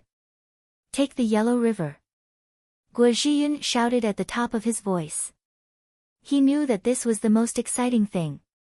See, we have just occupied a place, and the supplies from Chang and have arrived. What else do we have to worry about?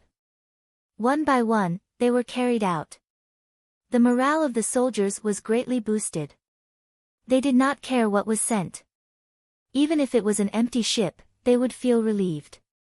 This speed, today, they had traveled with empty ships. In 2 days, the ships with goods would arrive. After the people were carried out, they looked inside the ship. It was not empty. There were many things inside.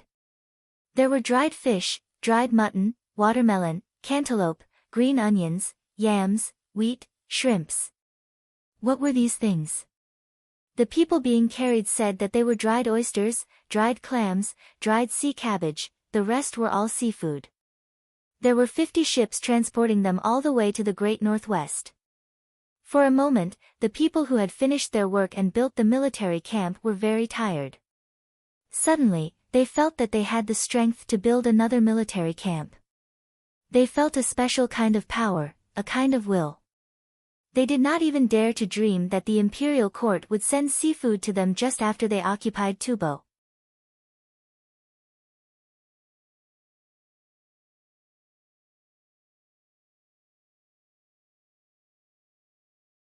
Chapter 982.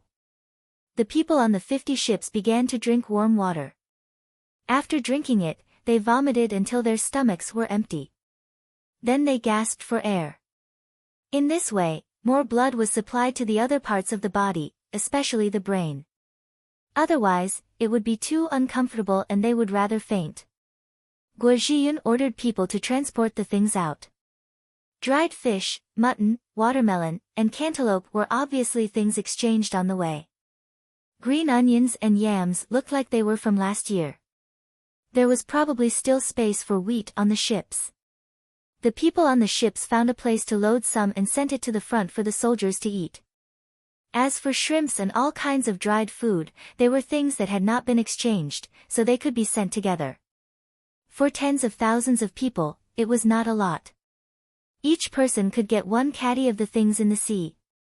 After deducting the weight of the people on the ship, a ship could weigh a few thousand caddies. Watermelon and cantaloupe could only be sent to the generals and the injured. Dried fish and meat were not valuable, and there was no shortage of them in the northwest. Green onions, on the other hand, were good things. When they were boiled in soup, it tasted delicious. The soldiers were excited. The news was passed to each military camp, telling everyone that the first batch of things from the Yellow River had arrived. Damn, I've never seen oysters, clams, or cabbage in my life. In the end, Her Majesty sent them to the farthest place. We can continue to fight and occupy the 2 lakes. At that time, the fleet of the imperial court will continue to send us things. There's no need for the imperial court. We can build our own ships and transport against the current. Put a row of poles in the shallow water. No, the Yellow River passes through the valley. The current is not fast. It's easy to drain it down, but it can't come back. Who can figure out the ship and make dried meat? Give him 500 caddies and let his family eat for a few years. The Li family Zhuangzi of Cheng and Ba Shui. The coupons we use are from there. 500 caddies won't last more than a few days. Forget it, I won't give it to him. He has more than 10,000 captives and is richer than us. Hurry up and find the craftsmen in the army to learn how to build ships. We can transport the baggage from the back. The soldiers who were working chatted happily under the light of the torches. Digging ditches and picking up soil was not so tiring. Guo Zhiyun and Wang Juankui brought some people to check on the wounded. Their subordinates carried the burden. Some of the wounded were in so much pain that they woke up after a short nap. They had been injured when they saw the fallen tubo and those who could not run. Of course, anyone who resisted was killed. There were also some who were originally injured, but after a simple suture, they followed along and ran. The enemy is driven away.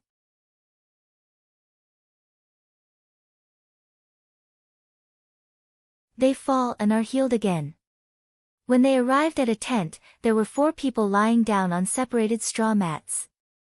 The flame of an oil lamp flickered. Provincial governor, you said that the people from the imperial court are here? The 4 of them had just heard from someone else and were sitting there chatting. They were in pain and couldn't fall asleep. They came from Changfen. 50 stone boats with 2 wheels. They can sail against the current. Guo Zhiyun brought over a watermelon. Nowadays, watermelons were not big and were round. He pulled out his knife, scooped some water from the small tank beside him, and rinsed it before cutting the watermelon. Try the cold melon they exchanged on the way. It's called watermelon now. Guo Zhiyun divided half of the melon into 8 small portions. He gave 1 to each of the 4 wounded.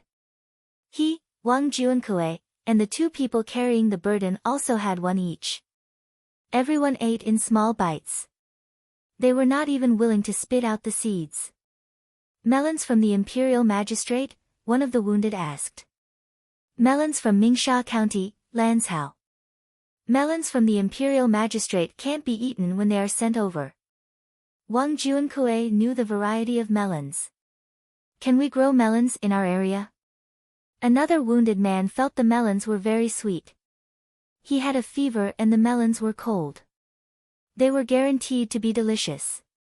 Maybe. Guo Zhiyun was not too sure. In fact, watermelons and cantaloupes were suitable in Liangzhou. It was Gansu. If one continued to the northwest, the melons in Xinjiang were also sweet. However, no one planted them. Just like grapes and cotton, there were very few grapes in the local area. Cotton was not planted at all. It was relatively dry, and the sun was long. The temperature difference between day and night was large. The place was most suitable for growing melons and fruits. For example, wolfberries and jujubes were sweeter when planted. If there was a drought, the jujube trees could be watered slightly and the jujubes would taste the best. The 8 of them slowly finished the melons. Guo Zhiyun was about to cut another melon when one of the wounded men stopped him. Provincial governor, send it to the other brothers.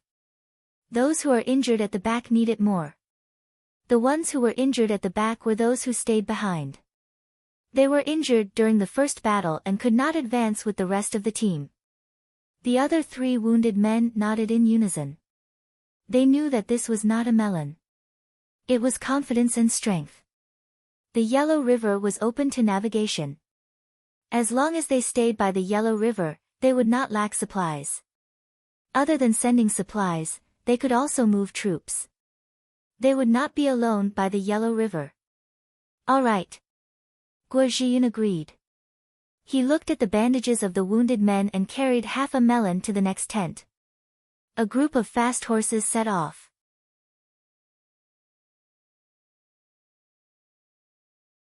The men on the horses ran back with seafood, watermelons, and cantaloupes to deliver to the brothers behind them. They told them the good news. Some of them were seriously injured and could not hold on. When they heard the good news, they might come back to life. The stronger the desire to live, the higher the chance of survival. Li Yi felt this the most. Some people were seriously injured but still wanted to live because they still had family members to take care of. In the end, they really survived. Some were not as seriously injured as the former. They tried to save them but could not be saved. When the sun rose, the people on the 50 ships came back to life. After a good sleep, they started to drink mutton soup in the morning. They had slept on an empty stomach last night. They were surrounded by a circle of soldiers. They were not in a hurry to eat and watched them eat. The mutton soup given to them had the most meat and bread. Guo Zhiyun and the others came over. They did not go through any handover procedures last night because these people could not hold on any longer. Now, he wanted to ask where they were from. Reporting to Jidushi Guo, we are from the left guard. I am Commander Li Ku. Before Guo Zhiyun could ask, a person from Chang'an spoke first. He was the leader. Commander Li was a 5th rank official. Oh, the people around them suddenly understood. No wonder these people looked strong and recovered quickly. It turned out that they were from the same system. They seemed to be closer. Were you tired from the journey? Guo Zhiyun asked the most important thing. I was not tired before. Later, when I reached Feng'an army, I received a death order from Li Dongzhu. He asked us to overcome difficulties and send the things to the place as quickly as possible. Li Ku shivered as he spoke, as if he had recalled something bad. Li Dongzhu? Wang Juankue asked. Li Yi, Dongzhu of the Li family Zhuangzi in Bahui. Li Ku nodded. The others nodded. He can give you orders. A general beside them asked the question that everyone was puzzled about. Yes, he sent the winged knights to give us orders. When Minister of War Su Yi gave the orders, we would be lazy. When Li Dongzhu gave the orders, we had to fight. Li Ku emphasized that the orders were different. The Minister of War's orders were not as good as Li Yi's. No one impeached him. Another general asked. If he was impeached, he would have stayed in the Secretariat. Now he changed it back to the Secretariat. The 3 prime ministers will not allow anyone to impeach Li Yi. Li Ku told them some of the current affairs in the imperial court.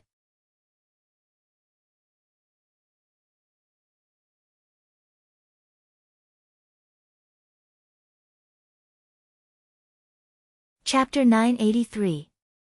It was normal for Li Yi to give orders to Li Ku and the rest of the left guard. They agreed that Li Yi could mobilize any troops he wanted.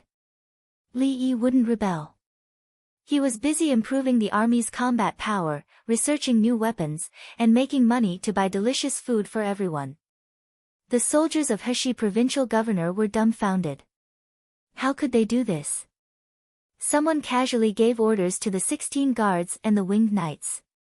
What was more terrifying was that the 16 guards even obeyed. The Prime Minister even helped block the impeachment memorials. Aren't you afraid he'll rebel? A soldier couldn't help but ask. After asking, he shrank back. He shouldn't have spoken. Rebel?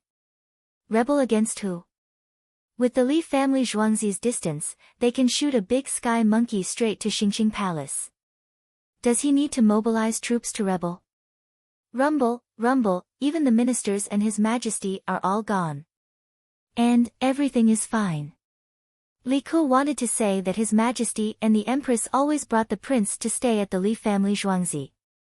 He knew about this. Sometimes, His Majesty and the Empress would bring the child to the Li family Zhuangzi. Li Dongzhu was a divine doctor. It was easy for him to poison someone. Li Ke didn't want to tell the people at the border.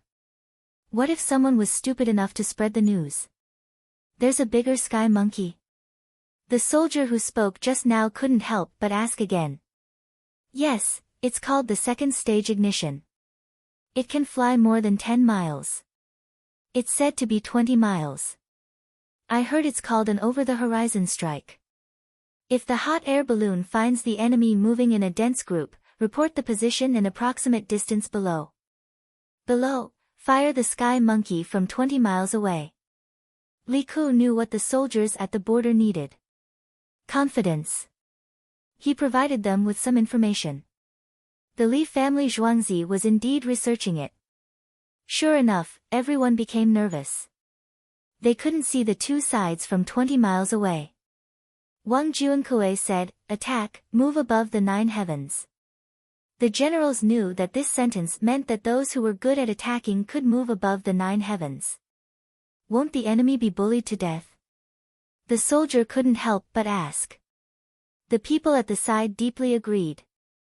The enemy was beaten up, and they didn't know where the attack came from, so it was impossible for them to fight back. Within 20 li, the scouts from both sides were killing each other and covering the battlefield. The main forces of both sides were gathering. Suddenly, a large number of sky monkeys fell from the sky, and the troops that had just gathered, the general who asked the question earlier, if that's the case, there will be no city in the world that can be defended. It's the same with the sky-scorching monkey attack now. Another general said, once we're outside the city, if they don't surrender, we'll bombard the city and massacre them.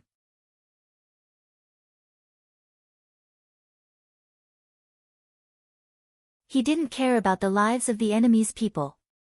Surrender or not. If they didn't surrender, they would blast the civilians and the enemy together. Especially in Tubo, they were both soldiers and civilians.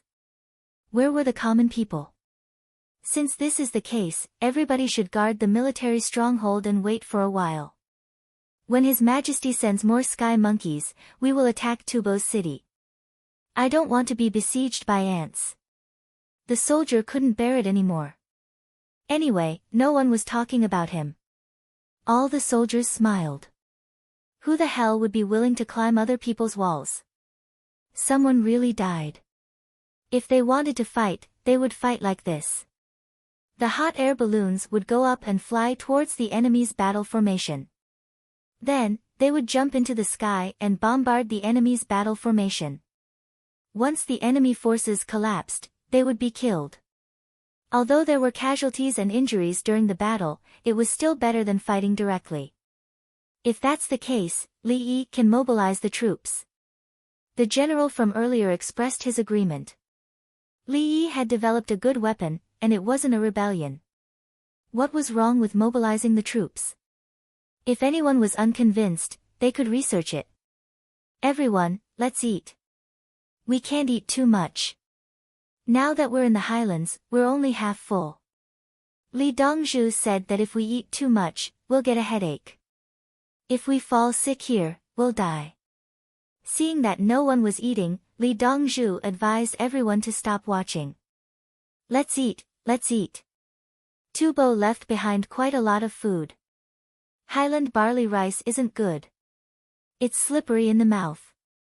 There's also rice bran that hasn't been sifted. It's sore in the throat. It's good enough to have something to eat. What do the Tubo people who ran away eat now? The people around started to eat their own food. They didn't have any bread, so they ate the food they found in the cellar. They kept the better food for themselves and couldn't bear to eat it. The only group that ate a lot of meat was the group that was used to break through the enemy lines. They ate the best. However, they didn't eat so much meat today and shared it with others. When the camp was built, there was no need for them to break through the enemy lines. There was also a group of sky monkeys. Compared to the others, they were more happy that the imperial court sent things from the Yellow River. In a few days, there would be more bags of explosives and sky monkeys. They wouldn't have to break through the enemy lines. After breakfast, the people of Zuowei packed up and prepared to go back. They went back quickly and followed the current. When the wind was good, they raised the sails. Guo Zhiyun wrote a letter and handed it to them. It was mainly to thank His Majesty, and also to say what things were sent and the situation here. Even though there was already a report from a fast horse, he still had to write a more detailed report on the battle.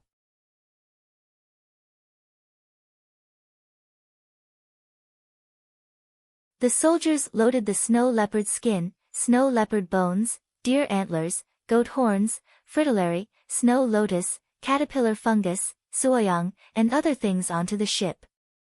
These things were found in the local cellars and empty houses. They were all medicinal herbs. They were probably going to Longyu to secretly exchange things with the Tang dynasty, but they were picked up by Guo Zhiyun's troops. Normally, they should sell these things and then share them with everyone to compensate the families of their dead brothers. Now, they took them out and gave them to the people of Zuowei to bring back to His Majesty and the Li family Zhuangzi. Many people at the border had never seen dried oysters. How far was it from the seaside? The soldiers didn't eat the dried seafood themselves. They sold it at a high price.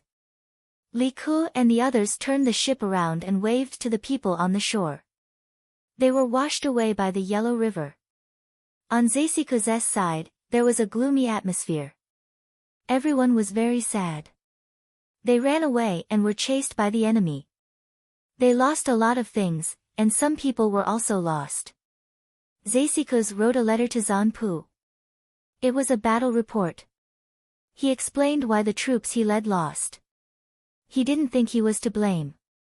He worked very hard.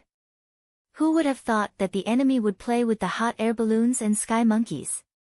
At the same time, he concluded that he would take the initiative to attack the next time he stood on the battlefield after a rest, even if he would suffer a great loss. That was what he thought when he wrote the letter. They couldn't give the enemy hot air balloons a chance to float slowly. They had to quickly enter the fighting phase. The infantry charged while the cavalry stayed in formation. Yes, the cavalry couldn't charge. The Tang army had Imo sabers. Using cavalry to charge at Imo sabers was a great loss. The letter was sent out and would take some time to reach. Tubo's relay station was 100 li, not 20 li like in the Tang dynasty, and not 10 li like in the current Tang dynasty. It was also not 10 li like in the current Li. The moans of injured soldiers could be heard from the camp. From time to time, there were people carrying the dead out to bury them. They didn't have anti-inflammatory herbs or analgesic herbs, and they also didn't have alcohol or suturing skills. Some people were injured, but they insisted on running far away. Their bodily functions declined, their wounds became infected, and they had a fever. They vomited after eating, and when they vomited, they foamed at the mouth and died. If I had known, I wouldn't have used the alcohol I bought on the hot air balloons. Zeisikus had already understood the situation from Isinba's letter. Li Yi had asked the soldiers to use alcohol to treat their wounds. It was said that it was very effective.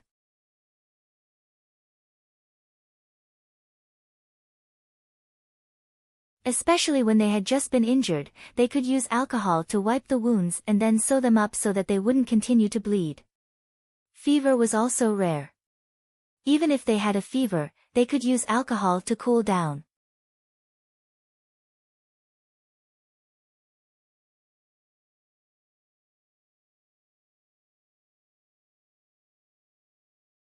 Chapter 984. Some of the Tubo soldiers were injured by the explosive packs and the gunpowder of the skyscraping monkeys. Their skin was charred black and blisters appeared on their skin.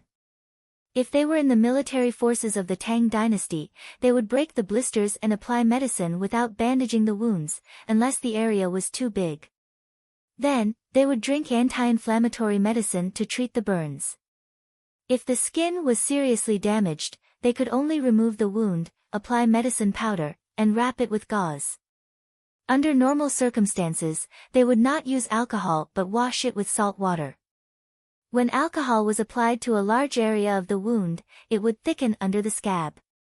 At that time, they would have to remove the scab again and again. After a long time, there would be a hole in that area. The best thing was actually iodophor. Oh, now it was oil, badger oil. Li Yi could not make iodophor because the basic requirements were too high. Zasikus did not know these things at all. This was something only the Tang dynasty had. In fact, horse oil was also useful for superficial burns. Zasikus now found something more difficult. Arrows, the arrows used by the Tang dynasty soldiers. What kind of arrow was this? Why didn't it have a tail? It directly pierced into the body. If they wanted to take it out, they had to cut it open. It was impossible to pull it out. It had only been 2 days, but that area kept bleeding. Did the Tang dynasty have such a weapon? It was too wicked. Zasikus felt powerless and tired. He did not know what this arrow was called, but he knew it had no feathers. Yes, Guojian's team used wooden feather arrows. Li Yi took them out. Moreover, the arrowheads were rusty. If Li Yi used such a weapon, he would be criticized by others. For example, poison gas bombs and white phosphorus bombs. However, it was useless to criticize them. Those who should use them would use them.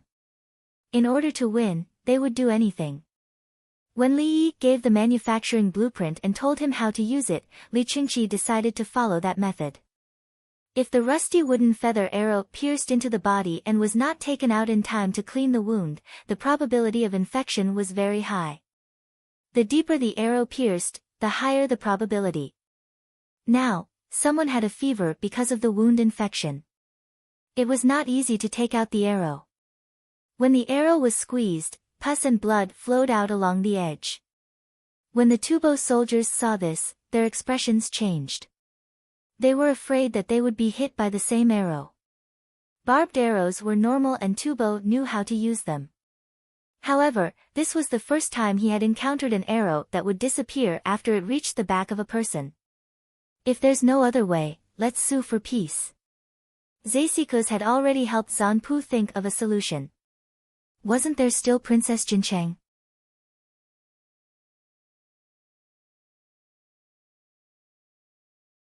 He could have Princess Jincheng write a letter to Li Longji, and then have Zanpu lower his attitude and use the tone of a junior to ask for peace. Otherwise, this war really would not be able to continue. The other unit that was sent to attack Huge Stone City did not send back any news. It must be that the messenger had been intercepted and killed. Zasikus's guess was right. Tubo's army, which had less than 40,000 men, was facing off against Ashina Xian's 2 troops. Their supplies were still not arriving. They had already sent out at least 6 groups of people. The largest group was 30 riders, while the smallest group was 10 riders. One group was to check on the situation, while the other group was to go back and report. No matter which one it was, none of them returned. Then, just as Zhang Xiaosong had guessed, Tubo sent out a large number of cavalry to scout the surroundings. The difference was that they sent out less than 1,000 men, only 500. Even more cavalry were contending with Ashina Xian's 2 troops. Ashina Xian's and Karalu's troops had quite a number of cavalry. Tubo's generals did not dare to reduce their cavalry. Once they gave the enemy a chance, the enemy would definitely take advantage of it and attack the cavalry. On the battlefield, both sides were fighting spirit and courage. Even the infantry would charge over and use some strong archers to lure the enemy. Strong archers had a long range. When a rain of arrows fell, no matter how the shield-bearers blocked, there would definitely be arrows that would miss. After the shield-bearers blocked the arrows, they still had to charge back. If they did not charge, their morale would be gone. If they continued to passively defend, the defending side would be afraid to fight back. As long as the enemy had enough arrows, they would use up a bit of their strength each time. If this happened a few times, the attacked side would get used to not charging. Thus, both sides went back and forth, neither side gaining any advantage. The cavalry played in circles with each other. The difference was that Ashina Xian's and Kerala's troops had a lot of supplies. At the same time, the Anshi Jidushi's troops had arrived. Once the difference in numbers was too great, any attack from any direction would cause the entire army to be in danger. Tubo grass grew on the ground and could be eaten by horses. There was not enough food and arrows, so they could only rely on the enemy's arrows. When it was time to eat, the non-combat troops would decrease in numbers. If they did not exercise, they would not be too hungry. At this point, Tubo's general knew that it was time to retreat. He could not hold on any longer. He had guessed that the supply route had been intercepted. What was even more terrifying was that no one came to report. How many soldiers did the enemy send? Every day that passed, the soldiers' stamina would decrease.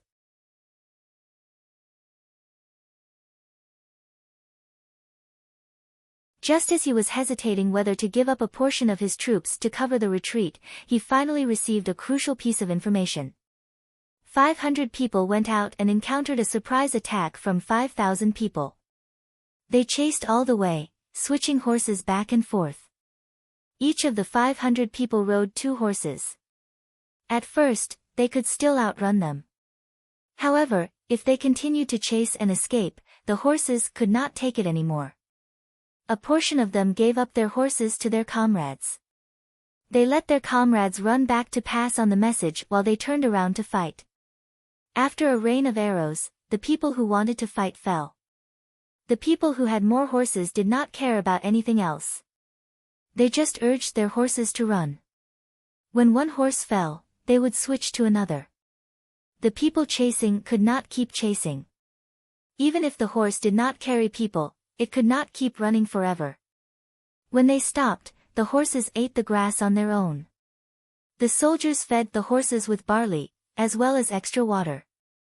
After resting for 2 hours, they would continue the chase. In the afternoon, the remaining few dozen Tubo cavalry finally met up with the main force. Tubo sent out a large number of cavalry to block them. Zhang Xiaosong's cavalry changed direction and shouted as they ran, "Tubo's 2 baggage caravans have been robbed by us. Tubo has no more supplies, rumble, rumble, rumble." The 20,000 horses ran towards Ashina's troops. As soon as they arrived, the Anshi Jidushi's troops arrived. The cavalry moved forward and circled behind Tubo's troops to prevent the enemy from sending cavalry back to report the news. The generals on the battlefield cooperated well. They did not need to give orders. When they saw the situation, they would follow and assist. The generals of the early Kaiyuan period of the Tang dynasty were already so powerful. Any one of them would know how to fight. The unluckiest general in history during this period was Zhang Zhiyun. He was the one who surrendered and had his weapon confiscated. In the end, imperial censor Jiang Hui went to show off to show the kindness of the Tang dynasty and gave the weapon back to the surrendered soldier. Then they betrayed each other. Zhang Zhiyun could not defeat them and was captured. At that time, Guo Zhiyun, who was in the north, led his troops to beat up these surrendered households and rescued Zhang Zhiyun. Li Longji felt that Zhang Zhiyun had lost his teacher and humiliated the country, so he killed him. Zhang Zhiyun was wronged. I took back my weapon, and the imperial court sent people to return it. Then, of course, there was no such thing now. The surrendered soldier was not taken away by Li Yi. Zhang Zhiyun was still his vice protector general and was guarding there safely. Jiang Hui did not become a border patrol envoy. His brother Jiang Jiao joined the regiment.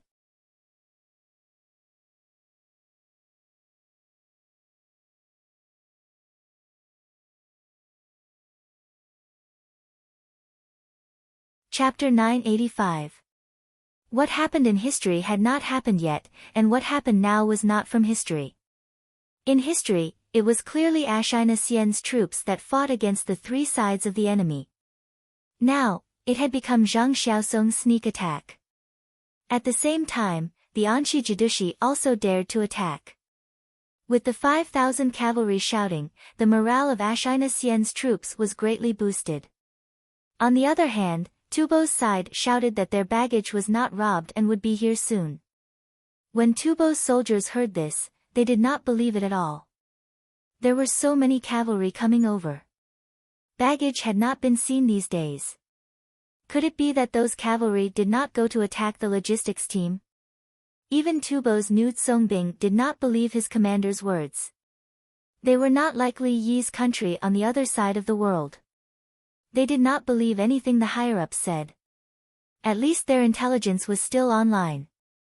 Baggage could still come. Are you trying to fool a fool? At this moment, the 5,000 people who came over took out the flags they obtained from the two attacks and found the location of Ashina Xian's ballistae. They tied a few flags to the ballistae and aimed at the enemy. The ballistae landed on the empty space between the two sides. At the same time, they shouted, "Two batches of baggage have been intercepted by our army. Look at the flags, is it true? Burn it, charge over, burn it." "No, it's fake," Tubo's commander shouted. Some people lit torches and rushed over. They did not even look and directly burned the flags. Then, they pulled out the ballistae and ran back. Ashina Xian's troops and Karalu's generals smiled. The Anshi Jidushi's generals were also in a good mood. "Burn, good job, burn it." Tubo's soldiers immediately understood everything. No more supplies. Tubo's commander wanted to vomit blood. The Tang soldiers were too evil. What should they do now? The Tang dynasty's side had many soldiers. The infantry began to move. They advanced from the left and right sides of Tubo's camp as if they were going to surround it. The Anshi Jidushi's cavalry left and did not block it. They cooperated and surrounded it. If they continued to block the escape route, Tubo's soldiers could only fight to the death. Now that they had given up, what would Tubo do? For a moment, the hearts of Tubo's team wavered. Some of them wanted to run, but they couldn't fight anymore. Others wanted to surrender. The number of Tang soldiers was several times greater than his, and there were so many cavalrymen that his side could not even fill their stomachs. If they stayed for a few more days, they would run out of food. Were they going to eat people? Commander Tubo's heart turned cold. He wanted to command his troops to attack and charge. However, the Tang army was the same as his side, they had built a military camp. Regardless of whether he used cavalry or infantry to attack the camp, it was a bad idea.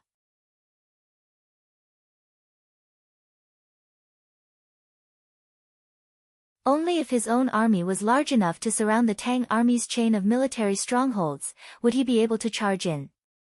If their own cavalry moved out, the Tang soldiers would have more cavalry to deal with them. When their infantry charged into the stronghold, the extra cavalry of the Tang army would be ready to pierce through from the flank. Both sides were competing in terms of mobility, initiative, numbers, logistics, and morale. As for the formation, was there still a need to look at it now? Even the war god would have to kneel. What array was useful? The number of soldiers was obvious. Hoping that the Tang dynasty generals would make mistakes. That was definitely a dream. Did they not see the flag signals on the hot air balloons? Maybe they would wait until the sky turned dark, and then, no, the Tang soldiers were not stupid. If he was in their position, would he not be alert at night? He might even attack at night. No, there was no need to attack at night. He should attack now. As Tubo commander thought about it, all the pores on his body opened up, and his hair stood on end. Since he thought about it, the Tang generals naturally thought about it too. The drums sounded out, and Ashina Xian and Karalu's archers formed up and advanced. The 5,000 cavalrymen that had just arrived chose horses with better stamina and galloped to the left and right. The Anshi Jidushi's Mo sword soldiers roared. Ha! Ha! Ha! Moving forward, the cavalrymen ran into the distance and were prepared to use the momentum to shoot arrows. Tubo commander looked up at the sky. He knew that the attack had begun. Just as he had thought. If they did not handle it well, the attack would become a strong attack. Behind them was a gap for their own people to escape. Once they started to run, they would be defeated and would be killed by the Tang army. Now, it was no longer a question of whether or not to leave behind the soldiers to cover the retreat. How could it be so easy to retreat when they were deep in the Tang dynasty? What was the use of the soldiers covering the retreat? The Tang soldiers did not attack the soldiers covering the retreat. They continued to surround them and win with numbers. The remaining 36,000 soldiers under his command could not escape. They did not have enough supplies, and many were still hungry. Surrender, we will not kill, surrender, exchange for the people of the Tang dynasty, exchange for the people of the Tang dynasty, surrender, surrender, surrender, surrender. The Tang army began another psychological attack. They told the Tubo people that if they surrendered, they would exchange them for their people. In fact, they already had enough people, and there was no need for the Tubo soldiers to exchange. Wild geese, in the sky, line up, the river is long, the autumn grass is yellow. No one knew who started it on the Tang dynasty side, but many people began to sing the wild geese.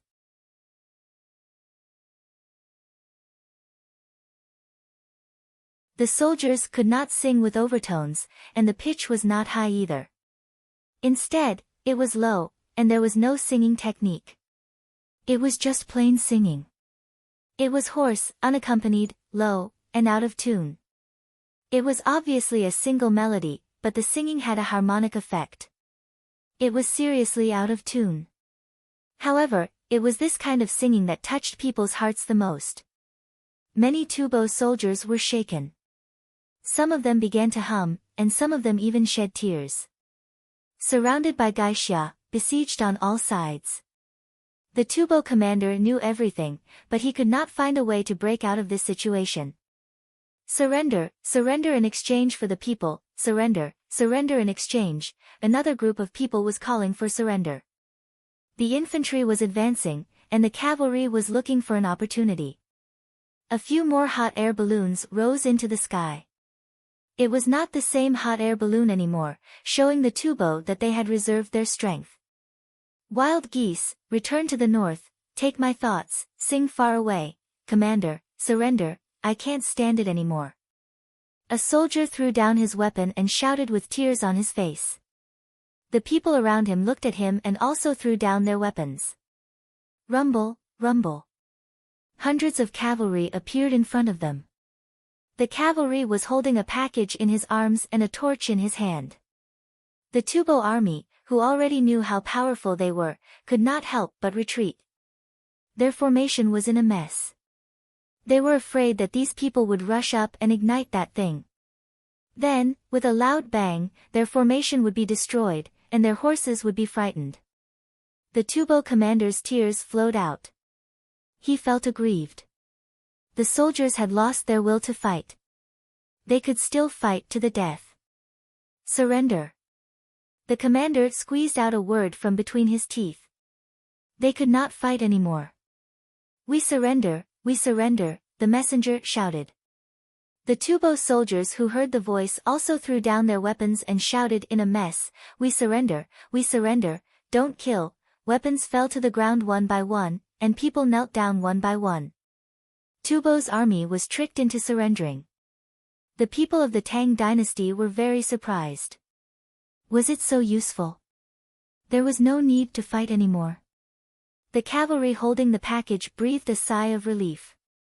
They were actually holding ordinary packages, not explosives or grenades at all. They did not have that much. Their own army was not considered as trusted, so they did not give much. However, they believed that after this battle, their performance would be recognized by the emperor of the Tang dynasty, and there would be more things in the future.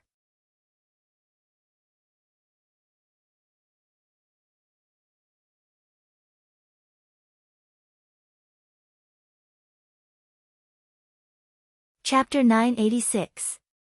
Group after group of people walked out of the military stronghold and were separated.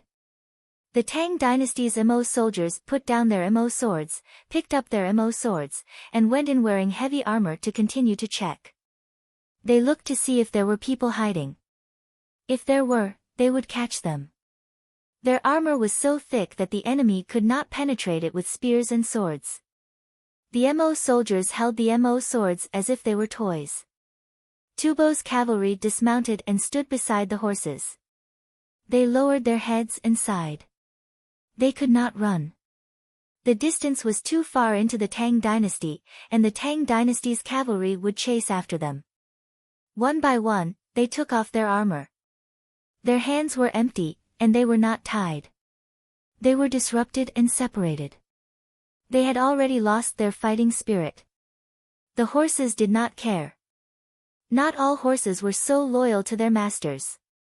Anyone could come and lead them. If they did not walk, they would take the opportunity to eat the grass on the ground. There were also some stallions. When they saw the Tang dynasty's mare, they trotted over. They raised their front legs and were about to do something, but they were knocked away by the stronger Tang dynasty's stallion. They were almost bitten and immediately became obedient. The mare is in heat. Take it away, quickly take it away. Go back and find a stallion. The Tang soldiers saw it and quickly took measures. They could not do it casually. There were stallions behind. The stallions were tall and good. The mare was led. She looked back at the stallion that knocked away the other stallions. She meant, "Are you following me?" The stallion wanted to go, but the reins were pulled. The stallion stared. When it saw the person pulling the reins, it lowered its head again. This won't do. I can't win. The Mo soldiers are taller than me. The key was their eyes. The Mo soldiers specialized in dealing with enemy cavalry. They knew horses very well. When the cavalry charged, the Mo soldiers' eyes were focused on how to cut the horse. Ordinary horses would be timid when they met this kind of gaze. It was like when a butcher went to pull a pig, the pig did not even dare to snort. The stallion rubbed its head against the Mo soldiers with a fawning look. Horses were actually quite smart. Occasionally, they would bully people and not let others step on the stirrups. But sometimes, when a child wanted to ride a horse, the adults would help pull the reins, and the horse would not move. The horse also seemed to know that it was okay to not let the adults step on the stirrups, but if the child fell, the consequences would be very serious. Many adults were kicked by horses, but very few children were kicked by horses. Don't think that just because horses are livestock, they don't know anything, just like dogs. Occasionally, a family dog would bark at an adult, and the child would run over to play. The dog had to accommodate the child.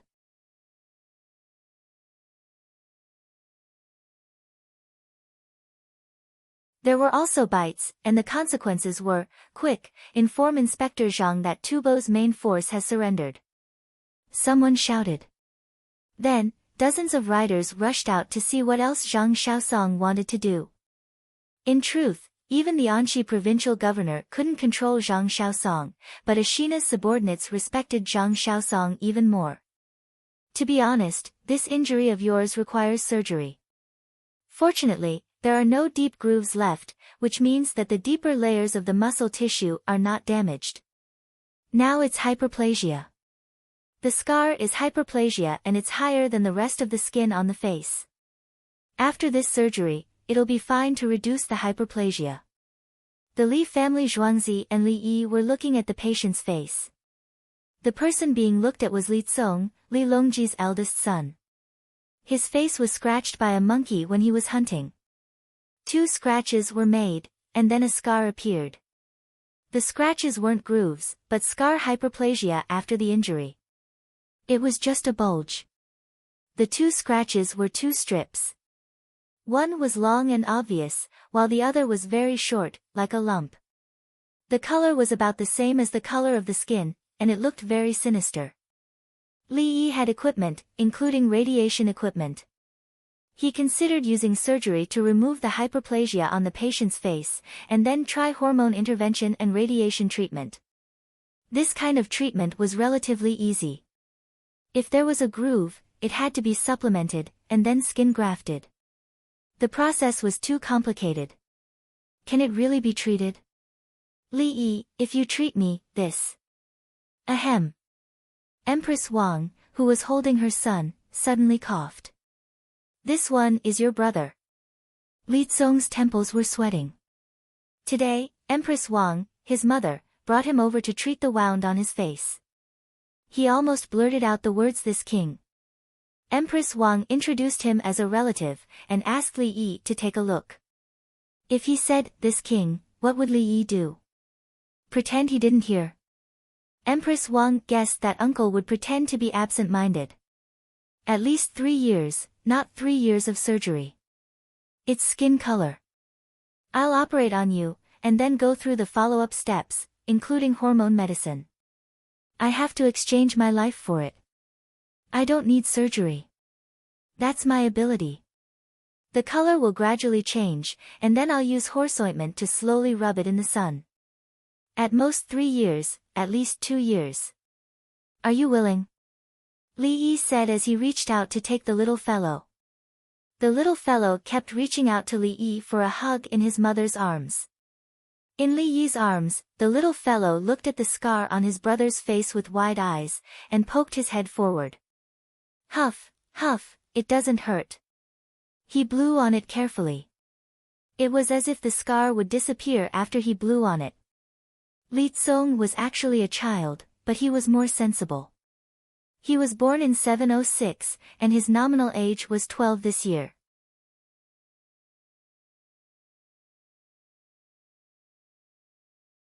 Li Yi was a 12-year-old child in the 5th grade of primary school. There was school bullying, but it was more fun. For the imperial family, Li Zong knew a lot. He also wanted to be the crown prince. He thought his brother Li Ying would be the crown prince, but his mother gave birth to a son. He heard that his mother couldn't have children before because Li Yi gave her medicine. If the scar on his face could be healed, then, he still couldn't fight for the crown prince. The 12-year-old Li Zong understood these things. He knew everything. The crown prince was the little brother who blew on his wound. But this little brother was really cute. He saw him a few times, and blew on the scar every time. Let's not move, okay? I'll give you ice cream later, Li Yi said to the little fellow. Okay. I'll give it to my brother too. The little fellow smiled at Li Zong, meaning I'll get ice cream for you. Li Yi continued to look at Li Zong's scar. Fortunately, you're still young, and your body is still developing. This injury won't leave a big scar. Li Yi didn't say there wouldn't be a scar. That was a lie. He guaranteed there would be a scar, but it was just subtle. It couldn't be seen under normal circumstances. With a magnifying glass, it was different. If the child in front of him didn't have a scar, he would be quite handsome, a little Shota. Li Zong nodded vigorously. When is the operation? You'll live in Zhuangzi. I'll adjust your diet first. It won't take more than 10 days. Then, you learn something from me. I'll teach you. It's mainly about the local people's livelihood. Li Yi said to Li Kang. He had to adjust his diet first, or else it would be easy for scars to grow. Local people's livelihood? They all say you know how to rule a country, Li Zong asked casually. Empress Wang narrowed her eyes. Li Longji turned his head. There are also ways to rule a country. You're not suitable to learn. You're too old. If you want to teach, you should teach our little Zong, right? Li Yi said with a casual smile. Yes. The little fellow looked up and smiled at Li Yi. He liked to stay in Li Yi's arms. There was an inexplicable sense of security. He couldn't explain it. In fact, it was Li Yi's temperament. Li Yi had confidence. That kind of confidence was not obvious to adults, but children were sensitive.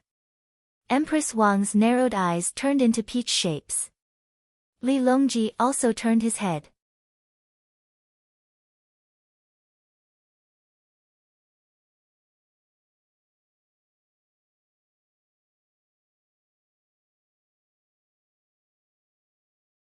Chapter 987.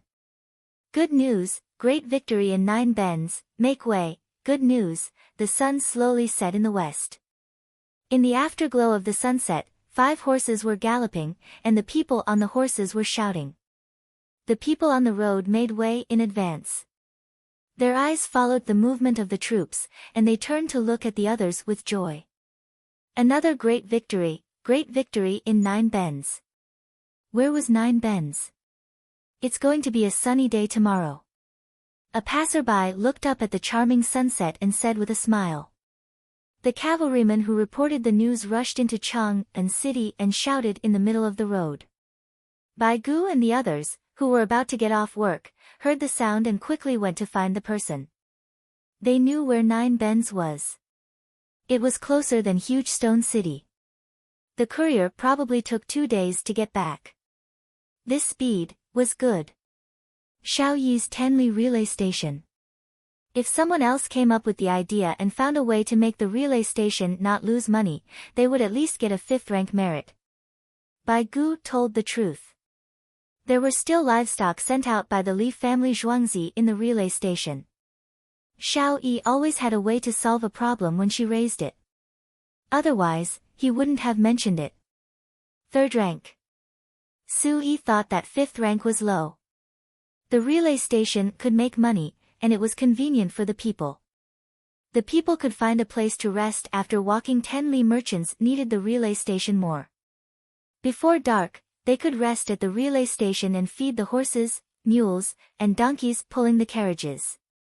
At that time, there would be no robbers on the official road. The relay station was too close, and if people in the caravan ran to the relay station to call for help, would the robbers dare to kill the courier? If they were caught robbing merchants, they would be killed. If they killed the courier, their families would not be able to live. Thinking about this, Sui smiled. The more caravans there are, the more the relay station earns. The Ministry of Revenue is rich. Where will the Ministry of Revenue get the money? The money will be given to Her Majesty and the Li family Zhuangzi to make a profit. Bai Gu was most unwilling to hear about money. The Li family Zhuangzi was exempt from all taxes. They said that they could only continue to collect money when the tax revenue was equal to the money donated by Li Yi. Bai Gu knew that Xiao Yi would continue to donate. Song Jing didn't say anything, but his expression was a little ugly. Fighting a war was such an important thing, but he couldn't get any credit. When the common people talk about the war, they will first mention the Li family Zhuangzi. After praising Li Yi, praising His Majesty, praising His Majesty, praising the generals, praising the generals, praising the generals, praising the generals, then going home to eat something good to celebrate.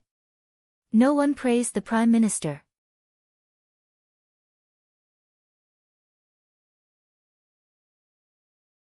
How depressing would it be for the Prime Minister to leave his name in the annals of history after a great victory? As the 2 of them chatted, the 3 of them found the informant. The informant was in a good state of mind. It had been less than 2 days and 2 nights, more than 4 hours. After the battle in Juku during the day, they set off with Guojian's military report before noon. The 5 of them sat there, enjoying the service of the eunuchs massaging their legs and the palace maids serving soup. The palace maids could not rub his legs. Once they did, the soldiers would have a reaction and would not be able to control themselves. No need to stop. The 3 of them came in and saw that the eunuchs had stopped fawning. Song Jing motioned for them to continue.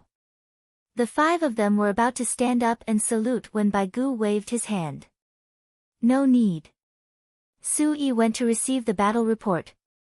He was the Minister of War. He looked at the lacquer seal. It was intact. He took out a knife and cut it open. A great victory, indeed a great victory. We killed many enemies and captured many prisoners. We can exchange them for the people of the Tang dynasty who were taken away. After reading it, Su Yi handed it to Song Jing. Song Jing read it again and then handed it to Bai Gu. Hot air balloons, packs of explosives, and skyscraping monkeys. They directly broke up the formation of Tubo Zeisiko's troops. It's money. Bai Gu knew the cost of production. Not counting the labor costs, the imperial court sent people to transport the gunpowder and sulfur, which were then sent to the Li family Zhuangzi. Charcoal was not needed. The Li family Zhuangzi burned it themselves. It was said that they wanted to purify it. The gunpowder and sulfur were not money. After the explosion, the money was gone. After Bai Gu said this, he immediately added, "Of course.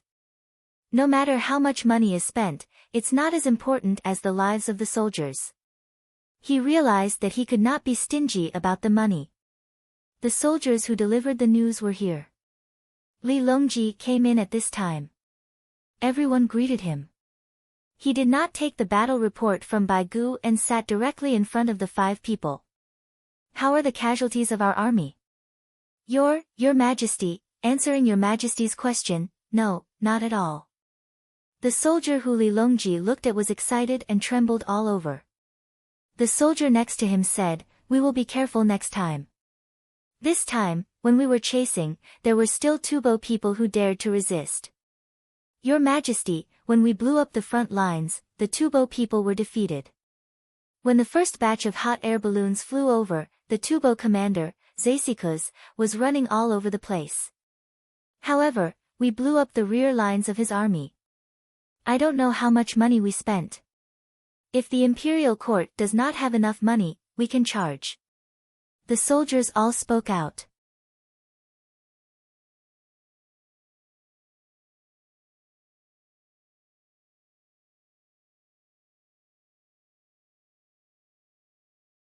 When he went back, he had to tell the provincial governor to use the weapons well.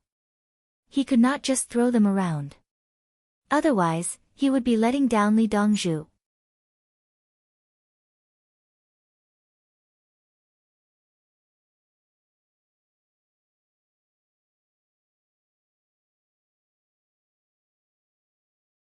Chapter 988. Giddy up. Steady, don't rush. Li Dongzhu said 3 days, but it doesn't have to be 3 days. The road ahead is not good, let's rush forward now and dismount when we reach the dangerous place. While Li Longji was talking to the 5 soldiers who reported the news, the 2,000 winged knights were running on the road.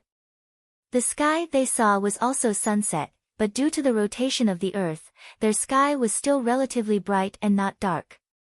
In order to rush through the last part of the road, there were no relay stations, and the long Ujidushi was at the front. It was about 3,000 meters above sea level, and the climate of the plateau was cold at night. There were many wild beasts and insects in the mountains. As for the road, it was narrow and could only pass through things that were 4 feet wide. If it was a carriage that was more than that, one of the wheels of the carriage had to be carried on the mountain wall, and the things on the carriage had to be carried by people and animals. This road was already considered good. It was dug out by the people of Longyu with the help of the soldiers. They tied ropes to their bodies and hung in the air. They dug holes in the stone mountain wall, stuffed wood, and added wedges. There was a plank road supported by wood. They couldn't carry too many people and things at once, or the bottom wouldn't be able to withstand it. This was a military road. If it was a civilian road, it would be nailed to the cliff with ropes. There was only a foot-wide road below, so they could only walk. They grabbed the ropes and tried not to look outside, only staring at their feet. The winged knights were indeed not in a hurry. They wouldn't be able to reach in 3 days unless they didn't care about casualties. It wasn't a war, and they were just delivering things. Li Dongzhu said 3 days to reach Liangzhou. We've passed Liangzhou and lit a torch at night. We'll be there tomorrow morning. Some soldiers understood Li Yi's words. Otherwise, how could they go? There were so many horses. In fact, they weren't wrong, because Li Yi wasn't sure how fast they could go. He said 3 days, 5 days was possible. The sky gradually darkened, and the team lit torches. The horses weren't tied to each other, and the people didn't put the reins on their wrists when they grabbed them. They were afraid that the horses would rush out and implicate the other horses and people. The horses were more adapted to the plateau climate and didn't have altitude sickness. Some of the winged knights were uncomfortable, but they could persevere. Their training volume, alternating between aerobic and anaerobic exercises. This included barehanded climbing, diving, and hot air balloon release. When the hot air balloon flew, it would not only cover a distance of 3 kilometers, but they would also learn how to parachute and hang glide. Under the dim light of the night, the soldiers hurried forward cautiously.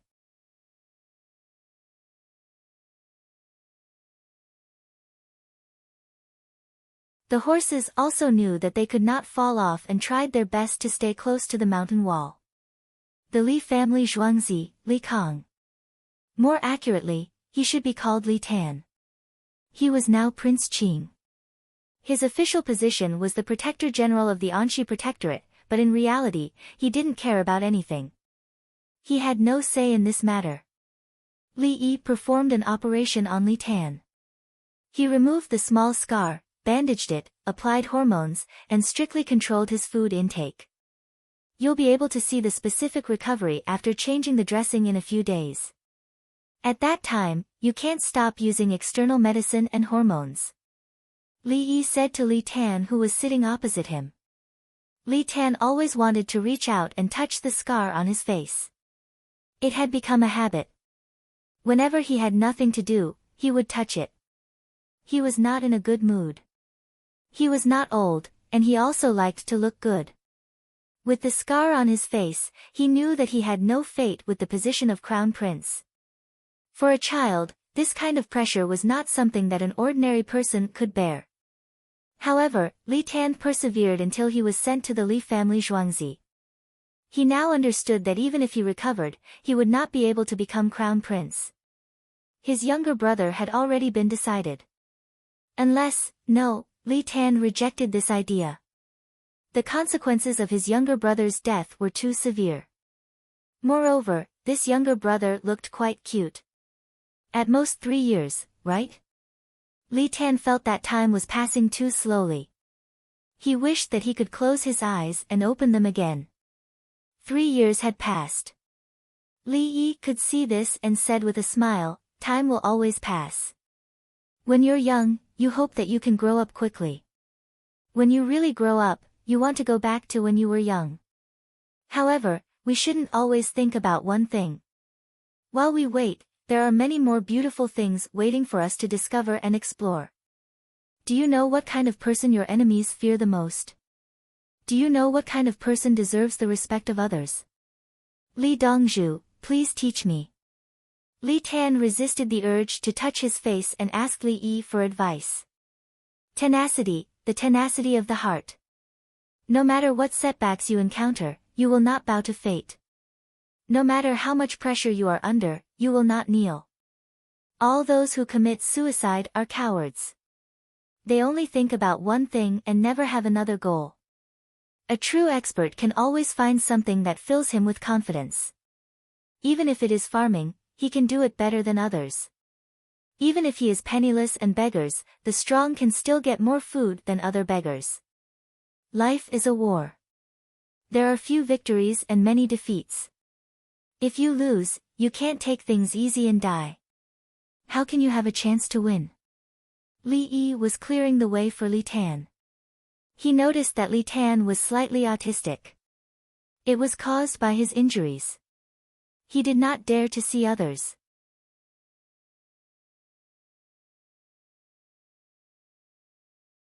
When he went out, he would put on makeup and even wear a bamboo hat and lower his head. What can I do? Li Tan's eyes lit up. Study. You have better grades than others. Exercise. You have more strength than people your age. Of course, don't exercise these days. Li Yi guided him. He was now a psychiatrist. He had seen a good child psychiatrist. They were really awesome. Back then, the living conditions in society were not very good. Parents took their children to see a doctor.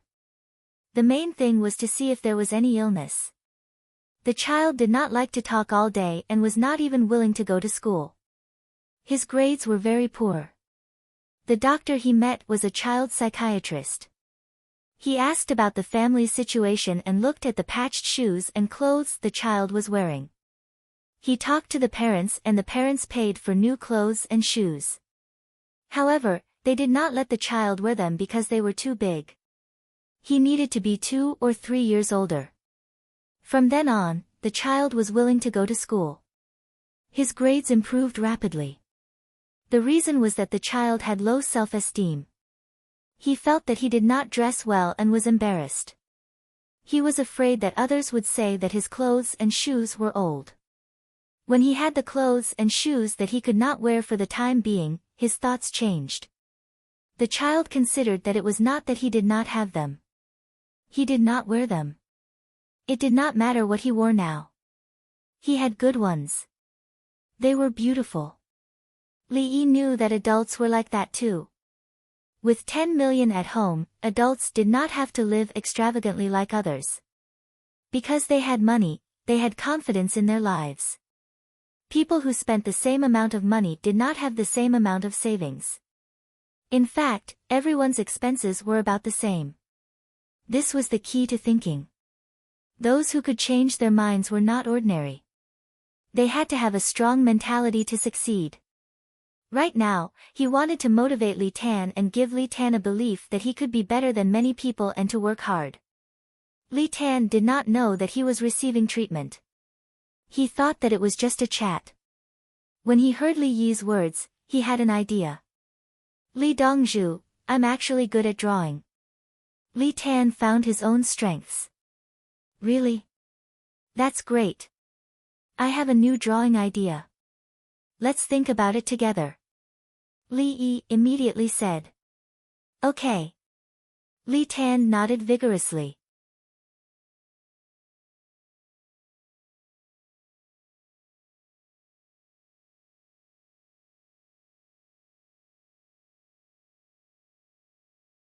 Chapter 989. Li Tan slept soundly. When he woke up the next morning, his spirit was different from before. He couldn't smile because of the wound on his face, but his eyes looked brighter. After eating and changing his dressing, he sat down to read. He read the textbook that Li Yi had written for the children in Zhuangzi. If he encountered something he didn't know, he would ask the other older children and learn from them. In the past, he hated it when others looked at his face. He always felt that they were looking at his scar.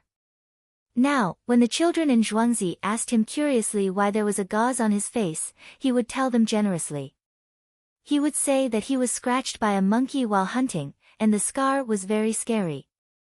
When he went to Li Dongzhu said that it would be healed in 3 years. The children in the manor assured him that Dongzhu was right and that it would be better to wait. Li Dan and noble consort Lu saw this and smiled.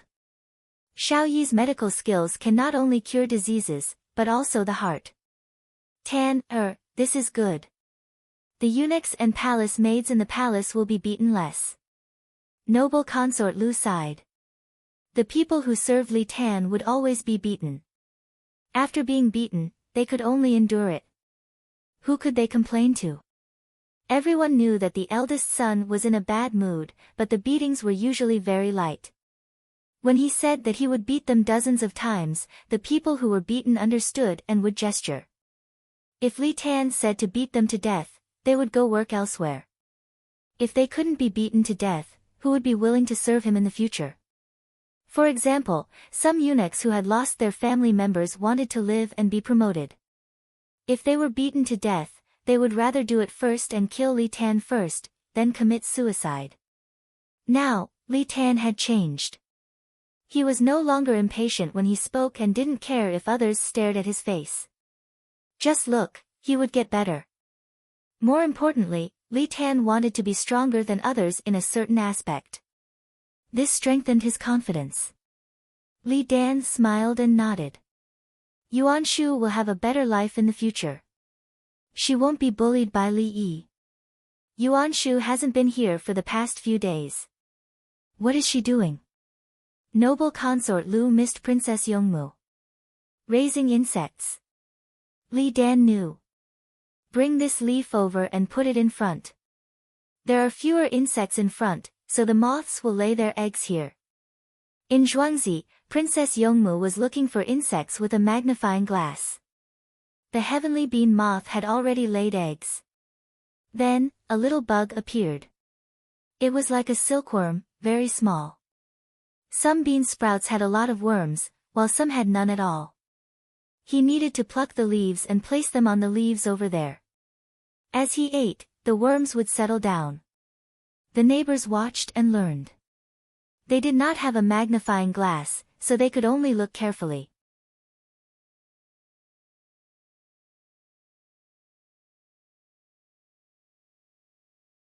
They didn't have any outside land at home, so they would ask their neighbors for insects. When they got home, they would pick cowpea leaves from the yard and feed them to them. Then, they would go and pick their neighbors' cowpea leaves. The Li family Zhuangzi had quoted the price in the newspaper. It was 30 yuan per caddy of bean worms. For the people, it was a sky-high price. They needed to raise them well and more. Earthly Paradise also quoted the price. They asked for bean worms, 1 yuan per caddy, the kind that had 50 heads. Bean worms were generally about 10 grams. One caddy was 660 grams, so 60 bean worms were enough. 50 for a caddy, which was bigger than other bean worms. Earthly Paradise pursued a gimmick. They wanted to tell others that their worms were the best. They wanted to sell them to them at a price. Other restaurants also advertised in advance that they wanted to buy worms. It was at least 5 yuan more expensive than the Li family Zhuangzi. If it was only 1 yuan more expensive, the people would not sell to the restaurants. They would sell to the Li family Zhuangzi. The people would rather earn less and go to the Li family Zhuangzi to sell a batch. They would also drink some soup and chat with the farmers of the Li family Zhuangzi. The people were not stupid. They knew why the current price was set. If the Li family Zhuangzi did not offer a price, others would not raise the price. Everyone, look. We have found the natural enemy of the bean worms. We have to deal with it in time. Sprinkle some quicklime in the furrows. Also, there are birds. It's best to use them as scarecrows. Also, take a bamboo ring to catch spiders. Spiders also eat bean worms, especially big spiders. It's the kind of ring we use to catch dragonflies. Take the spiders away and throw them into the water or trample them to death. Princess Yongmu took a small snail from a bean leaf. This snail secreted something that was harmful to the bean worms. She put it in a small basket to feed the chickens. The neighbors saw it in the newspaper. Now they were looking at the actual operation to avoid mistakes. For them, the most difficult thing to guard against were birds, especially sparrows. Sparrows ate a lot of worms. The newspaper introduced the nets used to hang sparrows and asked the people to use the nets to catch sparrows. There were so many sparrows that they would not be caught. They were only used to protect the fields. In the Tang dynasty, who dared to say that sparrows were protected birds? The people could beat them to death. If you want to protect them, you can protect them. You can come to my field and help me chase the sparrows away. The people also caught the sparrows and then ate them. In the past, the people did not know how to make nets to catch sparrows. It cost too much to make nets for sparrows. Now, there were water nets. When they were not catching sparrows, they could use them to catch fish.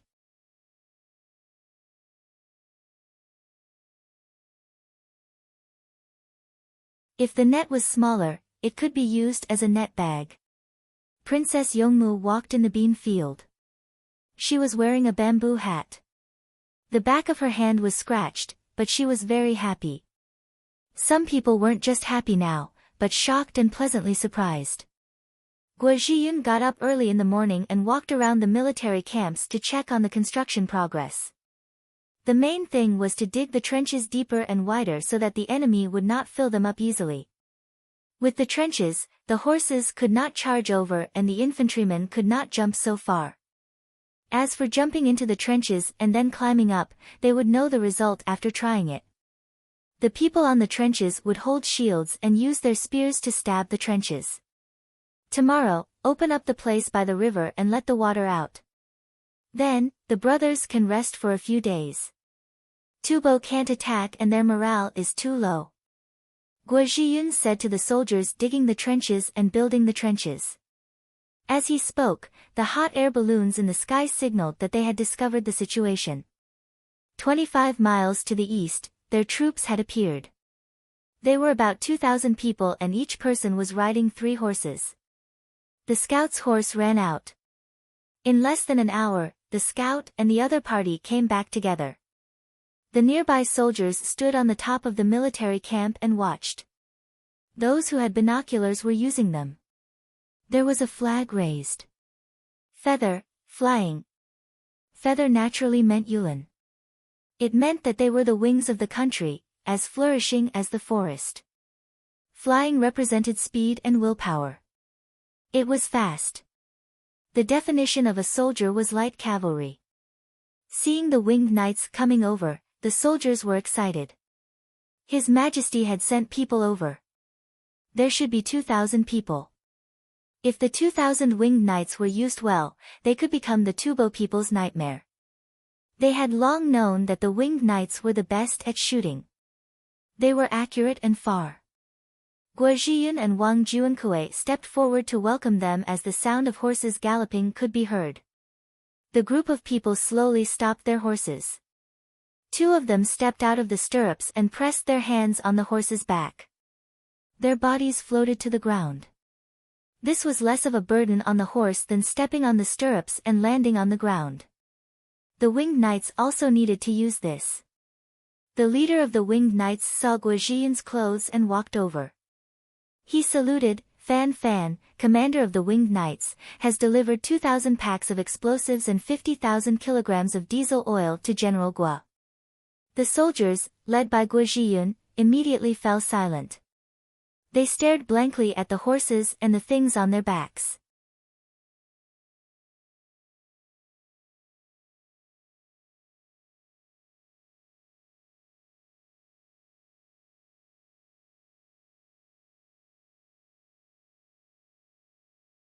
Chapter 990. Are you tired? Guo Zhiyun asked Fan Fan after a while. Fan Fan shrugged and smiled. It doesn't matter. We are the winged knights, not ordinary people. The other winged knights were already in formation. They didn't care about the climate of the highlands. The training they had received was unbearable for ordinary people. They had persevered through it. After such training, marching and dealing with the climate was no longer a problem. They could get on their horses and attack now. There was no need for them to rest. Good, good. Thank you so much. Thank you, Your Majesty. Guo Zhiyun grinned. The other soldiers laughed as well. 2,000 packs of explosives. Oh my God. Your Majesty is so considerate. You know what we need. Quickly cook for the brothers of the feathered forest flying cavalry and kill the sheep. Wang Juankui quickly ordered. No need to kill the sheep. It's too troublesome and slow. Do you have a pot? We brought canned food. Put the rice and wild vegetables in and stew them together. Fan Fan refused. They could eat after the sheep were killed. Lunch? Yes, slow. Quick. Help find wild vegetables and mushrooms. Don't look for poisonous mushrooms. Don't pick those you don't know, Wang Juankui ordered again. Boom. The soldiers spread out to look for wild vegetables and mushrooms. The mushrooms grew on the ground. They knew which wild vegetables were edible and let their brothers have a meal first. They set up the pot and burned some firewood below to get water from the river. The highland barley rice was poured in to cook. Guo Zhiyun said, "The rice in the high places is cooked. Let's boil it and heat it up." "I know. The higher the altitude, the lower the air pressure. The temperature of the water is not high enough, so we usually fry it or fry it." Li Dongzhu said he was researching the pressure cooker. As long as the sealing problem was solved, it could be used to steam rice. Li Dongzhu said it could be sealed with a buckle or screw, and then add an exhaust valve. Actually, the pot used for disinfection in the farmstead is already in use, but that pot is too big. The owner wants to get a smaller pot. Of course, Fan Fan knew the theory behind it. He had studied it quite a bit. The people in the highlands only knew that food and meat could not be cooked if it was too high up, but they did not understand the principle. Fan Fan had learned it. Wasn't it just a matter of pressure? Now that the water in the pot was boiling, the temperature wasn't high enough, so he had to make do with it. Li Yi knows how to do this. Guo Zhiyun was a little regretful. He regretted that he didn't study hard. He came from the Guo clan of Taiyuan, a large clan. Since he was young, his body had always been strong. He could eat and fight, and none of the children of the same age in the clan could beat him. Naturally, he also knew some literary things, including music.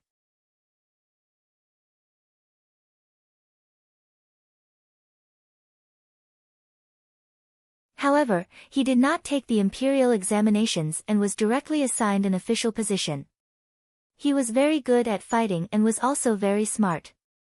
He could always win battles. Only now did he realize that sometimes, the power of knowledge was too powerful. If he had studied hard when he was young, he might have been able to come up with something. He did not know that he was thinking too much.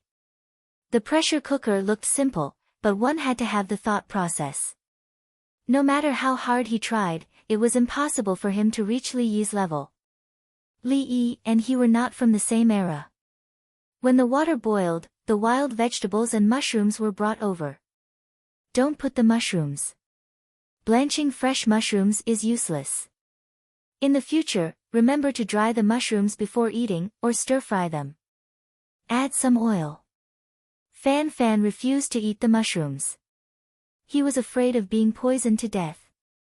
The water temperature was not high enough, and the mushrooms were fresh. Who knew which of these mushrooms would cause problems? Everyone heard that. In the future, the mushrooms will be handled according to General Fan's instructions. Guo Zhiyun immediately passed the message. He understood that it was not Fan Fan who knew.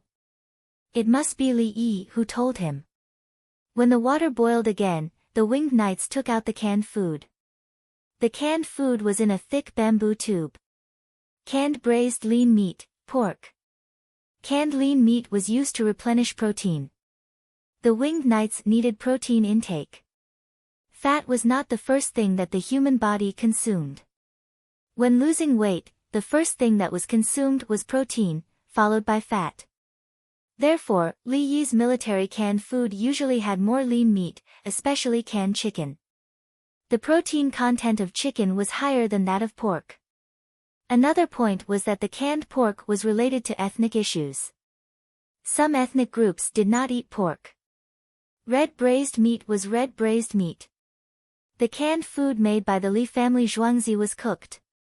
As soon as it was put into the pot, the fragrance wafted out.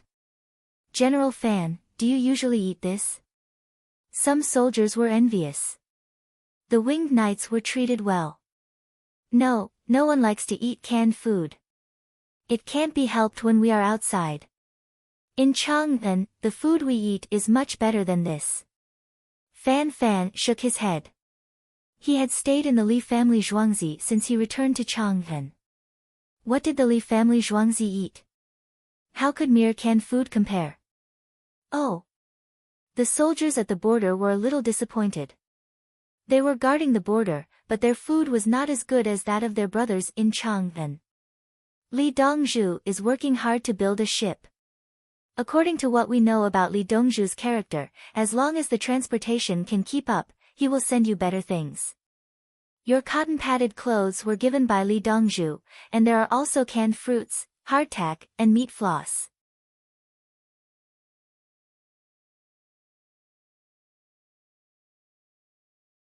Li Dongzhu is more anxious than everyone, but he has to take it slowly. Everything will be better. Li Dongzhu is willing. Fan Fan felt the emotions of the people around him, so he comforted them. The winged knights took out the leftover canned food and piled it on the side. They would go back after delivering the food and would not help in the battle. On the way here, they only ate dry biscuits, hardtack, and meat floss. They did not even touch the canned food. They felt that it did not matter if they ate a bite less. When they went back, they could eat as much as they wanted in the Li family Zhuangzi. Of course, in the Li family Zhuangzi, they still had to learn a lot of troublesome knowledge and undergo high-intensity training. After the food was cooked, the winged knights used the canned food to scoop it up and ate slowly. General Fan, is your archery accurate? Is it as accurate as us Jidushi? A soldier standing at the side asked. Let's eat together. There's a lot of food and we can't finish it. You guys find your own food. We're all right. Our daily training is very tough. Fan Fan said.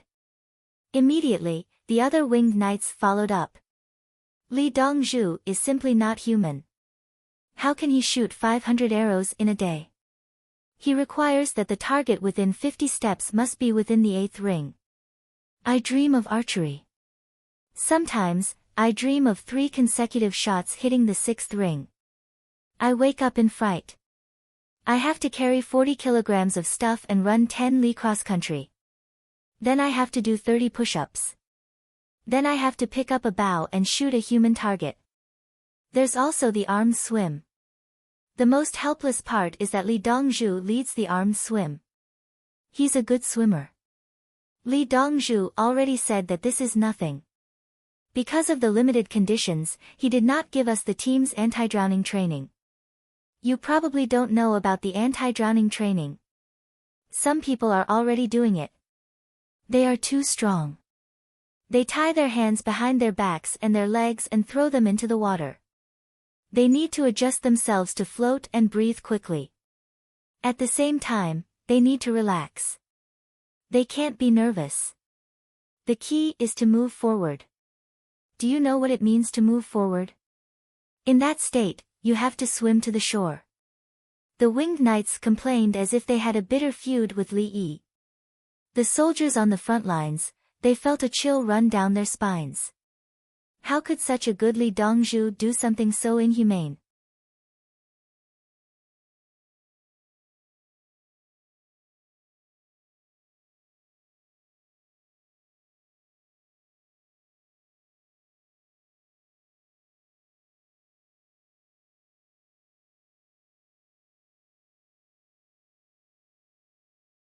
Go, 1,000 against 1,000. After this, what morale will you have left? Everyone else, get ready to attack. Wang Juankui knew what this battle represented. If they won, the entire army would attack. The enemy would no longer have any morale and could continue to push forward. If it was their own army, they would not go to war. Tubo would definitely send out strong soldiers. But now, they had the winged knights. Strong? Who was stronger? Let's wait and see. Yes. The soldiers began to prepare. The cavalry gathered. The order was sent out, and all the strongholds obeyed. The Tubo army each took 2 horses and changed horses. Some people took other horses back. The winged knights chose 1,000 people and each took 1 horse. They took bows. They all had strong bows. It was not that they did not have other methods, but now they had to use what the enemy thought was the strongest to defeat the enemy. If Li Yi was here, he would exchange for a heavy machine gun and shoot. Who the hell wants to play rules with you? I am the rules. Don't you know that all is fair in war? But the soldiers of the Tang dynasty were different. Did they have better weapons? Yes. But it did not mean that they were afraid of death just because they had good weapons. The Tang dynasty could fight the Tubo in any way. Just like Li Yi's bayonets, sometimes it was not necessary to fight. The Japanese Empire's army charged with bayonets under special circumstances. His country's army could also charge with bayonets. The 1,000 winged knights mounted their horses. Guo Zhiyun personally led the troops. He was a general, so he was not afraid of this. However, he was still protected in the middle of the troops. He was a provincial governor. If he died, who would command the troops? Tubo's 1,000 cavalry stopped 10 miles away. They did not advance and waited. The winged knights and the rest of the cavalry and infantry went out. The two sides gradually approached each other. When they could see each other from afar, they urged their horses forward. The horses sped up, and the winged knights' troops began to split into echelons. The distance between each other gradually increased. When they were more than 100 steps away from each other, the first group of winged knights immediately fired their arrows. They did not even aim. As soon as the arrows were released, they pulled the reins. The troops split up and ran diagonally to both sides. Immediately after, the troops behind fired another volley of arrows. They also ran diagonally. Tubo's troops used the same method. The only difference was that they were more relaxed. Because they were going against the wind. This could not be helped. It was summer, and the wind blew from the east to the west. The two sides could not switch positions. One echelon after another shot. Dozens of Tubo's men fell. When the two teams ran side by side, the winged knights' painstakingly trained skills were put to good use.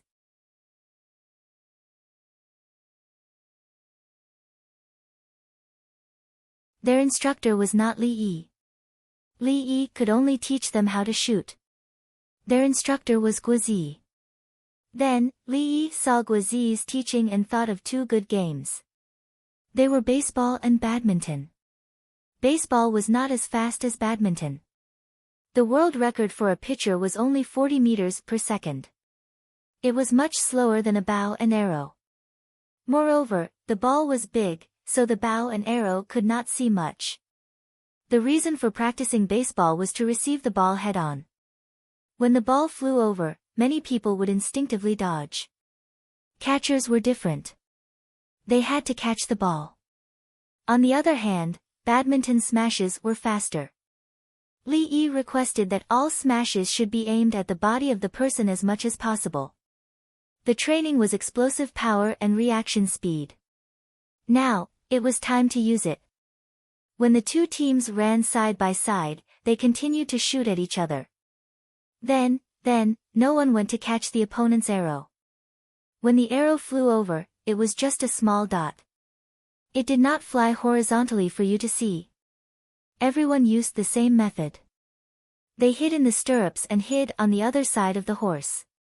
The difference appeared at this moment. When the winged knights hid in the stirrups, they knocked an arrow and shot from under the horse's belly. This was taught by Guo Zi. In Guo Zi's opinion, as long as there was space and posture, the arrow could be shot. Teams ran over. The Tubo soldiers were shot one after another. Some of the winged knights' horses were shot. They ran far away and stopped playing. The Tubo cavalry's horses ran even faster. How could the arrows be so accurate? They could not hit the horses accurately. However, it was impossible to kill a horse with one shot. Unless the arrow hit the horse's eye and penetrated it. After a round of exchanges, more than 100 Tubo soldiers fell. The winged knights did not fall. There was even someone who managed to deflect the enemy's arrows.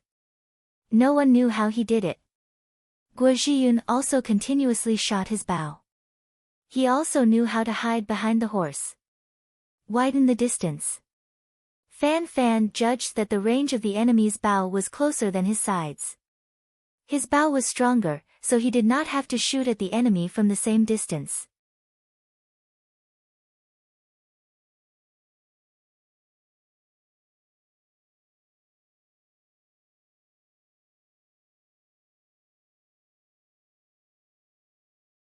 Chapter 992. The horses were galloping and arrows were flying back and forth. Fan Fan led his troops to pull apart the distance between them and Tubo's troops, looking for their weaknesses. The provincial governor's soldiers used binoculars to look, while those who didn't stretched their necks to look. In the past, they had only heard that His Majesty had trained a private army and it was said that they were very strong. As for how strong they weren't sure. The winged knights had talked about their training during the meal, but they didn't know how to measure it. Now was the best time to test whether they were strong or not. At the very least, the winged knights dared to fight. When Tubo invited them to fight, the winged knights clearly didn't need to charge. They could just leave it to the provincial governor's cavalry.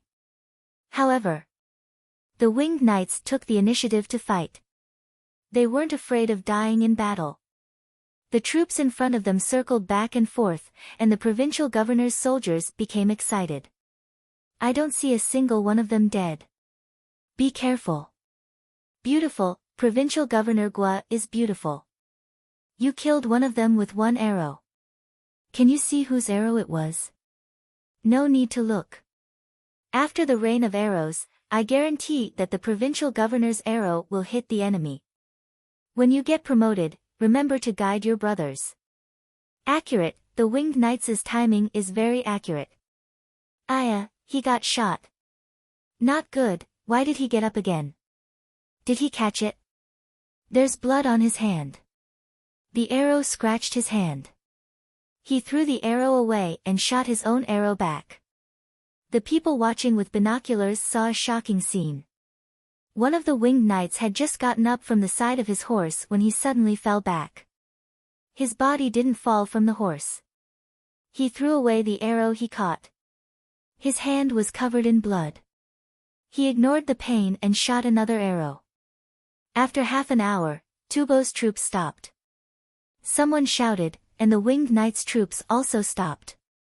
On the Tubo side, the men on horseback dismounted and went to look for their wounded and dead brothers to gather their horses. From the looks of it, Tubo's troops only had about 500 people who could move. The rest were either dead or injured. Those who could move had arrows stuck in their bodies, but they couldn't pull them out. Looking at the winged knight's troops, everyone was still on their horses. They also had arrows stuck in their bodies, but very few of them. Why did they stop? You admit defeat. The range is different. The distance between us has increased. If we continue to fight, we will all be wiped out. The winged knights have great strength. They can shoot continuously and still maintain their shooting range. Their training must be very tough, even tougher than ours. Sometimes, we have to work. The winged knights train all day. It's different.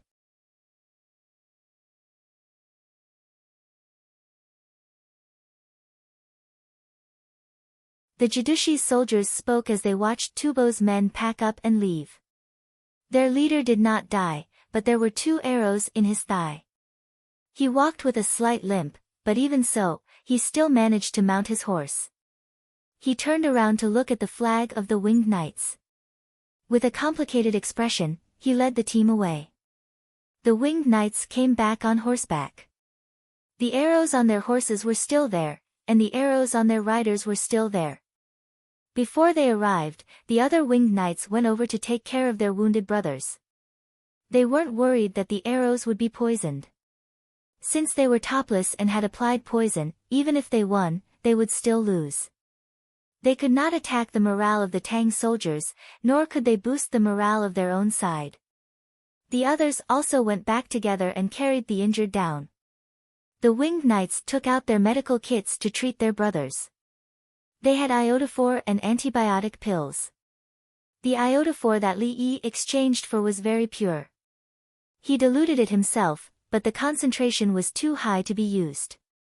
The winged knights were assigned by Li Yi to save a disaster. Li Yi would gain a lot of lifespan. There were also 16 guards to help clear the snow, maintain law and order, and the linoleum sheds. The 500,000 yuan coupon also gave him a lot of lifespan. He was a philanthropist.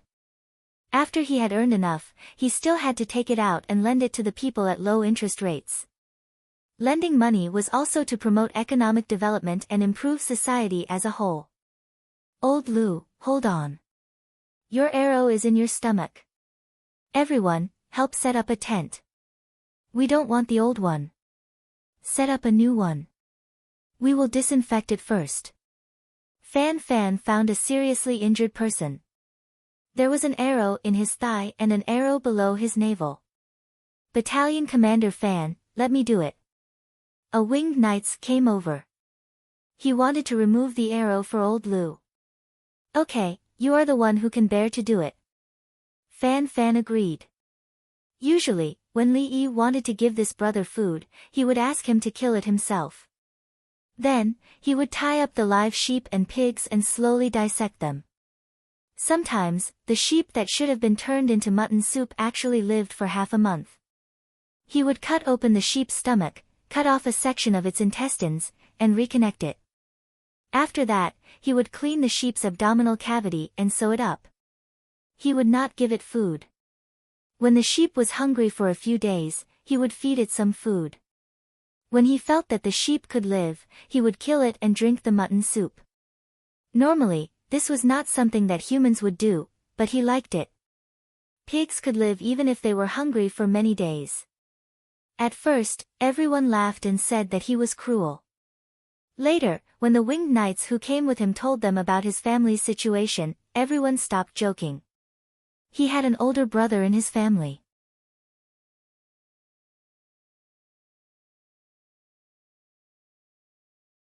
When he was chopping wood on the mountain, he fell. His older brother pulled him up and then fell. The chopper cut his brother's stomach and his intestines flowed out. There was only one result. He died. It was useless to stuff it back.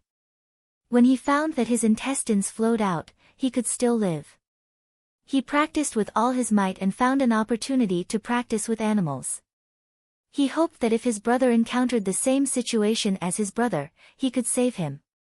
Today, he would personally treat old Lu's wounds.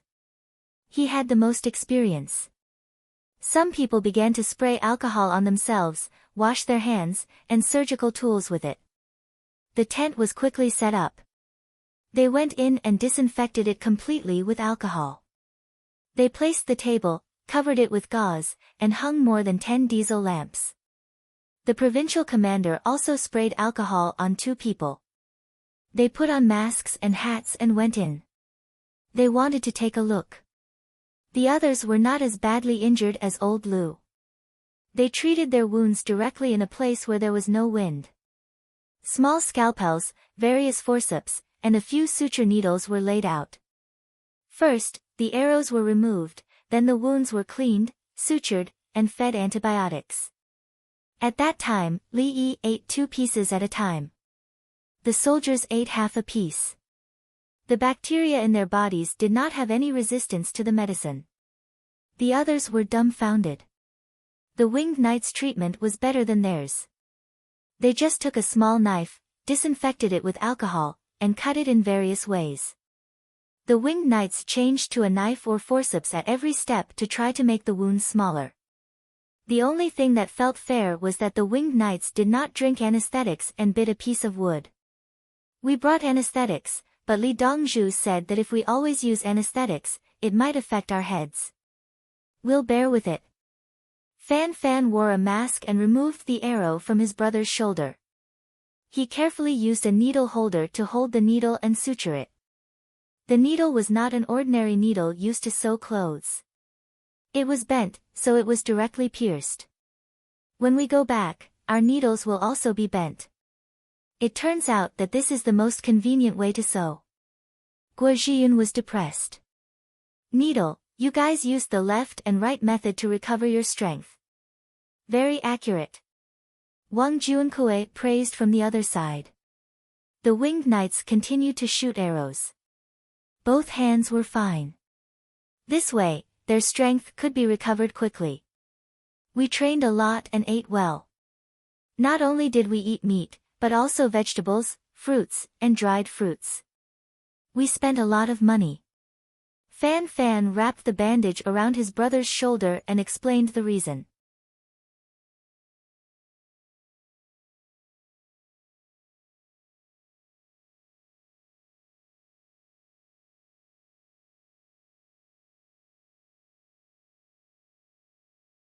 Chapter 993. Can we bring someone with an injured stomach back? Guo Zhiyun was worried that the winged knights would be affected by the bumpy journey. It depends on the situation. As long as we can walk, we can use horses to carry the stretcher. As long as we can return alive, Li Dongzhu can be saved. Fan Fan had a crazy amount of confidence in Li Yi. If he contracted tetanus after infection and was in a critical state, Li Yi would also be numb. Fortunately, as long as the wound was cleaned and he took antibiotics, the probability of contracting tetanus was very low. Hiding was fine. Li Yi had ways to deal with it when he returned.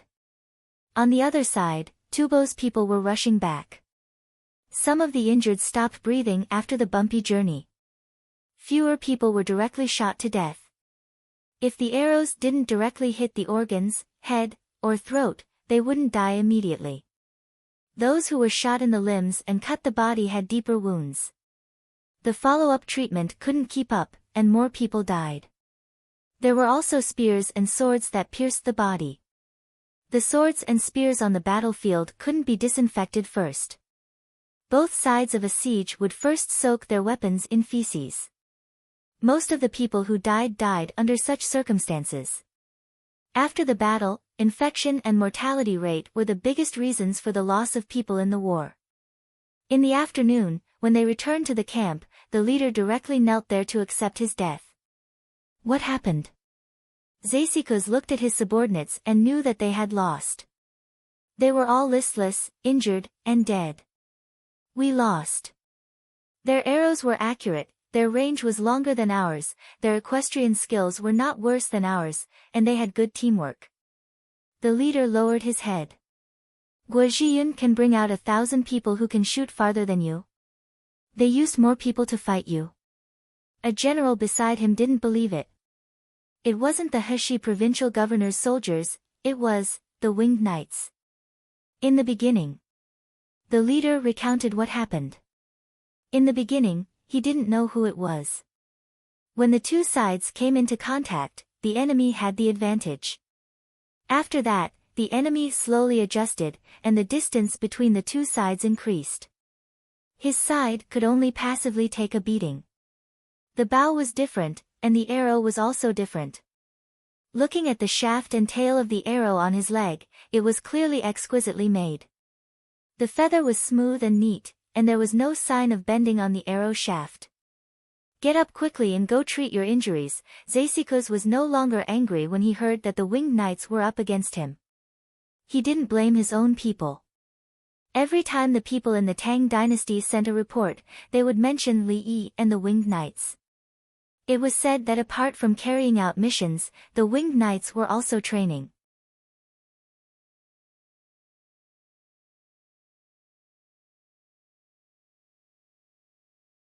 They ate a mixture of noodles and rice, and there were meat and vegetables all year round. When they finished eating, there were fruits as well. The intensity of the training was different, and so was the crafting of the weapons. The winged knights were the private army of the Tang emperors, and all of their weapons were exquisitely crafted. There was no way they could win, unless they used more people to fill the gap. The winged knights aren't afraid of death. The general who spoke just now thought of something. It was not worth it for the winged knights to come here. They should enjoy the best things and stay in Chang'an all day. The winged knights came out during the battle in Songzhou, and now they came out again. This was the scariest thing. Some of the guards around Zanpu looked very strong, but when it came to a real fight, they were not strong enough. However, the winged knights of the Tang dynasty always dared to fight, and they would even accept a challenge. In that case, the political power of the Tang dynasty would be more stable, and who would dare to rebel? The winged knights could rush up and kill them at any time. We need to strengthen the spies. The winged knights came over, but the spies didn't send any information. Zeisikus looked very tired. He didn't know what to do next. The land of 9 bens was basically taken back by the Tang dynasty. Without the land of 9 bens, other places would be threatened, and the road would be easier. He wrote another letter and ordered someone to send it back to Zanpu. The intestines are a little scratched, but it's okay. Clean it and take a pill. Take 2. Put a catheter in it and see if you have a fever. After the old road was taken care of, the brother who did it smiled and explained the situation. His intestines were not broken, or else it would be troublesome. He couldn't eat or drink, and he needed to hold on. Only glucose and saline infusion bottles could keep him alive. It was easy to get infected, and his body condition would worsen because there was no food. Old Lu was about to faint from the pain. Because they didn't know if his intestines were broken or not, they didn't give him anesthesia. When they took out the arrow, it was forced open, and when they washed it, it was also uncomfortable. What did it feel like? It was the pain of diarrhea, and he couldn't use any strength. Seeing that his intestines weren't leaking, they gave him some anesthesia and painkillers. He was awake, but he still wanted diarrhea. When I go back, I'll ask Li Dongzhu to take a look. I don't trust you. Old Lu took 2 antibiotics and blushed. Not long after, the things that Old Lu had digested appeared on the operating table. He quickly moved them away and cleaned them. He changed to another tent and continued to disinfect. How's Old Lu? Fan Fan came in to take a look. It's much better, but it's not strong. Old Lu looked like he had nothing to live for. We're all brothers.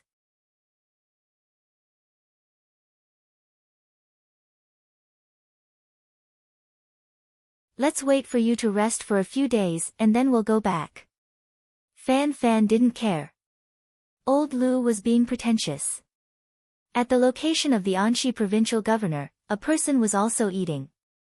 He was the one whose intestines were stuffed back in. Everyone thought that he wouldn't be able to make it. In the end, his condition improved day by day. 2 days ago, he was eating porridge. Today, he felt good and started to eat meat.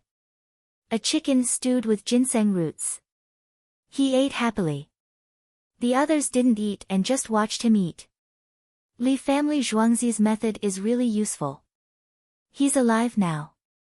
If it was a year ago, he would have definitely died. He's lucky. The other brothers didn't die either. Alcohol is a good thing. There's also anesthesia and that anti-inflammatory medicine. In the future, we won't be afraid of getting injured in battle. We caught many Tubo captives. Should we exchange them back? Let's see how many of our people are still in Tubo. If we don't have enough people, we won't exchange the rest. We'll raise them. Let them work. We won't raise them. We'll send them to Chang'an and give them to the Li family Zhuangzi. The Li family Zhuangzi needs them for work. When everyone saw that the injured people could eat meat, they were happy and thought of the captives. There were more than 50,000 captives. It wasn't easy to settle them down locally. If they weren't careful, the captives would cause trouble. They knew that the Li family Zhuangzi had spent money to buy the Southwest barbarians. Now, they weren't doing it for money. The soldiers hoped to give the captives to the Li family Zhuangzi. Then, the Li family Zhuangzi would give them more gunpowder, weapons, alcohol, and medicine. Alcohol and medicine were too effective. Even if she lost a finger or got a big cut, she could still be saved. In the past, if they amputated a limb, they had to burn it with a hot iron. They burned it to stop the bleeding. After stopping the bleeding, they passed the first gate of hell. Then, they passed the second gate of hell. After burning, pus would flow out. They had to paste it with medicine or use plant ashes. Basically, they would have a fever. It seemed that none of them didn't have a fever. They had to continue to endure the fever. Only then could they survive. If they didn't use it now, they could sew it up. In many cases, there was no need to amputate. Why amputate when there was no infection? Although some people had a cut and came back with a fever, they continued to clean it up and drink medicine to suppress the fever. Life-saving things were more important than money. They would exchange the captives with the Li family Zhuangzi.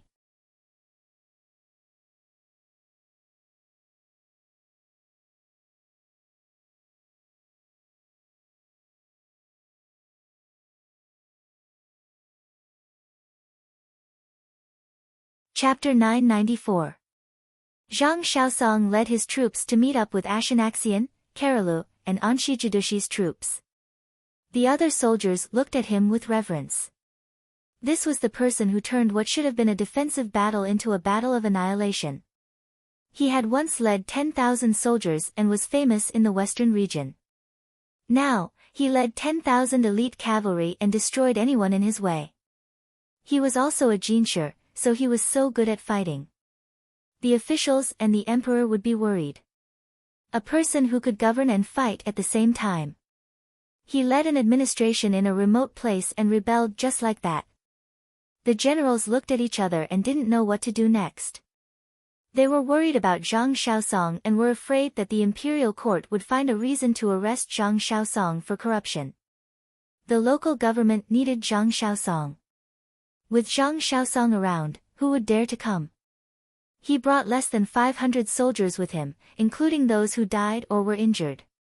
After a few days, when everyone was stable, would he organize people to fight others again? Because the grass had grown and it wasn't so cold anymore. After the harvest, there would be enough food for the army. I still say the same thing. I won't take a single cent from this. Zhang Shaosong said as he lifted his battle robe and knelt down on one knee in the direction of Chang'an. He was grateful to Li Longji and Li Yi.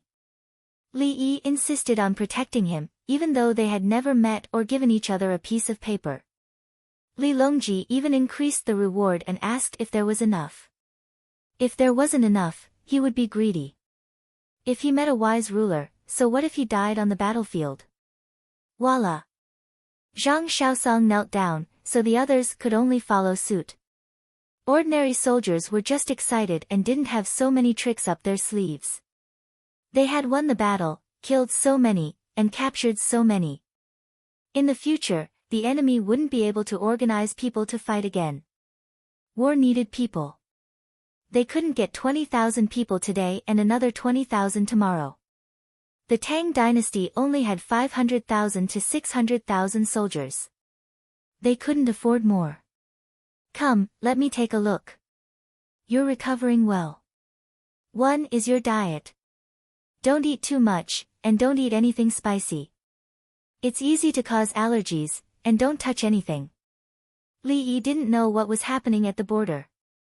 He was changing Li Tan's medicine. He removed Li Tan's scar through surgery. There was hyperplastic tissue in the originally healed area, so he cut it off. What was left behind was a wound. He could not allow the wound to grow. Fortunately, Li Tan did not have a hyperplastic physique.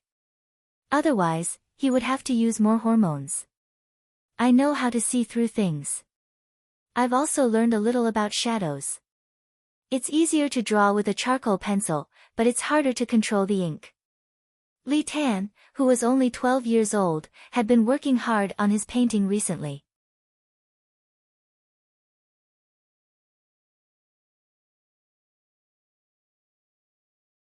He wanted to surpass him.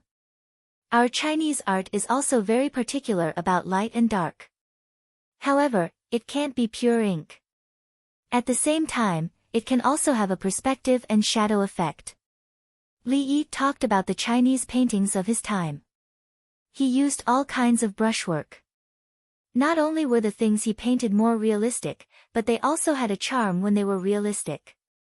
With just one look, one would know that it came from China.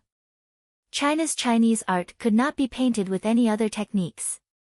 Things that could be painted with oil could not express the image of ink painting. Some real mountains and rivers looked like Chinese paintings. This was the charm of ink painting. In this aspect, it was also realistic. Li Yi dealt with Li Tan's face. At the same time, he discussed painting techniques with Li Tan. Because of the injuries on his face, Li Tan, who had a bad temper in the palace, was now an obedient child. He was willing to chat with Li Yi. He felt that Li Yi knew what he was thinking and could even bring him along to play.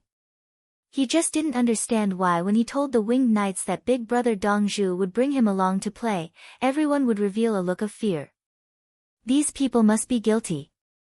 Otherwise, why would they be afraid of big brother Dong Zhu bringing them along to play? Yes, there must be something wrong. Li Dongzhu, if you were a king, what would you do? You can't be the crown prince. Li Tan was a little confused now. He was the eldest son of the emperor, but he obviously could not be the crown prince. What would he do in the future? In his heart, he treated Li Yi as big brother Dongzhu, but he did not say it out loud. You see, I am not even a king now. Do you think I don't do enough? People, what they want to do is not determined by their identity or position, but how much power and ideas they have. For example, if you are a king, you want all the people in the Tang dynasty to live a good life. As long as they want to eat meat, they can eat meat for every meal. You have to think about how to grow food to increase the production. With more food, there will naturally be more meat. Li Yi explained Li Tan's dreams and ideas. He also gave many examples. There were planting, breeding, medical treatment, education, public security, transportation. I should focus on painting now. When I finish painting, I will think about other things. I am still young. Li Tan felt that he did not have to worry anymore. There were many things that could be done. He did not have to be the crown prince. Yes, his uncle King Song was very powerful now. He was in charge of the Workers' Alliance, E-Alliance, Navy, and Seafood. He heard that he had sent people to Cheongzhou to plant pepper. Okay, continue to maintain it. Don't touch it with your hands. Endure it even if it itches. Try to keep your face expressionless. Speak less. Li Yi carried Li Tan again and gave medical advice. Okay. Li Tan did not dare to speak anymore.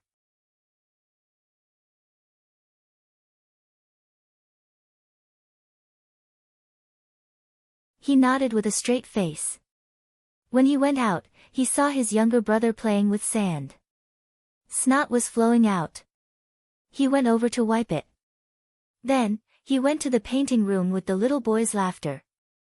Empress Wang watched from a shady place not far away. She smiled. She knew that Li Yi would have a way to take care of both the adults and the children. The weather had been hot recently, so she stayed on Zhuangzi. She was worried that the child would get sick from the heat. She could not even put an ice basin in it. At the same time, she had another child. She did not know the gender. She just had it. She was worried that there would be problems. It was better to stay in Zhuangzi than to stay in the palace. Li Longji naturally knew the situation. So, he did not go to work this afternoon and went to the harem. When he arrived at Zhuangzi in the evening, it was already dark for a while. He looked haggard. When Li Yi saw Li Longji's appearance, he made a mutton pot to nourish Li Longji. Li Yi boiled the vegetables himself. He did not need to nourish himself. I don't know when the war at the border will end. Li Longji straightened his back and rubbed his waist with his hand. His muscles hurt. He had exercised too much. Li Yi ate the cabbage and swallowed it. We will know when we get to the Turks, Tubo, and Tukashi. If they don't fight after they get the harvest, will they not fight again? Li Longji knew what he meant. Generally, it was the harvest of grain. They would only want to fight when they had the military provisions. This year, the war was 2 months in advance. At present, the Tang dynasty had the advantage. They suffered small losses on the 2 battlefields and gained big gains. Li Yi shook his head.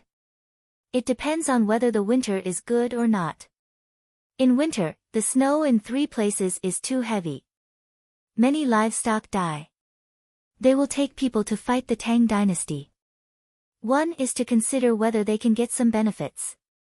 The other is to divert the internal conflicts of the tribes. Tubo's Zanpu is smarter.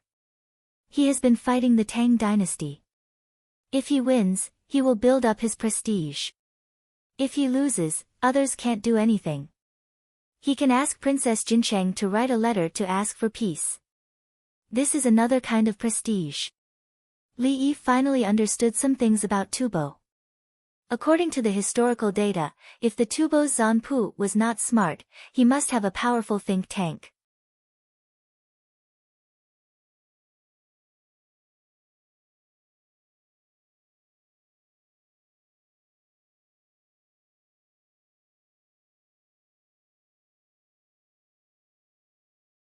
Chapter 995. The more Li Yi studied the information, the more he found that the wisdom of the ancients was not in vain. Every war and change of dynasty involved more than what one could see on the surface. According to the situation he now knew, if it were not for him, the Tang dynasty's army would not be able to withstand the years of war. The reason why many ethnic minority troops were used to fight was that the imperial court's main force could not support it alone.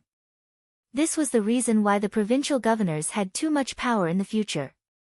To put it bluntly, it was because the imperial court had no money.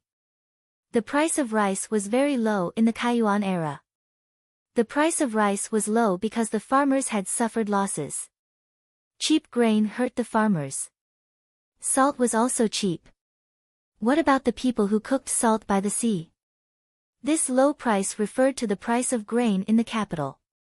The imperial court collected rents from all over the country and sent them to Chang'an. The officials in Chang'an had to sell the grains as their salaries. The content written by the later generations about the previous dynasty was called the dynastic history. The Old and New Tang books were written by the Song dynasty. How many years had it been? It was similar to Li Yi's time when someone suddenly asked how much a caddy of rock sugar cost 150 years ago. I can't even remember the price 15 years ago. You asked me 150 years ago. In winter, cabbage in the capital was 3 yuan per caddy. A cabbage was 20 to 30 yuan. What about in a fifth-tier city? A caddy of cabbage was 2 yuan per caddy. Those that were 3 yuan per caddy were better. They bought hundreds of caddies. In the countryside, cabbages were sold at least 500 caddies per caddy. Some of them were stored in the cellar. So the information was one thing. It did not represent authority. Li Yi knew that if he did not come out, Tubo would ask for peace and the Tang dynasty would agree. It was not a sincere agreement. It was because the Tang dynasty could not fight anymore and needed to take a breather. If one was not in the real situation of this era, one would not be able to understand. Li Yi still felt that he was floating.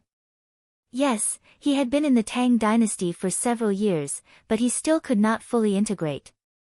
Not to mention that he had the system. Even if he did not have the system, the knowledge he had was not something the people of the Tang dynasty could understand. It was just like when he suddenly went to live in a primitive tribe in South America. It was definitely nonsense to be able to blend in within a few years. Third brother, we have to tell His Majesty that if Princess Jincheng asks for peace, we can't agree.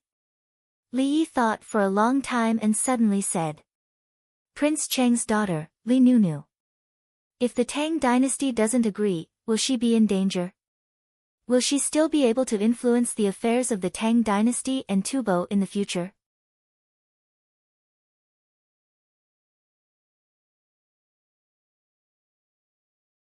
Li Longji was thinking about another thing. He didn't really care about the life and death of Princess Jincheng. Princess Jincheng was a tool for political exchanges between the two sides. In history, Princess Jincheng died at the age of 41. Was she doing well? Was she favored? Li Yi poured a cup of wine for Li Longji. If the Tang dynasty wants to mediate relations with a woman, why don't I go to the border? I'll see who dares to touch Princess Jincheng. Li Longji picked up the wine cup. The fiercer the fight, the safer Princess Jincheng will be. He understood. Princess Jincheng's status depended on whether the Tang dynasty was strong or not. The Tang dynasty was strong and did not give in. Not only did Tubo not dare to neglect Princess Jincheng, but they also had to take good care of her. I'll go and come back in 2 months. Li Yi wanted to move. Your sister-in-law is pregnant again. You stay. With the winged knights here, send the winged knights out. At worst, you can ask some farmers to follow you. Li Longji quickly persuaded. Don't go. If you go, I won't feel confident. Not only me, but the prime ministers will also feel that something is missing and act unsteadily. It's not a matter of life and death. Why use a butcher's knife to kill a chicken? Then continue to increase the transportation, especially weapons. Zhuangzi has made a lot of skyscraping monkeys. Li Yi sighed regretfully. He wanted to fight at the border. He did not want to be a commander. He did not know how to. With so many formations changing back and forth, he was afraid that he would kill his own people. He wanted to be a sniper or a gunner.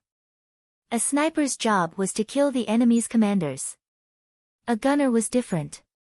He wanted to create firepower. For example, build a small hill on the ground and put a heavy machine gun on it. Come on, I'll make you kneel down in one shot. Transport. Brother Yi, you can do whatever you want. There are so many winged knights. You can send 10,000 of them. In order to keep Li Yi here, Li Longji did not care how many winged knights were sent. Others could not attack. The 16 guards were very strong now. If any of the 16 guards dared to rebel, he would hide in the Li family Zhuangzi and watch Brother Yi slaughter them. Third brother, it's really possible. Pick a horse to carry a skyscraping monkey.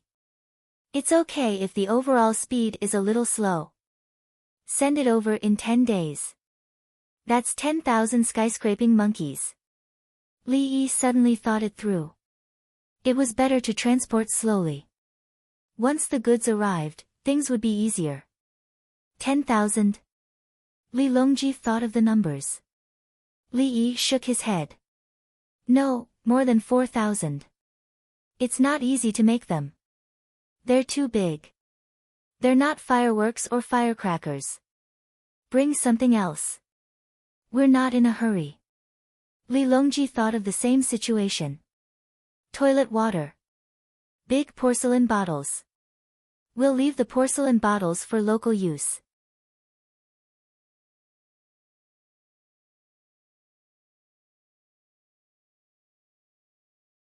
Li Yi raised his hand to wipe his sweat. Deal. Li Longji agreed. Move out of the way. Great victory. More than 36,000 captives in Tubo. Great victory. The third day of the 5th month in the Tang dynasty's calendar was the 20th day of the 6th month in Li Yi's solar calendar. The messenger team from Anxi Jidushi's territory had arrived. They urged their horses to gallop. The 20 riders looked very excited. The first batch of riders had already returned. They were talking about the treatment they received in Chang'an. There were people giving them massages, girls from Zhongxiu singing, and girls from Beitsiu spending the night with them. When these 20 riders were on their way back, they met the second batch of riders. Both parties had a short conversation. They should have been very tired, but now they were full of energy. They wanted to watch the singing and dancing and chat with the girls for the whole night. There was no need for massages. They just needed a bath. The morning court session had not ended. They were immediately summoned. The 20 riders walked forward with trembling legs. They did not need any help. They were fine. The officials in the small court session did not know what was going on. They only felt that the soldiers at the border were getting more and more powerful. They had been riding for more than 10 days. How could they still walk? When they entered the hall, one of them said, "Miss from Beitsiu. Good news. We've been sending good news from the north." Oh. The officials suddenly understood something. Li Longji had also guessed what was going on. The previous messenger was treated too well. He wanted to laugh. But it was nothing. The officials had allowed it. Also, the girls from Batesyu were very willing to entertain these people. Give them a seat. Li Longji did not care about other things. He heard the voice of the messenger. More than 36,000 people were captured. How did they capture 36,000 Tubo soldiers? Was Tubo so weak? 20 chairs were carried over. The 20 men sat down. They actually wanted to kneel down and salute the emperor. Their legs could not hold on. If they kneeled down, they would not be able to get up. Your Majesty, we have won. General Zhang Shaosong had intercepted Tubo's baggage twice. Tubo has no food to eat, the leading messenger started to talk. He did not even drink the water handed to him by the eunuch beside him. While he was talking, a palace maid handed him a glass of water. He immediately took it and gulped it down. The rest of the men also stretched out their hands to the palace maids. They were thirsty. The palace maids were generous. They had a smile on their faces. They did not get angry when the men took the opportunity to touch their hands. They knew that these men were fighting in the front lines.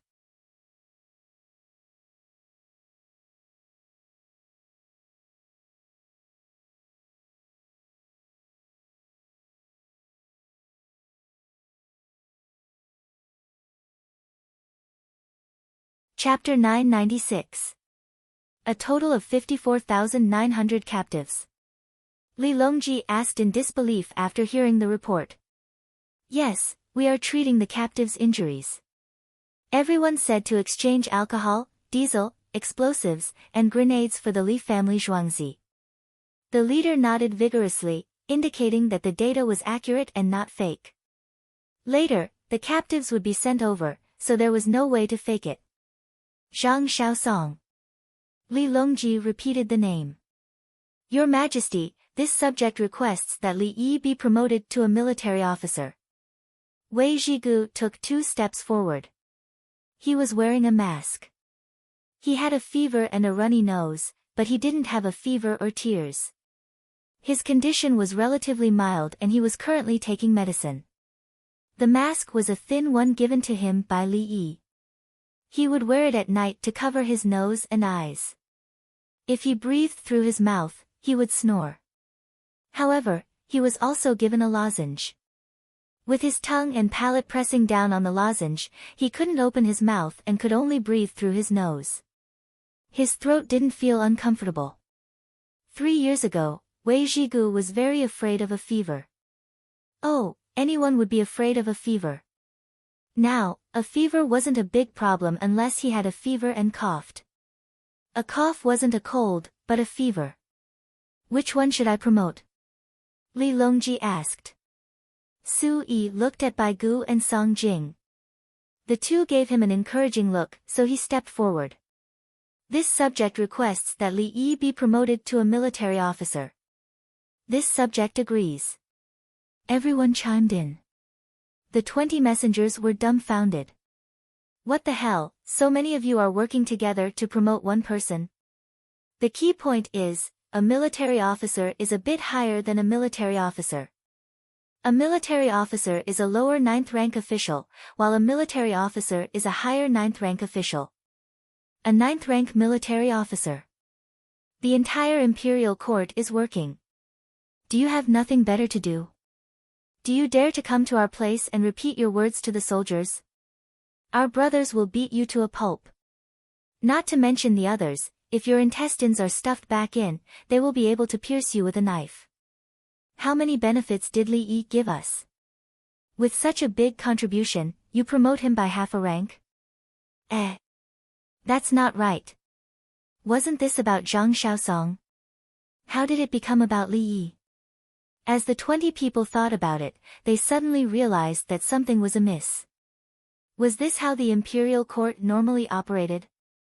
It was Zhang Shaosong, and then there was a minister who came out to promote Li Yi to an official. A group of ministers agreed to promote the lower 9th grade martial arts officer to upper 9th grade martial arts officer.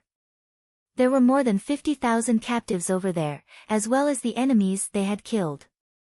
In the end, all they got was this for one person. Your Majesty, there are more than 54,900 captives. The messenger could not help but emphasize the number.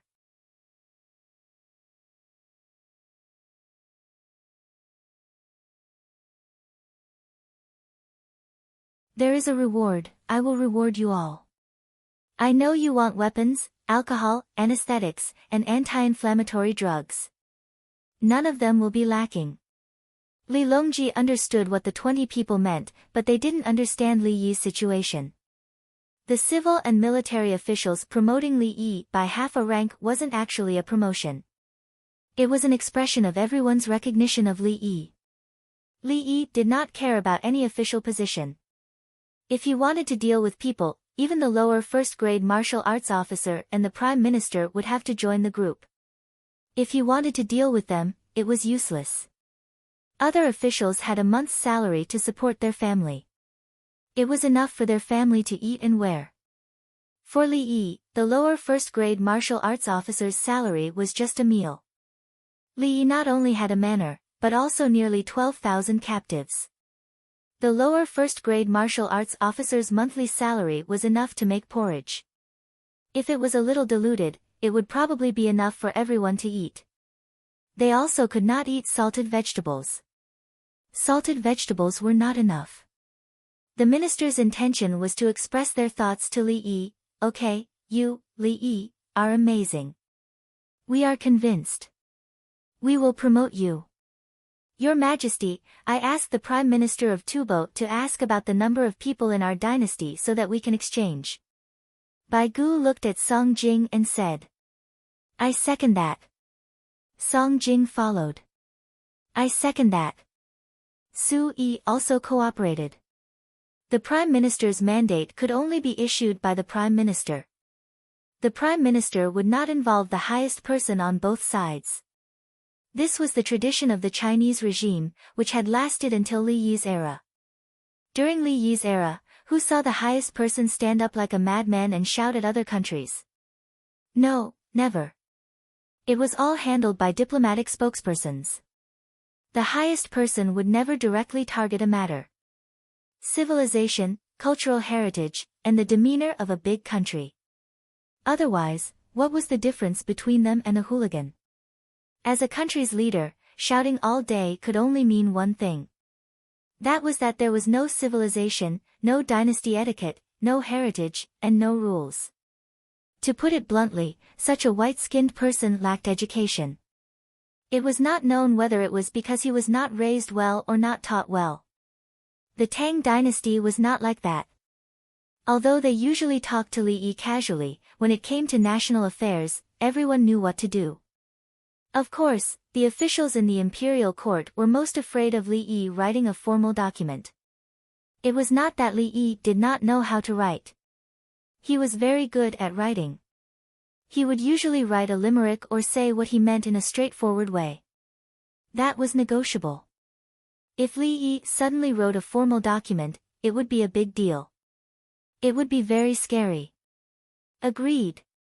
Li Longji nodded. Write it. When you are done, send it to Tubo. As for Su Lu, Ba.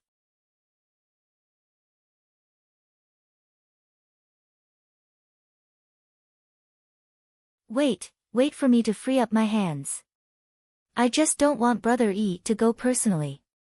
Otherwise, I will kill you. If Brother Yi wants to kill, it will be too easy. The 20 informants left behind the letter and were carried out. They were too excited and walked on the wrong path. Now, their legs were cramping. They looked at the palace maids. Some palace maids pursed their lips and smiled. Some palace maids were naughty and winked at them.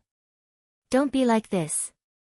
Otherwise, your benefits in the palace will be reduced. Tao Hong of class 2 came over to say something. Seeing the palace maids' expressions, she warned them. The palace maids immediately lowered their heads. They were afraid. The benefits were the Li family Zhuangzi's benefits. It was extra. Everyone has worked hard. Tao Hong of class 2 said to the 20 people. The 20 people immediately sobered up. They felt dignified. No matter which class the palace maids and eunuchs were in, they would show their temperament when they were outside. Each class would share what Li Yi taught with others. The knowledge they learned was different. They were in the state of being knowledgeable. They understood economics, people's livelihood, military affairs, and politics. Brother Yi, there is a report from the imperial court today. It said that there are nearly 55,000 captives in that place. Li Longji did not wait for night to come. He came back and did not go to find other women. It was noon now. Zhuangzi had the most cold dishes. There were also hot dishes, but the quantity was a little small. Today's staple food was watered indica rice. The growth cycle of indica rice was short. It was grown in Huazhou and Tongzhou. This kind of rice did not have tendons and did not taste good. However, it was almost the same after being made into rice with tendons. There was no need to make it into rice noodles or rice cakes. It was watered rice. What kind of rice had tendons? Watered rice was used for livestock to drink. Li Longji filled a bowl and sat opposite Li Yi. They talked about happy things. Change back. Li Yi used chopsticks to stir garlic eggplant. The steamed eggplant was best with rice with water. In fact, stewed eggplant with potatoes was also delicious. However, there were no potatoes. If there were potatoes and corn, the entire Tang dynasty would have flourished. Especially Inner Mongolia in Li Yi's time. The current region not only had a high yield of potatoes, but potatoes also grew well. It's not enough. The number of people in the Tang dynasty is small. Li Longji mentioned the data. Change cattle, sheep, and horses. They have no fighting power. This year is basically over. Next year, our guns will be out. Now, we need to change more useful things. Li Yi was not soft-hearted or stupid. He was more calculating.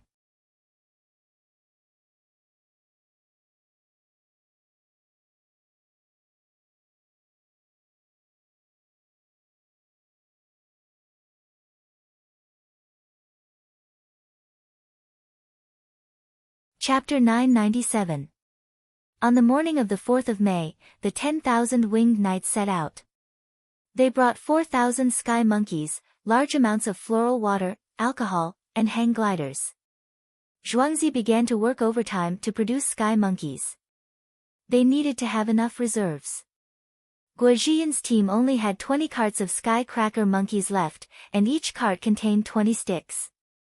He had used 800 on the first day of the attack and was reluctant to use the remaining 400. The sky monkeys were all used up. Whoosh, whoosh, whoosh, whoosh. They were all money. To put it bluntly, the Tang dynasty used technology and money in exchange for the lives of the soldiers. Now that they had sent another 4,000, Guojian believed that if he used them well, he would be able to obtain the entire source of the Yellow River. Huge Stone City did not need firearms for the time being. They had already won. The cavalry could not attack, and the Abbasid Caliphate would have to lick their wounds for the time being. Quick, write a letter. Buzhu, who was lying in bed, received the news and asked Isinba to write a letter. Yesterday, he had already written a letter telling Tubo that the army attacking Huge Stone City had been completely wiped out. Today, the Tang dynasty sent another 10,000 winged knights with 4,000 sky monkeys. He told Zanpu to prepare. It would be best if they could sue for peace. They could not continue fighting. Tubo needed to recover. If they continued fighting, they might be destroyed by the Tang dynasty. After the autumn harvest, the Tang dynasty's frontline had plenty of food. Tubo had harvested food, but they did not have enough soldiers to fight. They have already written. They also asked us to send more people to the Tang dynasty to increase the number of people we can send messages to. Isinba looked at Buzhu worriedly. Buzhu's condition was not good. He had lost a lot of weight, and he often had nightmares at night. If not for the Tang dynasty's imperial physicians, he would have, "I'm fine. Don't worry about me. I've thought it through." Buju squeezed out a smile, followed by a cough. After spitting out a large mouthful of phlegm, his breathing became smooth. Learn. Learn from the Tang dynasty. Give better treatment to the craftsmen, research weapons, and cultivate and raise livestock. The Tang dynasty will also become stronger. Isinba did not think that a complete peace with the Tang dynasty would benefit Tubo. The Tang dynasty had a large population. Once the Tang dynasty developed, Tubo would have no chance to attack them even if he wanted to. Bo Xia shook his head. Expand to the west and southwest. Capture the people there and send someone to tell the Abbasid Caliphate that the Tang dynasty wants to annex them. That's the only way. Isinba didn't know if it would work or not. The Abbasid Caliphate had always been fighting with Tubo. Now, they were fighting the Tang dynasty together.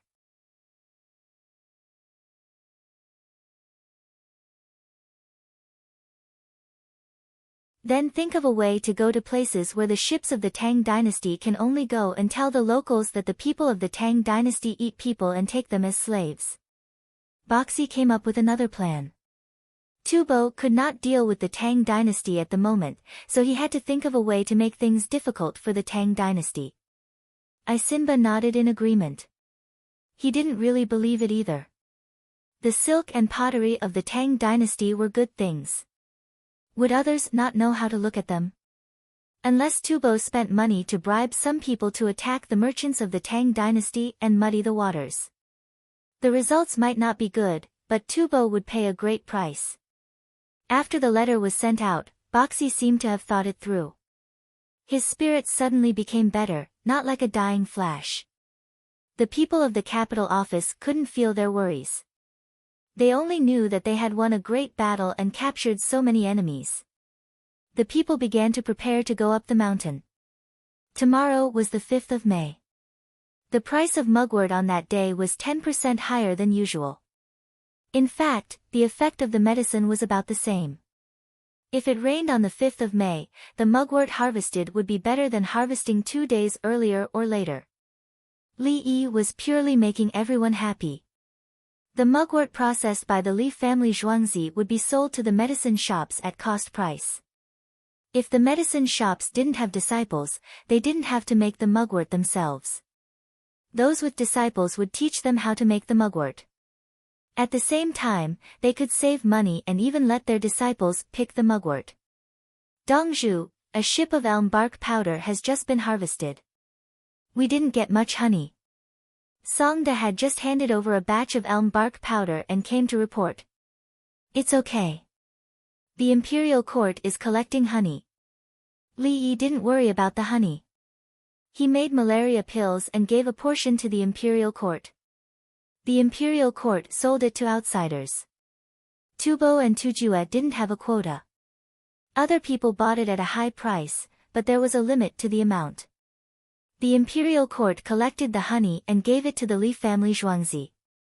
A portion of the pills they took was the honey money. Li Yi auctioned the pills. The imperial court set the price.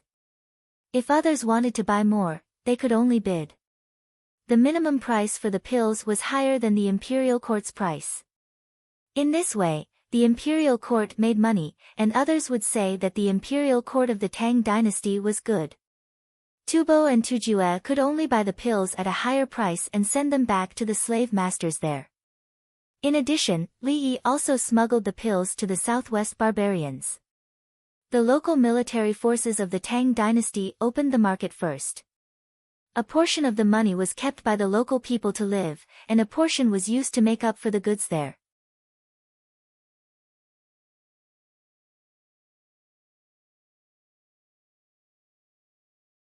This year, there would be many ships of goods sent over, including animal fur, medicinal herbs, and dried meat. In addition, there were live animals. These were not easy to raise. The transportation fee was high, and there were deaths on the way. The local army was the house of subjugation. They needed to feed their families. Only when their families lived well could they fight. The main thing was that they ate well and had strength. Dongzhu, I heard that someone is buying the honey at a high price. I don't know who is behind it. Songda said. High price. The people don't know what the honey is used for. Just say in the newspaper that it is used to make malaria medicine. They are willing to sell it to the Zhuangzi at a low price. Li Yi was not worried. He believed that the people who learned how to raise bees would support the Li family Zhuangzi. Moreover, the imperial court sent people to collect the honey in the county. There were people in the village who learned how to raise bees and brought the honey to sell. The price was not low. What was the use of snatching the honey from the imperial court? Using it to make incense? The imperial court had ordered that the honey used to make incense would be confiscated. Dongzhu, then I will go to the printing workshop. Songda agreed and was about to leave. Don't print the newspaper. The people worked hard to sell the honey for money. Let the people earn. I should know who is collecting the honey. Playing this game with me. Li Yi stopped Songda and signaled him to go back to work. He was waiting for the other party to come to him. However, he would not take the honey.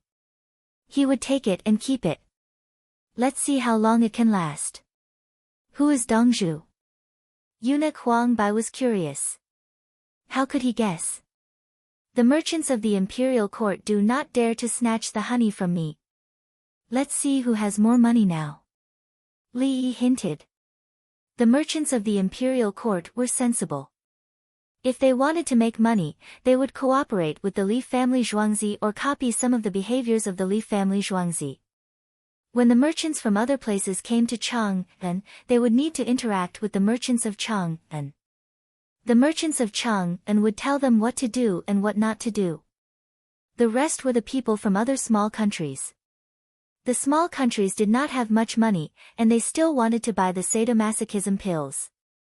The Japanese Empire's diplomatic mission. Huang Bai understood immediately.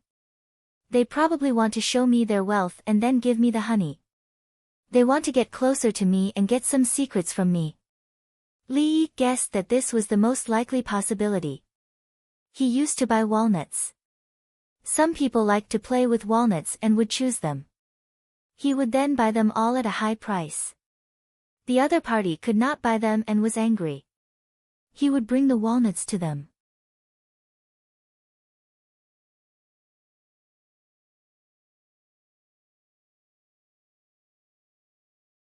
He would first apologize and say that he did not know that the other party also wanted walnuts. He would then say that he thought the walnuts were edible. In the end, he found out that they were not edible after buying them. He hoped that the other party would accept the walnuts. For example, 5 yuan per kilogram, or 3 yuan. When the other party saw that he was selling them by the kilogram, he did not accept bribes and bought them. Later, he could not do it. There were too many walnuts and they were not valuable.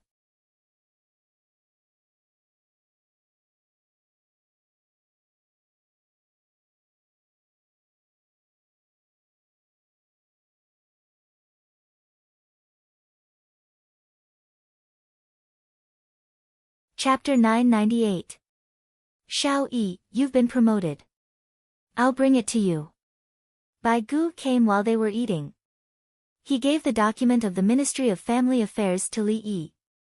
He had been promoted. The people of the Ministry of Family Affairs wanted to come, but Bai Gu snatched it away. Li Yi was eating rice noodles.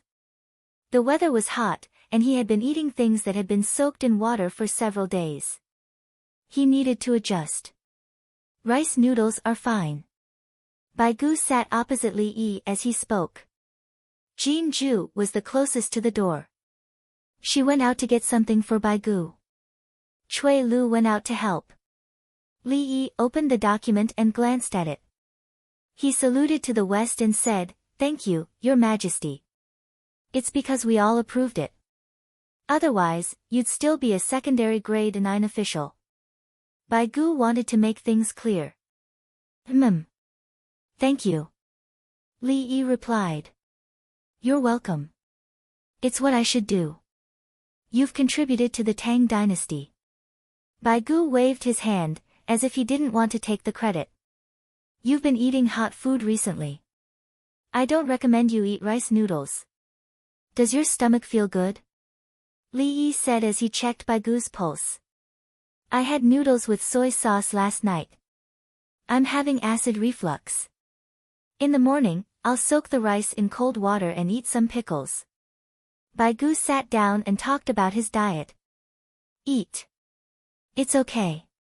You'll have half a bowl of rice and some lean meat tonight. Li Yi put down his hand.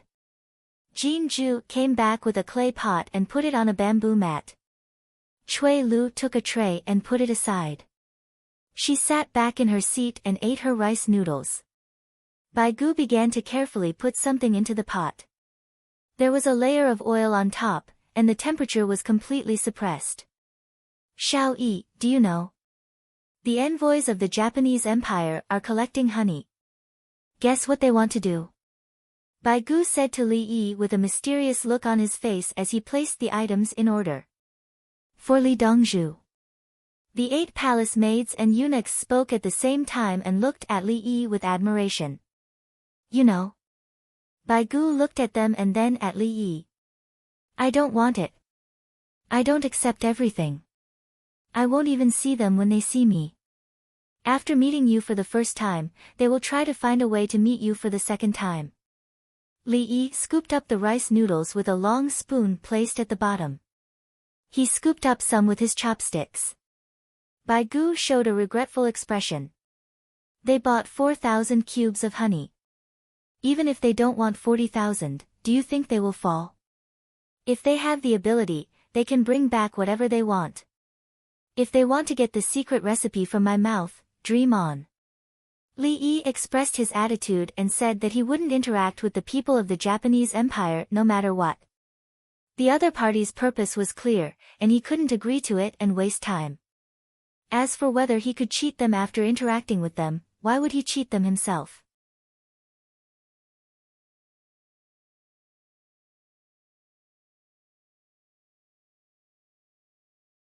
Besides, it was already profitable enough to do it openly. According to the news from various places, I feel that we can harvest 300,000 caddies of honey this year. Bai Gu changed the topic. He didn't care about the little bit of honey that the Japanese Empire bought. The method of raising bees that Li Yi taught in the newspaper was very useful, but there were too few bees. By next year, after the nest was split, there would be more bees. The report that was sent said that some neighbors had agreed to treat each other to a drink when the nest was split.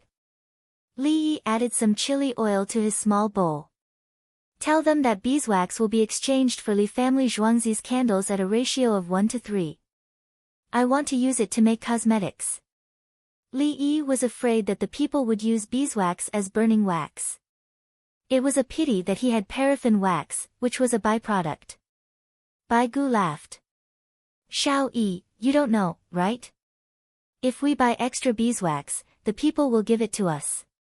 Why are we taking advantage of the people? Publish the newspaper and tell the people. Li Yi looked at Bai Gu. He was not very happy. Beeswax was a medicine, and it could be used to treat some minor illnesses. If the people don't know, then they should write more bluntly. The newspaper will be sent to various places, and the newspapers will copy the content and publish it. All right. Bai Gu blushed. He was too ignorant. He ate 2 mouthfuls of meat. Do you still have enough money in Zhuangzi? Yes. I have sold a lot of kerosene lamps and thermos bottles. If you don't buy these too, I will not sell my bicycle. Li Yi smiled. Obviously, he had sold a lot. Bicycles were a symbol of status. There were bicyclists in Chang'an. When the people in front of them were far away, they would start to ring the bell to remind the other party to avoid them. Also, when they were turning, they would raise their hand in the direction they were going to turn to indicate where they were going to turn. It was just like the private cars in the 60s and 70s. Riding a bicycle and receiving a bunch of envious stares. Baigu lowered his head and ate. He did not want to talk anymore. Bicycles were different from other things. They were tax-free, and the money could be used to make guns. It was not included in the 500,000 renminbi tax deduction, and he could not collect any taxes. Old Bai, don't be sad. My kerosene lamps and thermos bottles are tax-deductible. I am going to announce that after selling 3,000 bicycles, if you want to buy more, you have to hold on to the kerosene lamps and thermos bottles for more than a year. Li Yi comforted Baigu. He could see that Baigu was unhappy. You said the same thing before. Later, you said that it was to make it easier for everyone to travel. You just want to sell them for money. Baigu felt wronged. He wanted to settle the score. 1,000 renminbi for a bicycle. How much would 3,000 bicycles cost? The rich people were all taken care of.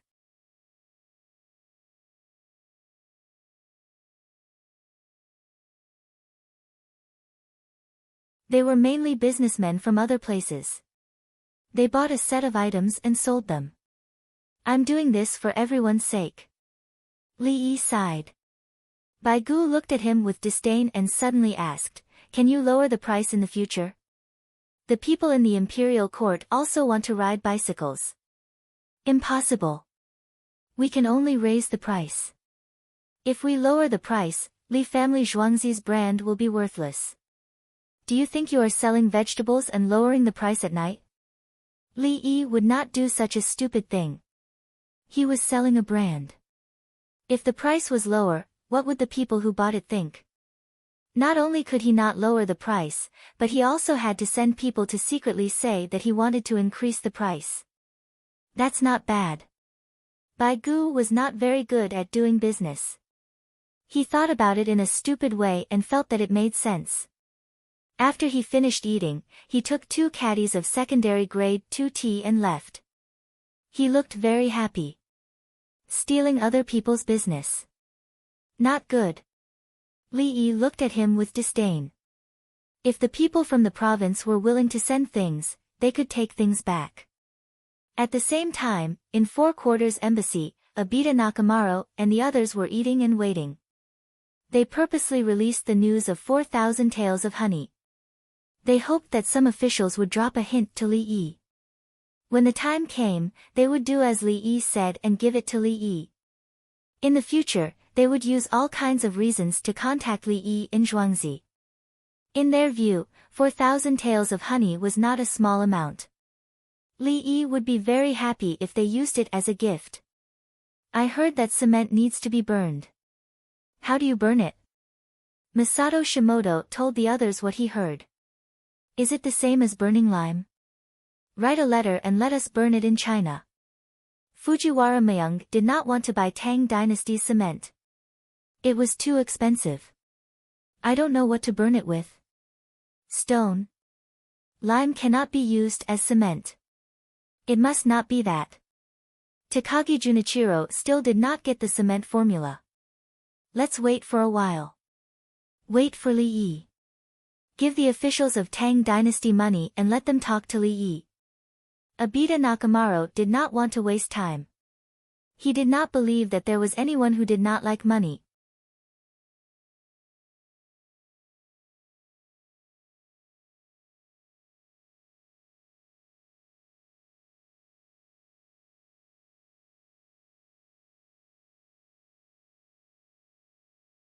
Chapter 999. Old Lu, how is it? Fan came over with food to look for Old Lu. In Juku, the sun only reached the middle a little later. There was a time difference and they had just eaten. Old Lu had surgery on his stomach, so the staple food for him was deep-fried steamed buns. After it was fried, he broke it open and took out the soft flour inside. At the same time, he also ate cooked rice grains that had been soaked in water. It was the standard meal for winged knights in Li family Zhuangzi. They had to eat rice and noodles for every meal. The digestion speed was different, and the pH was different. Li Yi had not studied the method given by Li Yi before. Later, he went to a construction site. There was a restaurant next to the construction site that sold food for 10 yuan. In his opinion, such a restaurant had not been opened for long. The construction site had a lot of people who could eat, so they could eat as much as they wanted. There was even braised pork inside. In the end, he happened to pass by that day and was hungry, so he also went to eat.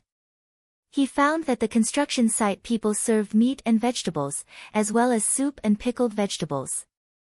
Then, the tray was filled with rice and 2 big steamed buns. The construction site people did not just eat the food. He asked, and the other party told him that if this restaurant closed, they would not be able to eat cheap food. Eating at home, could you just eat the food? Just treat it as if it was home. Then, Li Yi asked why they had to eat 2 staple foods. The construction site people told him that it was strong. If he only ate rice, his stomach would be uncomfortable. If he only ate noodles, it would be easier for his stomach to get acid. He went back to check the information and found that this was indeed the case. However, he still did not like to eat both. The feathered forest flying cavalry ate like this when the conditions permitted. Now that the conditions were not good, only wounded soldiers could enjoy this treatment. It's okay. It's just a little painful. It doesn't matter to us. Old Lu smiled. He was a former veteran who had been taught by Li Yi to play. When he played, he even wanted to die. There were countless times when he felt that he could not take it anymore and wanted to quit. But when he thought of his family, he had to die on the training ground. Now that he was in pain, he thought back and realized that it was not a big deal. Eat. The body recovers slowly in the highlands. Eat a few mouthfuls and eat in the afternoon. Eat less and eat more. Fan Fan helped old Lu sit up and lean. Then he took a small table. I'll do it myself. Old Lu changed his posture and knelt there. This way, his stomach wouldn't hurt. Looks like you're in good condition. Then there's no need to rush back. Let's rest for a while. Our brothers will send back a new battle report. Fan Fan observed old Lu. Old Lu did not have a fever, nor was he panting.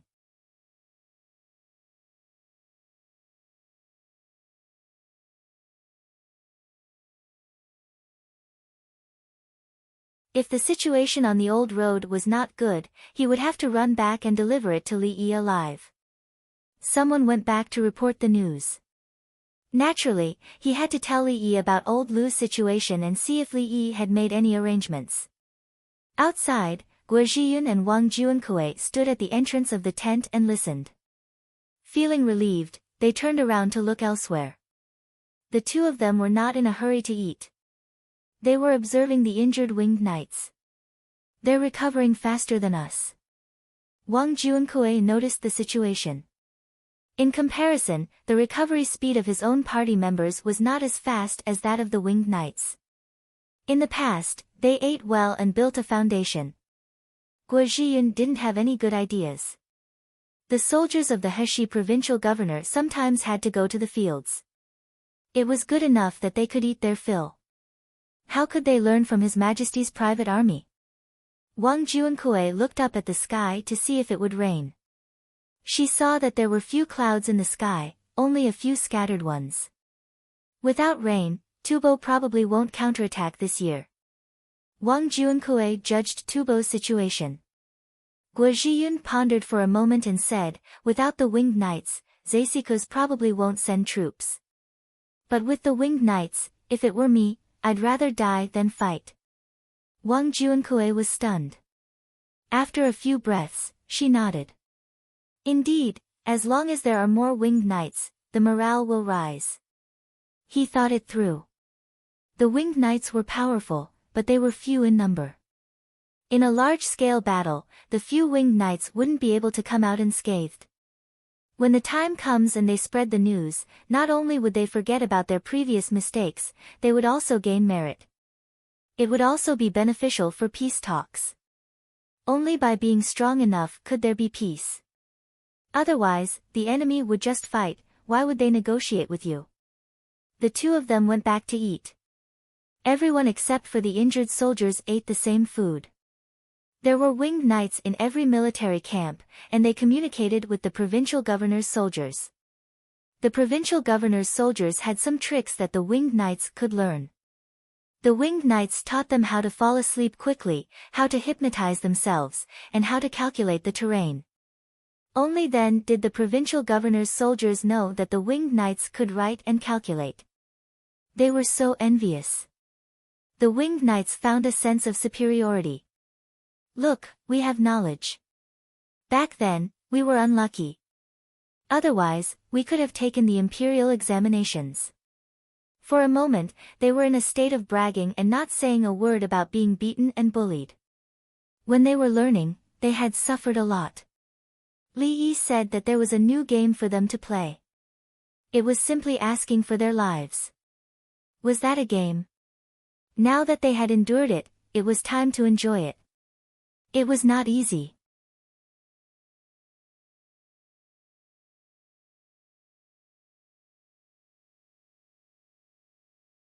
When they were learning the things that Li Dongzhu taught them, they wished that they could change it to the game of carrying 30 jin of weight, 20 li cross-country, and swim with equipment. Tubo's commander, Zesikuz, was also having his meal. It was just as Guo Zhiyun had guessed. He was thinking of how to get rid of a large number of winged knights. The people who had invited them to battle had returned with heavy losses. This was a blow to their morale. On the battlefield, the military forces of the Tang dynasty were using hot air balloons. If they couldn't win, they could find excuses to say that it was not their fault. 1,000 elite soldiers had gone to invite them to battle, and they were bare-chested. The Tang dynasty had sent out the same number of winged knights, but they still couldn't defeat them. In terms of weapons, they couldn't win against the Tang dynasty. In terms of courage and combat skills, they still couldn't win. Could they still fight the war? They needed a victory against the winged knights. Pass down my order. Everyone will rest for a few days and eat as much as possible. Then, we will counterattack. If the slaves kill one winged knight, their slave status will be removed. If the others kill one, we will give them 10 slaves. Zesikuz thought about the situation when they ran. In his memory, it seemed that the Tang dynasty's soldiers were also exhausted, and they probably didn't have enough weapons. His troops were scared out of their wits at that time, including himself. If they didn't run, they would have fought. He regretted it. All was fair in war. He was angry that he was cheated. Commander, they have built a military camp, the general advised. There was a big difference between having a military camp and not having one. Go around. Go around from the south and force them out. The cavalry will bite the winged knights. They are the private army of the Tang dynasty. They are very good at fighting. 5 for 1. We will have something to say when we go back. Zesikuz had already thought about it. They avoided the military camp. When they fought in Songzhou, the other troops encountered the winged knights and suffered great losses. The winged knights cooperated with the Songzhou troops to counterattack, and Tubo suffered even greater losses. It was said that in the 2 battles in Songzhou, dozens of winged knights died. If his troops could kill hundreds of them, what would others say when they went back? If they were lucky enough to kill all 2,000 winged knights, oh, he didn't dare to think about it. 5 days passed, and Zesikuz was ready to send out his troops. He started to boost morale early in the morning. What he didn't know was that Guo Zhiyun's military camp was also in the morning. Dust was flying in the distance, and 10,000 winged knights arrived.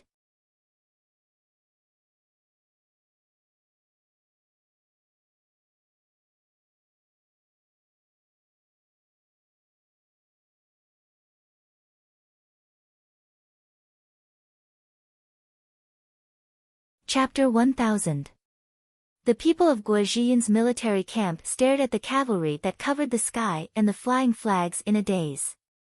Are they going to capture Tubo Zanpu alive? Wang Junkui couldn't help but ask. The scale was too big. Winged knights, what did His Majesty mean? There are sky monkeys. Guo Zhiyun held up his binoculars and saw many sky monkeys hanging beside the horses. The sky monkeys were even longer than the horses. Fan Fan mounted his horse and ran to the side of a general. He turned his horse around and rode side by side. Tianbu, why are you here? Look at the flags, 10,000 brothers. He asked the leader. The leader was called Qin Li, and his Chinese characters were Tianbu. Qin Li's family had produced scholars before. Qin Li's life was not bad when he was young. He could write and calculate. Therefore, he had a Chinese character. Qin Li's Chinese character meant lacking. He wanted to tell God that they were lacking. It was like a dog or something. Don't take it away, it's easy to feed. When they reached the age of 20, they had to choose their characters according to their names. If they were lacking, Tianbu would take it from the Tao of Heaven. Li Dongzhu and His Majesty know that you are lacking things and asked us to send them over. Is anyone injured? We brought tetanus, small oxygen bottles, and uninflated oxygen bags. Qin Li observed the layout of the military camp. He looked with his eyes and calculated the distance and height in his mind. Just one. He was shot in the stomach. Give him tetanus. Let's test his sensitivity first. We don't need oxygen.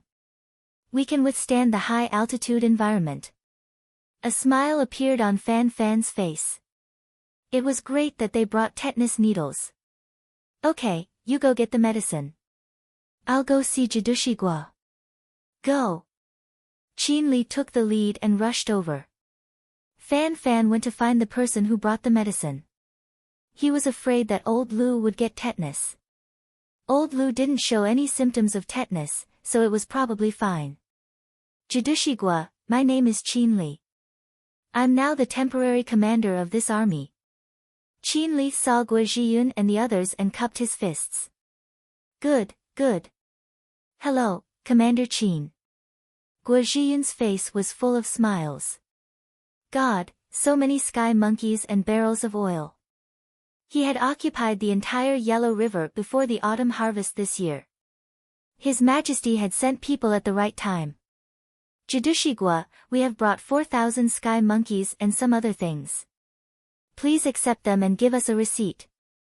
Qin Li got down to business first. He had to hand over the things. Okay, I'll check it now. Guo Zhiyun didn't waste any more time and called for the soldiers to collect the items. The soldiers of the other regional commanders hurriedly went to move the horse feed, mainly the highland barley.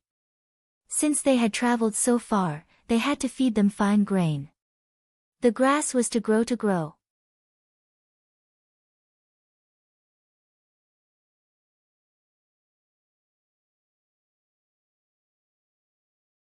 While everyone was busy, Fan Fan found the medicine and entered old Lu's tent to rest. Battalion commander, the brothers are here. Old Lu stood on the ground. He wanted to go out and take a look. Come. Tetanus. Let's test your sensitivity first. You better not be allergic. Fan Fan started to test old Lu's sensitivity.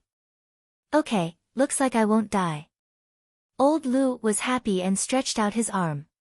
He knew that the most dangerous situation for him was tetanus. If he injected it without any symptoms, he would be safe. Outside. There are so many big bottles of alcohol. I want to drink some. Toilet water. Yes, it's hot now. What if there are mosquitoes? I won't be afraid if I apply some. What's this? Kites? Move the sky monkeys over. Don't just watch. 4,000, His Majesty gave us 4,000. Let's go to Sister Lake. We can take it. There are also canned fruits. I'm hungry. There's no need to be afraid now. We have another 10,000 winged knights. The Jadushi's soldiers said happily. They let the winged knights rest while they took care of the horses and moved the items. In the past, they had never been treated so well. Even if they were given food, they had to think of other ways. Now, His Majesty had directly sent people from Chang'an to deliver things. It was too considerate. The winged knights did not go to rest. They went to each military camp to check on the situation. They understood the deployment of the camp, the arrangement of the troops, and the number of people. The winged knights' current standard was not that of a normal soldier. They could be thrown into any army and become a battalion commander. They could write and calculate. At the same time, they knew how to survey and draw maps. They were all-weather and all-terrain troops. They were different from normal troops. We won at Huasher City. The troops sent by Tubo won't be able to return, Qinli told Guo Zhiyun the news he had received before he came out. He told Guo Zhiyun to fight without worry. Zhang Xiaosong. Before Qinli could say who had contributed the most and how they fought, Guo Zhiyun answered first. He knew about Zhang Xiaosong. He envied Zhang Xiaosong. He came from a large family, but he had never taken the imperial examination. Zhang Xiaosong, on the other hand, was a jinshi. Yes, he led 10,000 elite cavalry. Qinli talked about the battle. He was also convinced. Zhang Xiaosong was too good at fighting. He buried the explosives and used the telescope to ambush again and again. Amazing. Wang Juankue praised. Sigh. Guo Zhiyun sighed. The people sent by Tubo can't return. Zaisiko's only has so many people left. He won't be able to replace them in a short period of time. Yes, Soli Dongzhu and His Majesty discussed and sent things to you. They didn't send things to the other side. His Majesty means discord. Qinli said the most important thing. Discord.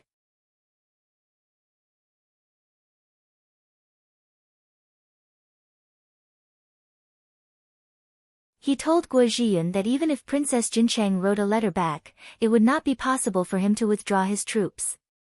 His future battle arrangements were to focus on offense. There was no need to consider politics. When are you leaving? Guo Zhiyun asked. His Majesty didn't say. We'll stay for a few more days to help you fight and train the troops. His Majesty's private army can't tremble at the sight of blood, right? Ha! Qinli said jokingly. Good, we have enough food. The land of 9 bens is good. Guo Zhiyun was even more happy. The 10,000 winged knights had just arrived. He had personally experienced the winged knights' archery and coordination. He had fought with them once. When they were in formation, the winged knights guarded the 2 wings. No, they didn't need to guard them. They just needed to come out and scare the Tubo soldiers. 10,000 elite cavalry, and the kind that couldn't be defeated, who wouldn't be afraid? The fact that the winged knights dared to accept the challenge bare-chested proved their bravery. If it were his own cavalry, they would definitely suffer heavy casualties. They might not even be able to win. However, if they didn't welcome the opponent, they wouldn't be able to raise their morale. Didn't the other party want to use their bravery to scare them? The soldiers of the provincial governor would rather be beaten to death than be scared to death. Report. The provincial governor of Longyu has sent 30,000 soldiers with baggage. The scouts have arrived first. The messenger ran into the tent and reported. Guo Zhiyun smiled. It seems like old Zhang already knew when you guys came. He was talking about Zhang Zhongliang, the provincial governor of Longyu. Chang'an sent another 10,000 winged knights to pass through there. As long as Zhang Zhongliang wasn't stupid, he would definitely cooperate. He didn't send any soldiers and baggage. This could only mean 2 things. One was that he knew the situation, but he didn't want to contribute. If he didn't help his allies, he would definitely be beaten up. The other was that he didn't know the situation and couldn't judge the situation. He would still be beaten up. As a provincial governor, if he didn't see the big picture, what was the use of having him?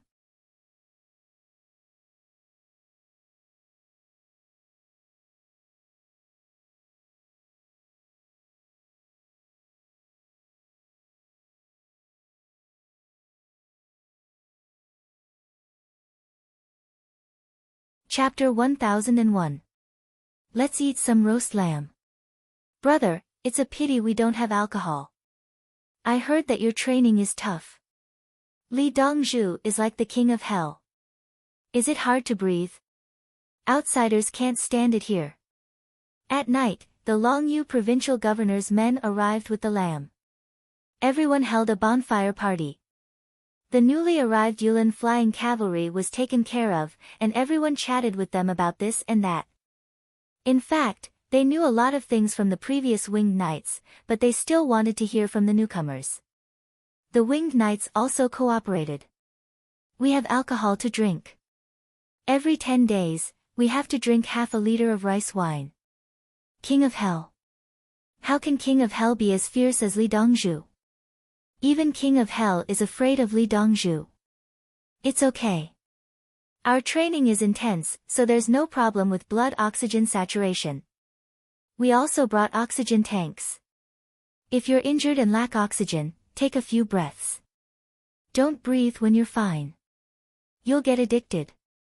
Li Dongzhu said that if you sweat more, you bleed less in battle. But we also bleed. The main reason is that the training is too intense.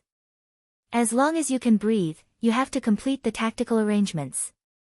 No matter how tired you are, you can't lose your posture when shooting arrows. Li Dongzhu is really bad. He attacked the camp in the middle of the night. At first, we messed up, but later we got used to it. But Li Dongzhu will ask for psychological counseling. We won't have a riot. We're the strongest. We're brothers to each other. We can endure what ordinary people can't. We fight for the Tang dynasty. We are His Majesty's private army. The moment we move out is the moment the incident calms down. At first, the winged knights were joking. But as they spoke, they became solemn. If it was any other place, a shout might cause a riot.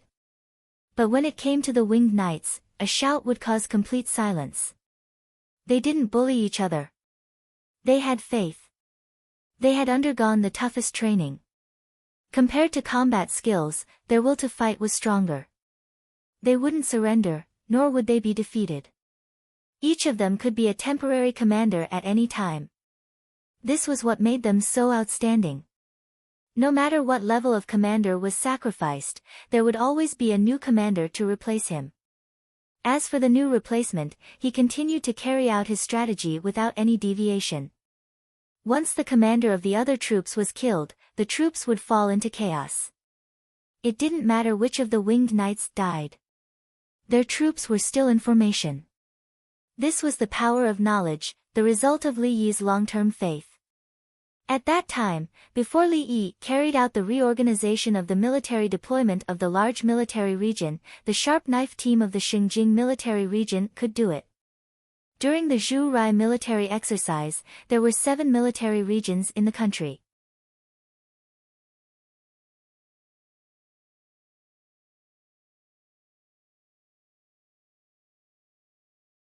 Zhu Rai's troops were using the most advanced weapons, equipment, and tactics. The final result was 6 wins and 1 loss, which was in the hands of the Xinjiang military region. When Xinjiang military region fought against Zhu Rai's main force, the other military regions were all crippled. Xinjiang military region sent out an ace brigade to fight against Zhu Rai. When the brigade commander died, the regiment commander died. When the regiment commander died, the battalion commander died. In the end, they used a helicopter to forcefully launch a low-altitude sneak attack at night, which no one thought was possible, and destroyed Zhu Rai's main force headquarters. This was because Zhu Rai's main force was unreasonable. Who had seen them use tactical nuclear weapons? Zhu Rai's main force used it, but the other troops didn't. The current winged knights were like this.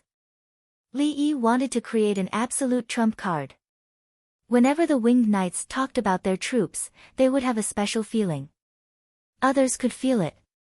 It was a kind of pride, a pride that came from their bones. I am the strongest. No matter what battle, I am stronger than all the enemies. Other people's mentality had also changed due to the influence of the Yulin winged cavalry. We will arrive tomorrow morning. There will be a big reward for killing the winged knights. They don't have many people. Tubo's troops moved at night. Zeisiko's arranged for people to boost their morale and use the lives of the winged knights as an example. This method was very useful. Tubo's soldiers didn't expect to eliminate many military forces of the Tang dynasty. Their goal was clear, which was to kill the winged knights. The highlands at night were colder, but everyone was in a state of excitement and didn't care about anything else. They seemed to be more energetic than before. The scouts ran around, wishing that they could meet the winged knight scouts.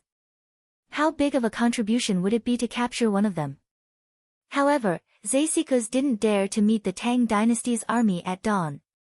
He wasn't an idiot, and he was tired from the journey. He needed to eat something first and then rest. He opened his arms to feel the wind and revealed a satisfied smile. The wind was good today, blowing from west to east. This way, the Tang dynasty's hot air balloons wouldn't be useful. What he was most afraid of was the Tang dynasty's hot air balloons floating above his head. They would throw something exploding, and he wouldn't be able to withstand the arrows. At dawn, Zeisiko's troops stopped 40 li away from the Tang dynasty's chain of military strongholds. The wind was indeed not good for the hot air balloons, but the hot air balloons were still floating. They were pulled by ropes. The flag signals from above told the people below that they had discovered the Tibetan army. There was no way they wouldn't discover it. The Tibetan army was so large, and it wasn't just one person.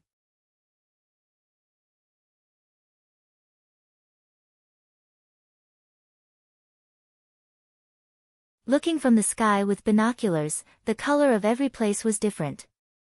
The Tibetan army is here. Don't eat too much in the morning and don't drink too much water.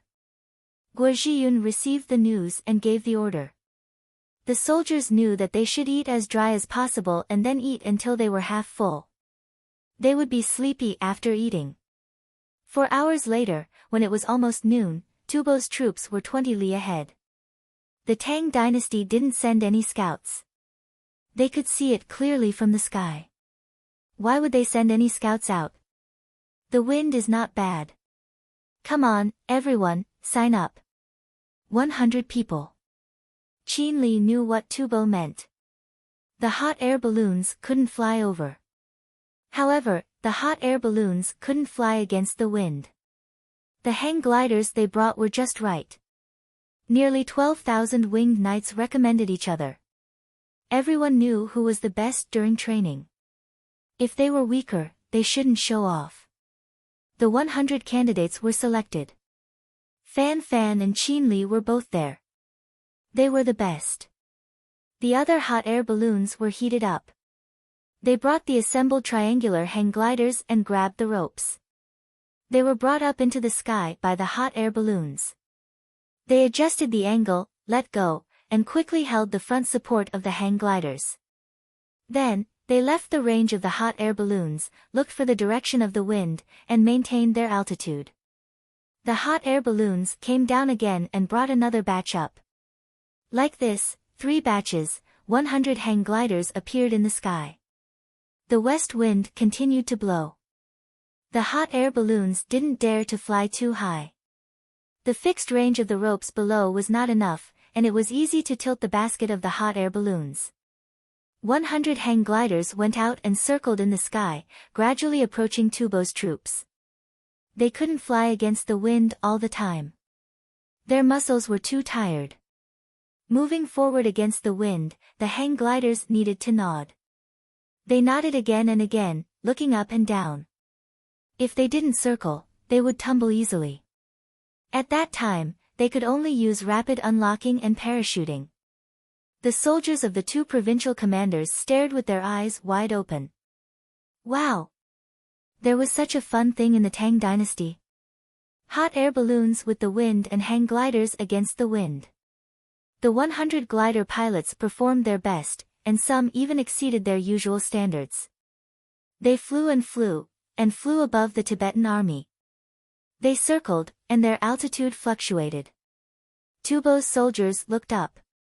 They were afraid that an explosive would suddenly be thrown down from above. Zesikuz also looked at the gliders circling in the sky. He wanted to say something to boost the morale, but in the end, he said,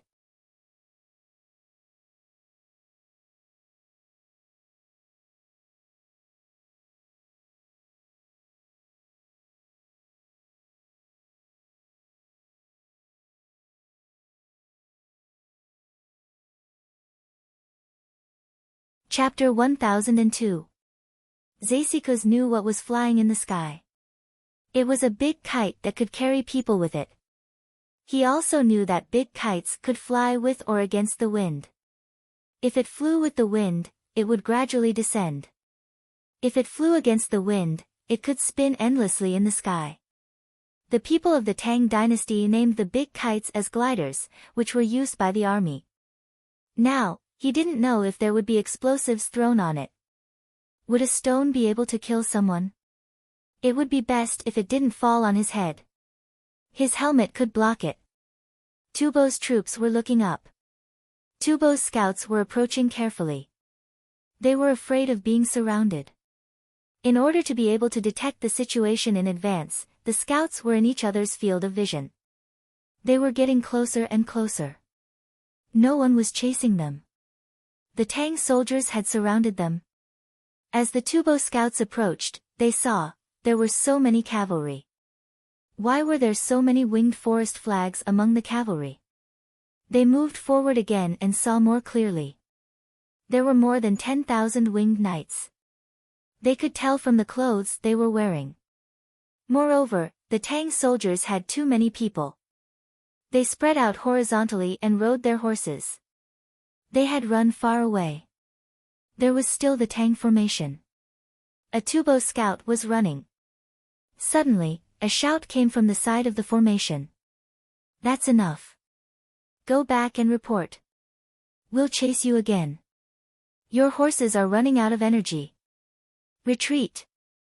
The leader shouted and led the team back. They all looked lonely. There was no way to fight the war. There were more than 10,000 winged knights. The others added up to 100,000. How many people did they have? A little more than 40,000. They had promised to have 2,000 winged knights. They were going to fight with them and get the credit in one battle. Why was the situation different from what they had imagined? The difference was too big. They saw dozens of sky monkey carts with sky monkeys on them. There were also many sky monkeys piled on the ground, waiting to be loaded. The Tubo scouts ran back. The Tang dynasty's army formation began to change. They had deliberately let the Tubo scouts see to weaken the enemy's morale. Reporting, the enemy has more than 100,000 men, with more than 10,000 winged knights and countless sky monkeys. The scout shouted as he ran over. Shut up, don't shout. Zesikuz was furious. What was she shouting about? Are you afraid that the soldiers won't know? The scouts returned, and the gliders in the sky adjusted their direction and left. Tubo's army was in chaos, mainly because of the buzzing of voices. Commander, what should we do? The general next to Zesikuz asked. The plan was good, but the actual situation was beyond their expectations. At this moment, Zesikuz's head was also buzzing. Many small stars appeared in front of his eyes, and his ears couldn't hear anything.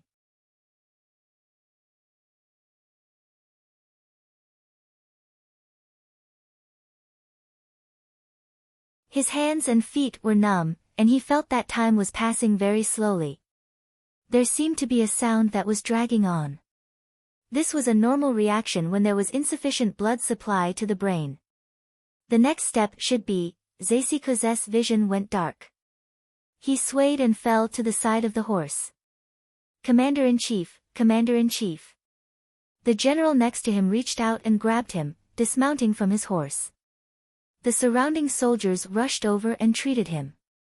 After dozens of breaths, Tashikyuj, who had been pinched and swollen, woke up. He lay there and looked around. Retreat. Retreat slowly. Don't spread out, the formation can't be messed up. guard against the enemy cavalry's charge.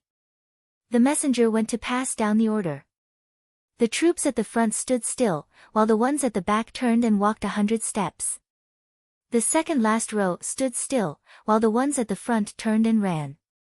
The Tibetan army didn't leave anyone behind to cover the rear, because it was impossible to do so. The battlefield was too big, and the enemy could go around. When the enemy went around from both sides, wouldn't they be surrounded? The moment the Tibetan army retreated, the hot air balloons immediately signaled. Kill! Guo Zhiyun lightly spat out a word. He didn't have the slightest bit of pity for Tubo. Do you think I won't hit you if you retreat? When you're strong enough, will you let me go? With the order, the troops moved. The horses pulled the sky monkey chariot and ran, preparing to use the sky monkey to destroy the enemy's rear. Nearly 12,000 winged knights jumped out on 3 horses. They went to find the enemy's cavalry, and the other cavalry followed. Cavalry suffered the most casualties when fighting cavalry, but no one retreated. As soon as the sky monkey chariot went forward, the formation of Tubo, who were running together at the back, was instantly messed up. Run! No one knew who shouted, but that group of people ran forward. They didn't care about the formation anymore. When some people ran, the others followed. The sky monkey is coming, the sky monkey is coming, the monkey is coming, run! The troops behind Tubo ran forward. Some wanted to go around from the side to overtake them, and some wanted to squeeze through the gaps in the enemy's formation. In less than half an hour, more than half of the people were in a mess. Another part of the Tang cavalry chased behind. Some of Tubo's men ran, and Tubo turned around, threw down their weapons, and knelt down to surrender. If they didn't run, could they outrun the cavalry? As for not being afraid of death, the prerequisite was that they could kill. Even if they died, they couldn't kill the enemy. Retreat, retreat! Zasikus knew the situation behind them, and gave the order to retreat again. A large group of cavalry surrounded him and ran first. If they didn't run, there would be 2 results, death or capture.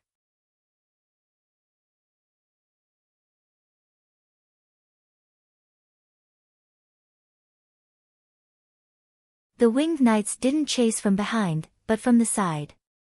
The winged knights' bows and arrows were good. If they chased from behind, Tubo's men would turn around to shoot, and at the same time, they would be at a disadvantage. If they ran parallel, the range of their arrows would be longer than the enemy's. If they used the speed of the horses to rush from the side to the front, Tubo would definitely fight with their lives on the line. If they could chase and kill, why would they fight? It wasn't worth it. If you surrender, we won't kill you. If you surrender, we won't kill you. The Tang soldiers shouted as they chased. Baggage, go forward and prepare to take Sister's Lake. Send someone to report to Zhang Zhongliang and ask them to organize people to follow. Guo Zhiyun found an opportunity. They had more people, and they were chasing after the enemy while the enemy was few.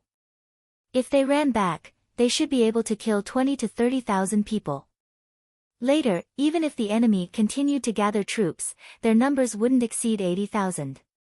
They still had good weapons. If they fought this battle well, they would directly occupy the Yellow River Basin. After that, it would depend on baggage's transportation ability. As long as there were sky monkeys and explosives, Tubo wouldn't be able to take back the territory. Tubo's infantry ran in all kinds of ways, and when they were caught by the cavalry, they would either fight to the death or surrender. The Tang dynasty's infantry advanced steadily. They weren't in a hurry and couldn't run. It was too tiring. According to the Jidushi's orders, they had to travel nearly 600 miles. Along the way, they would encounter areas where Tubo grazed and farmed. The local people were both soldiers and people. Tubo would gather and then continue to run. It was impossible for tens of thousands of people to form an army at the same time. Advancing like this would be the biggest blow to Tubo. Zasikus, who was running, felt helpless. He knew that many people would surrender. Those who surrendered were from other tribes that Tubo had forced to fight with them. When they realized that the Tang dynasty's forces were too strong, why would they risk their lives to fight? If it were the real Tubo people on his side, would it be like this? Zasikus complained that the soldiers of other tribes couldn't be put to good use. When they encountered a strong enemy, not only could they not fight, but they also caused trouble for him.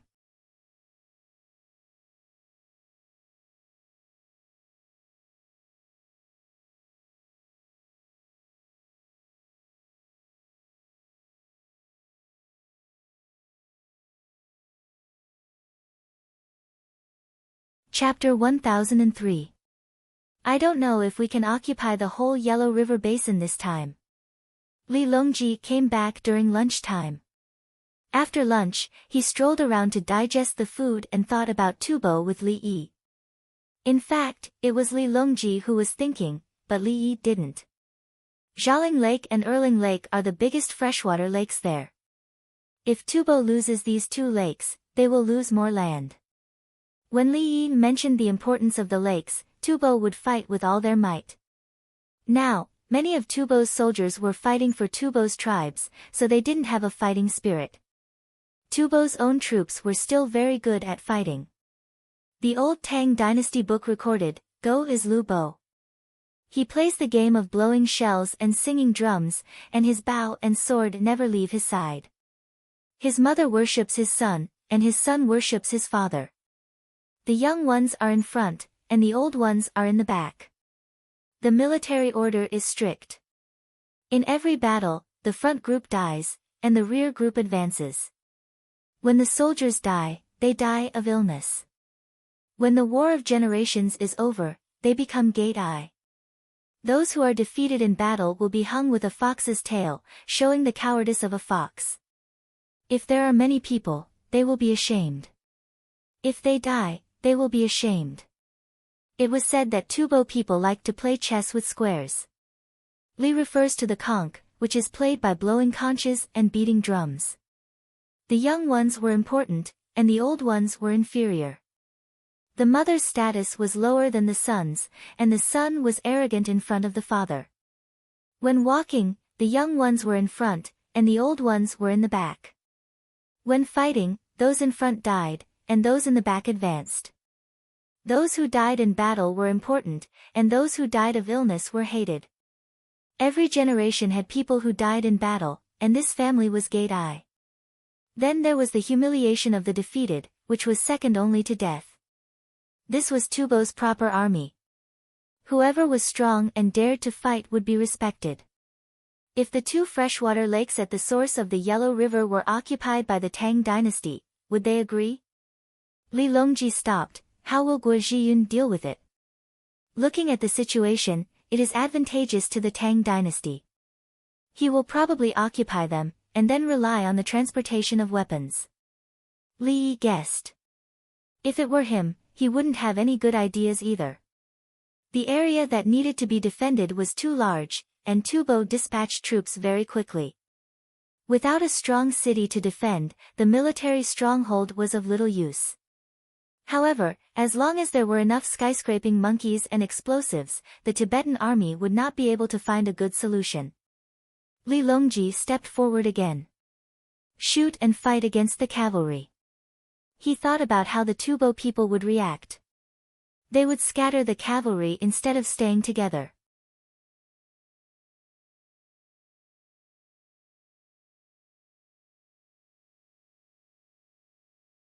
When the wind was blowing in their favor, they would fire arrows and catapults at the stronghold from a distance.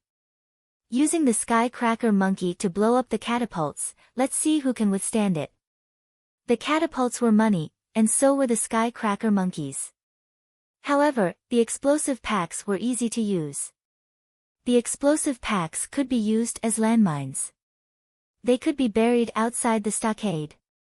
Look at the enemy cavalry's running pattern and find the right time to ignite it. There's also the night battle.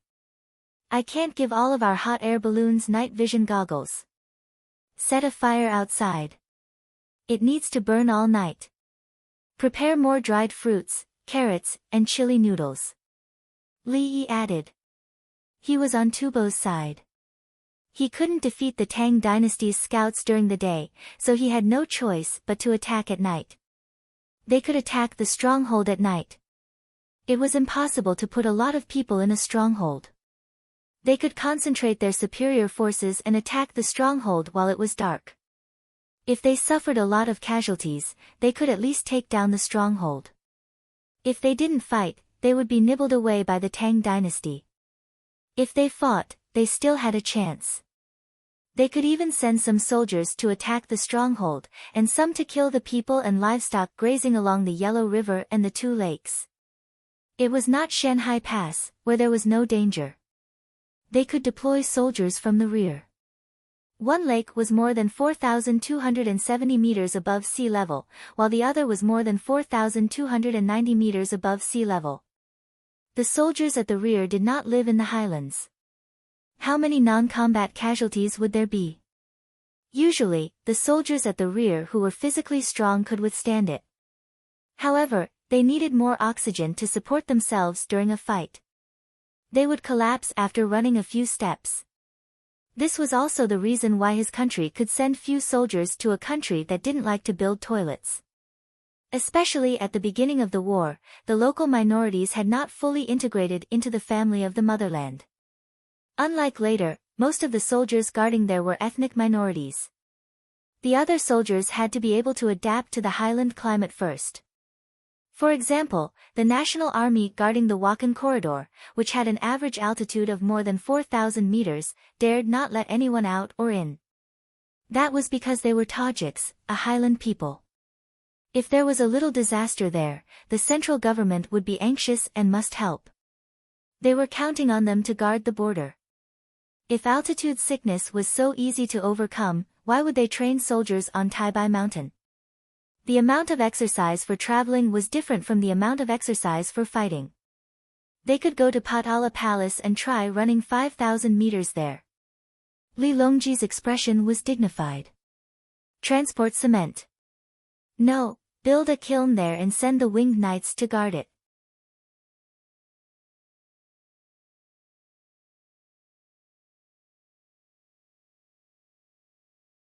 For the time being, don't exchange livestock with them, only the people of the Tang dynasty. But tell them to boil the cement. Don't let them know the ratio of the raw materials. When the raw materials are transported and loaded, send them somewhere else to stay. When it's time to burn, let them come back. In fact, it's useless to know. They don't know where the coal is. When we occupy some places, I'll point out the location.